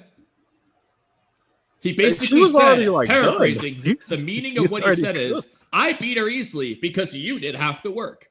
No, Oh, yeah, no, all right, she all right. So, wasn't all right, already in cooked. that way weakened. Yeah, in that way weakened. Yes, I meant more emotional. She was emotionally weakened for Konohamaru. She was physically weakened for Boruto. Realistically, she was amped at that point because she was mad, and then she saw Boruto, who she hates. Yeah, realistically, Matsuri wasn't weakened. Her entire fighting arsenal is in her weird tendril things. She still had all of those. I know, I completely agree. But Boruto said it's just bullshit. Like, Yeah. it shit doesn't affect her. They literally said she was weakened. I don't know. Yeah, I know, it makes no sense. I don't know. And maybe Ikimoto was right. I don't know. Maybe this is me. Well, actually, he doesn't say she was weakened. He just says Matsuri was pretty beat up. That is true. Well, like as an example, I'm pretty sure there was like a mental nerf in that battle as well. That's not what Boruto says. I'd have to go back and watch it. Well, you can't watch it because it's not animated, but I'm looking at it right now. He says Matsuri was pretty beat up already. Otherwise, it wouldn't have been this easy. Well, I'm sure those like fan manga animators like probably way did it. before that. When the fight was actually starting, it was kind of implied that she had a mental nerf when she started fighting Konohamaru, not the Naruto battle or the Boruto. It's both to where she's They weren't angry. even fighting. She's motivated to kill Konohamaru, but she's also hesitant because she loves Konohamaru. It's both, just like it is for Konohamaru. That's like the point of the fight. And that's why they're just standing there yelling at each other instead of actually fighting. Yeah. Now, you can argue you don't like that. And my guy is he's as simple as a newborn Shinju. This is bad. This is terrible. I don't necessarily want to continue to beat up on Konohamaru. My thing has always been like, at least since TBV started, he's not meant to be a good ninja. He's just not. All due respect. It's so confusing as well because he will 1v1 a Shinju, but he'll like completely fold at the end. Well, okay. He will feats against Hidari, but he doesn't BS at the end.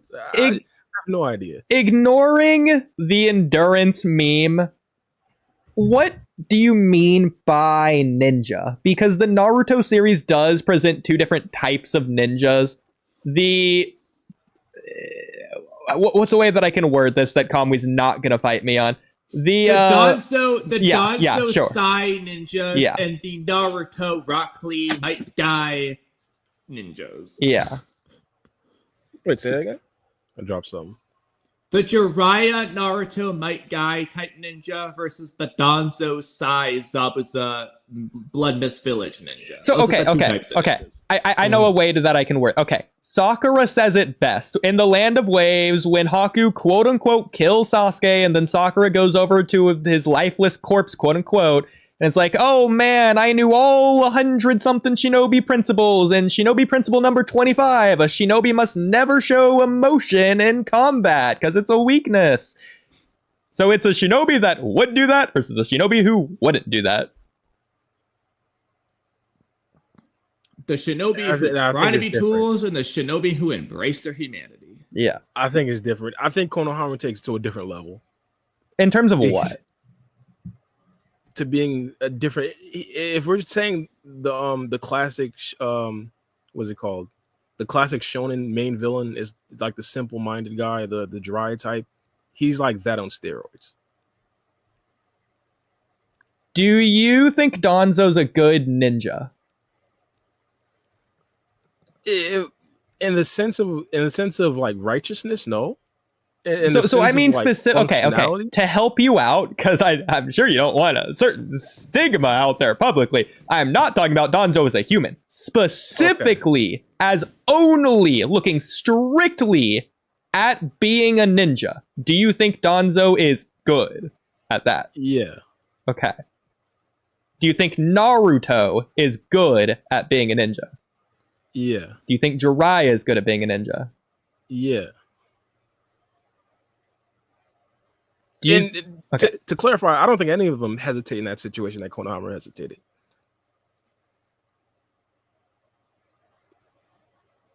Well, okay, not killing Matsuri, but killing the clone of the person most precious to them. I think they probably all would. I'd even disagree with that. And I mean, it isn't even just killing the clone. It's the clone to bring back the original that I feel like takes it over the top for Konohamaru. Because again, if you're saying, hey, you feel emotion about killing a clone, I'd understand that, but you should be motivated to do it if it brings back the original. Whereas that, but he wasn't is. the mindset He in is Konohamaru. motivated. That's why he's doing it in the first place. Nah, gang. Then why is he trying to do it? He stops at the end. The point is the end. The end is the problem. That's when you should be the most motivated. That's not true, though, because he doesn't stop. He hesitates, but then he keeps going. But the hesitation is the problem. I just don't see any of the others hesitate in that situation. The others would all hesitate. Whether they get further or not, they're gonna hesitate. See, okay, the difference is Sakura in the 5 Kage Summit stopped. She changed her mind. She couldn't kill Sasuke. Zabuza was going to cut through Kakashi if Kakashi doesn't jump back. The hesitation doesn't matter. Yeah, he hesitates, which you could argue gives Kakashi more time to jump. But Zabuza finished the swing. He still went for it. I get that. Again, the extra added layer is the fact that the actual person comes back if you kill the clone. I believe that in itself should add the motivation to actually do it. And I understand you said he did have the motivation, that's why he did it. But I'm talking about specifically in that moment once you're actually about to do it. Like, it should be like how excited Boruto was to pack up Momoshiki. Like, it should be just that level of jubilation. Yeah, and he does want to do it because you agree with me that Konohamaru wants to get Moegi back, right? Yeah, but he hesitates, which is like, why? If you're hesitating anyway, it should be maybe in a bad offensive tactic to actually finish. Well, okay. You tell me, because we agree, we know why Konohamaru wants to do it. So you tell me, why? Answer your own question. Why did Konohamaru hesitate? I believe. Well, why he has? I think he hesitated. I think I said it a little bit earlier. I completely forgot what I said a bit earlier. Well, it gives you a fresh chance. Feel free to take advantage of it, whatever opportunity you got. I think he hesitated because he believed, in his mind, he didn't want to kill someone who looked like Moegi.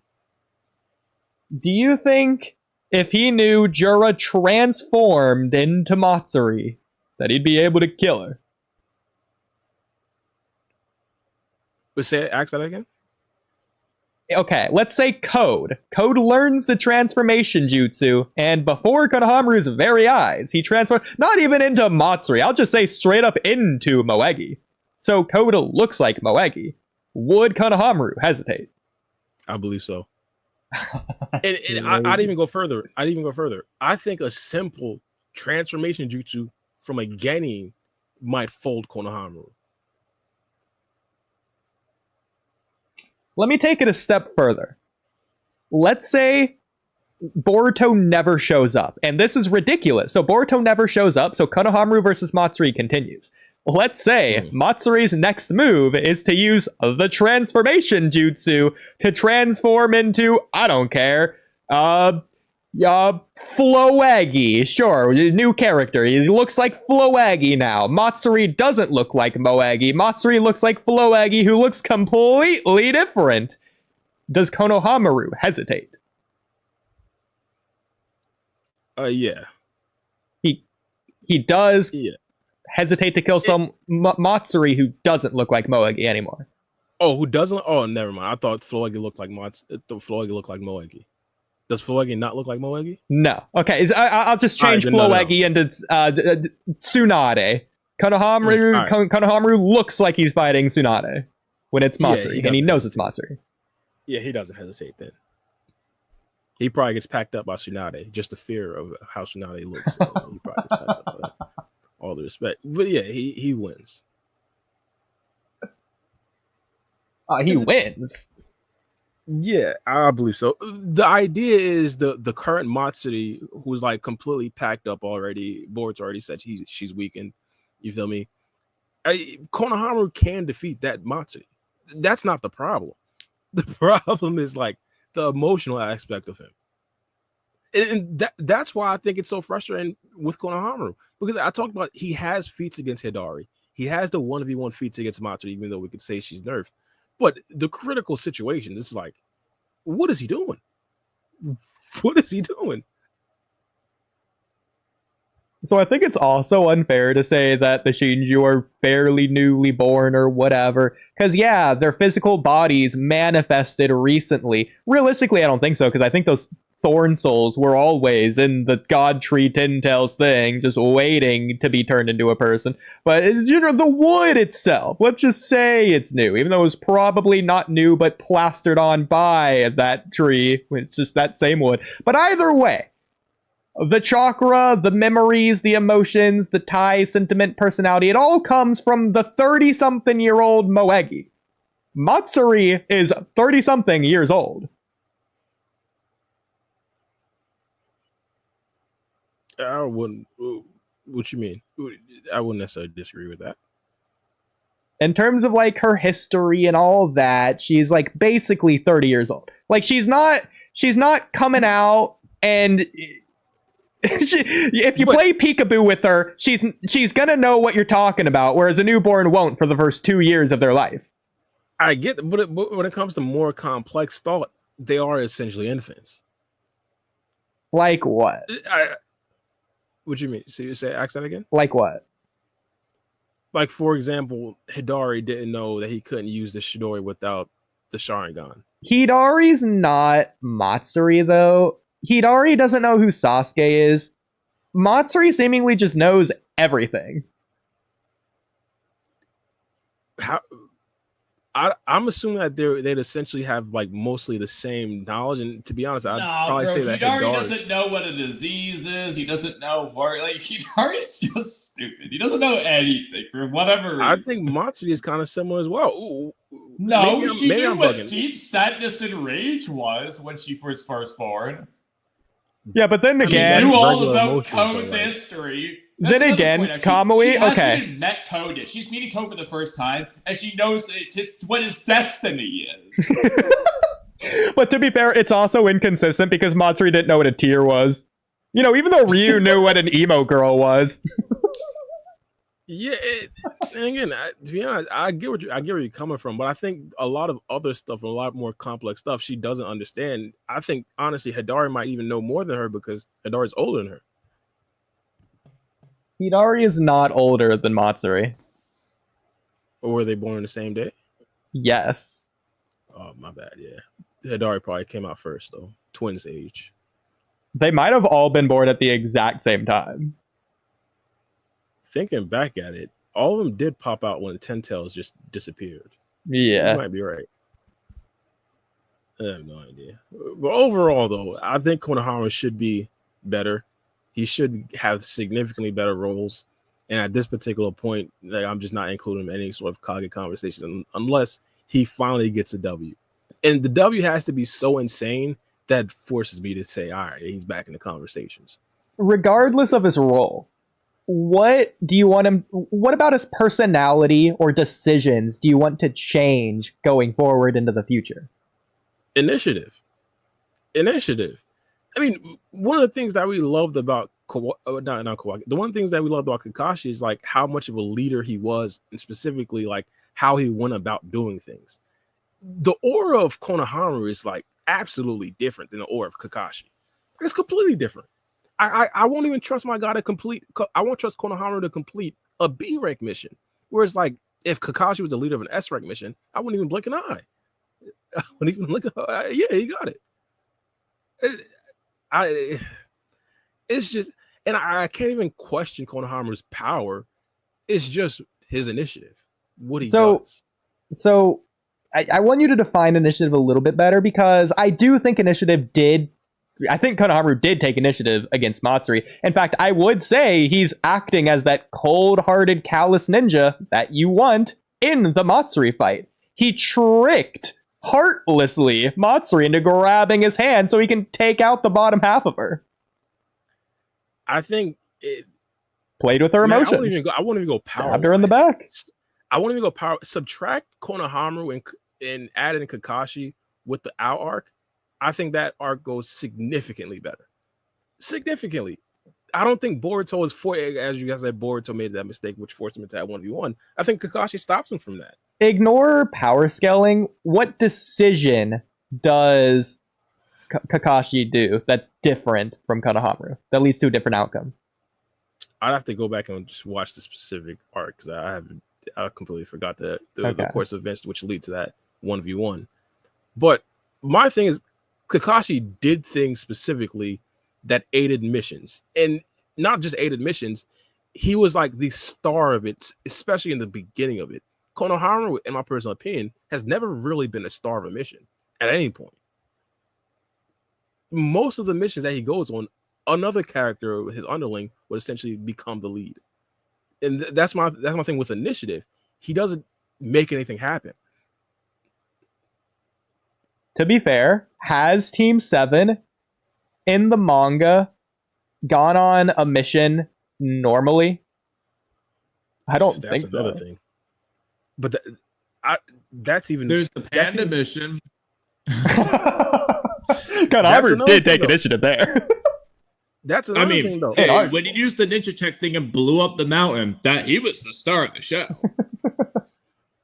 But that's another thing, in my personal opinion. If they're going out on big missions, I won't say that. I'll start by saying this: the biggest missions shouldn't necessarily not involve the leader of the team.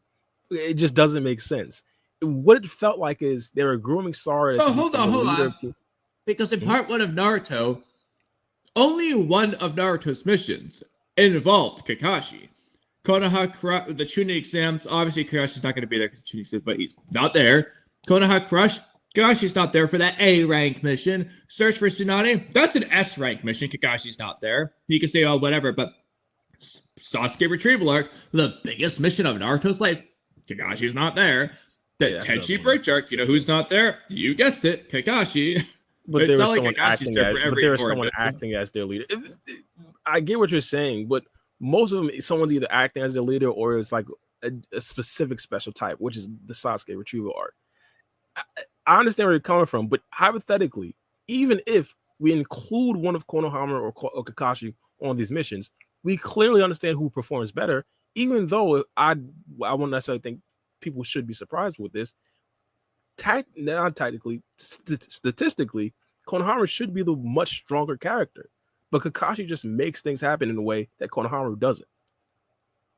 That's because, relatively speaking, so Konohamaru versus Kakashi, Konohamaru's stronger now, but relative to who they're dealing with, they put Konohamaru against God, and meanwhile Kakashi has to fight Joe. You know, that's the issue. Konohamaru, relative to his universe, is not that strong. I'd but accept Kakashi, that relative to his universe, was one of the top dogs. I'd accept that if we didn't have the examples in the anime where he wasn't fighting the top dog. Well, he beat two Chunin. Nah, bro. Kakashi's peeing his pants fighting Orochimaru. Okay, but Kakashi wasn't the top dog, but he was like in the top 10. Orochimaru is like top 3, you know, kind of situation. Yeah, I get that. Yeah, we are seeing how even I remember that Naruto scene. Yeah, so I don't get me wrong. I completely understand that. But I'm saying when they're fighting against bootleg Jugos or they're fighting against Lord Ku, one of the only Kage level opponents and the only people that are confirmed to be Kage level. But fight Ku? I don't think he does. Ku just beats the Tsuchikage somehow. But in fact, Konohamaru wasn't there on that mission. Konohamaru chose to go there towards the end anyways. And didn't do anything. But that's the point. Doing that. Well, story-wise, he's there for Mitsuki. He watched Sage Mitsuki and the rest of Team 7 fight against this Kage level opponent. He just sat there in the background not doing anything. Mitsuki upscale. Mitsuki's stronger than the Kage. This is what I'm saying. Mitsuki speed blitzed Orochimaru. This is not a fair comparison. But make no mistake, in Two Blue Vortex, he's a Raya level. Worse. It's just I can't see Kakashi not doing anything in that situation. I just can't. Well, hold on. Because in the Chunin exams / Konoha Crush, there was a Kage level threat, Orochimaru, and Kakashi didn't get involved in it. Oh, say it again? I was reading the text, my bad. In Konoha Crush, there was a Kage level threat, Orochimaru, and Kakashi didn't try to interfere with it. I understand that, but we understood that Kakashi wasn't strong enough to beat Orochimaru. Even I guess You gotta apply the same thing on wasn't strong Haru. enough to beat a beyond Kage level threat, but Mitsuki was. No. Again, I disagree with that. Per the text, he should be Kage level. He should have been up there with What We're text talking about implies this. that Konohamaru is stronger than the Tsuchikage? The fact that he was just speed blitzing had Shinju's He's not speed blitzing Shinju's. Well, yeah, first of all, he wasn't doing that, but ignoring that, the fact that he's holding his own 1v1 versus a Shinju, I think He didn't do that either. That's also not part one. Well, again, I think the Shinju are significantly stronger than Lord Ku. I understand that we can't necessarily quantify the leap in power between like part 1 Konohamaru and part 2 Konohamaru. I just can't necessarily buy the fact that he's weaker than Lord Ku and jumps to Shinju level. Like, that's what Sarada without any does. significant power. No. We discussed the fact that Sarada's power up has been completely fake. We've discussed the fact that the Mangekyo Sharingan should not have made her that strong. Even without the Mangekyo Sharingan, we would discuss it earlier in stream. She apparently went up like 10 times. We've discussed that. Yeah, we've discussed that as well in depth. How that makes absolutely no sense. Okay, but if Sarada can do it, so can Konohamaru. I gotta disagree with that. The reason why Sarada can do it is because she's an actual main character. I don't see Konohamaru like that. What's it called? We gotta continue this conversation. Yeah. I'm so sorry, Free Game. I've been looking for an opportunity to cut this out. Free Game going. Yeah, Free Game. All right, y'all. We're gonna end the pod here. You feel me? We'll probably hop on Walky Talky a little bit later on. Probably. Well, I mean, to be fair, if you really want, you can just keep going. You don't have to do anything. Just I feel bad for Bara. It's been an extra long. It's been 6 hours for him, but I'll let him go. 6 hour pod. Yeah, 6 hour. Oh yeah. Okay. Well, we could probably hop back on when chapter 26 drops in a couple weeks. I think it should drop in about 10 days. 10 days well, it should come out. Yeah. 17th. Yeah, something like that. We could probably hop another bird or duck or maybe even Discord and discuss it. But all right, y'all. Thanks for everybody for hopping on. And thanks for the audience for tuning in. I don't know how Freedom does the outros, to be honest. It's a free game thing. I usually do the intro. So no, we can just give you our outro and you can do it. Yeah, I was literally just about to ask you. How about you guys do an outro? Yeah, so, okay, what's the best way we can do this, Kamui? We should text it to Bara instead of saying it out. So it's just Bara saying it. Okay, which one should we send him? Because okay, let's both do it. Okay. No, Bara, it's okay, Bara. So just go to Discord real quick, Bara. Okay, so Kamui, I'll type him the second word if you want to type him the first word, and I'll just wait until he says the first word by reading it from you, and then I'll send him the second word, and then he can just read off the second word. Well, but my question was, which of our outro sentences? Because we have many of them. Yeah, which one do we want to do? This one. So you type him the first word, he'll say the first word, then I'll send him the second word, and he'll say the second word. Okay. So you want me to do the first word? Yeah. Okay, where should we type it? Just in Discord. Man, if y'all do this outro, bro. We're almost there. Can you go to our regular Discord chat? That's the first word you can say. Oh, I'm on my way. Gang, just do the. It's a 2-word outro. Make it nice and simple. Why is there 2 free games? Everybody, thank you for joining us on the. We're almost there. Wait, we're almost there. We got this. Bara's got this. All right, Ikimoto. Yeah, I got it. Ikimoto failed. That's the outro. That is crazy. Ikimoto, shout out to you. I don't support those statements. You are the best. Ikimoto. I'm still. Well, okay, Bara. If you prefer, Why don't you just read my current username? Ikimoto forgot. That's even better. Okay, how about that? I'll do that. Yeah, Ikimoto forgot. All right. Or Freegan, you hear? You could do it. You could do our outro too. Bro, you got 2. Do you have 2 voice bubbles? He died. Don't know why. Because I've been waiting that long so y'all can end so I can go to sleep. He's been waiting so long. There's 2 of them. Doesn't even make sense. Because I'm on my phone and not my computer. All right, hit the outro and we out. All right, y'all have a good day. Peace. It was a lot of fun.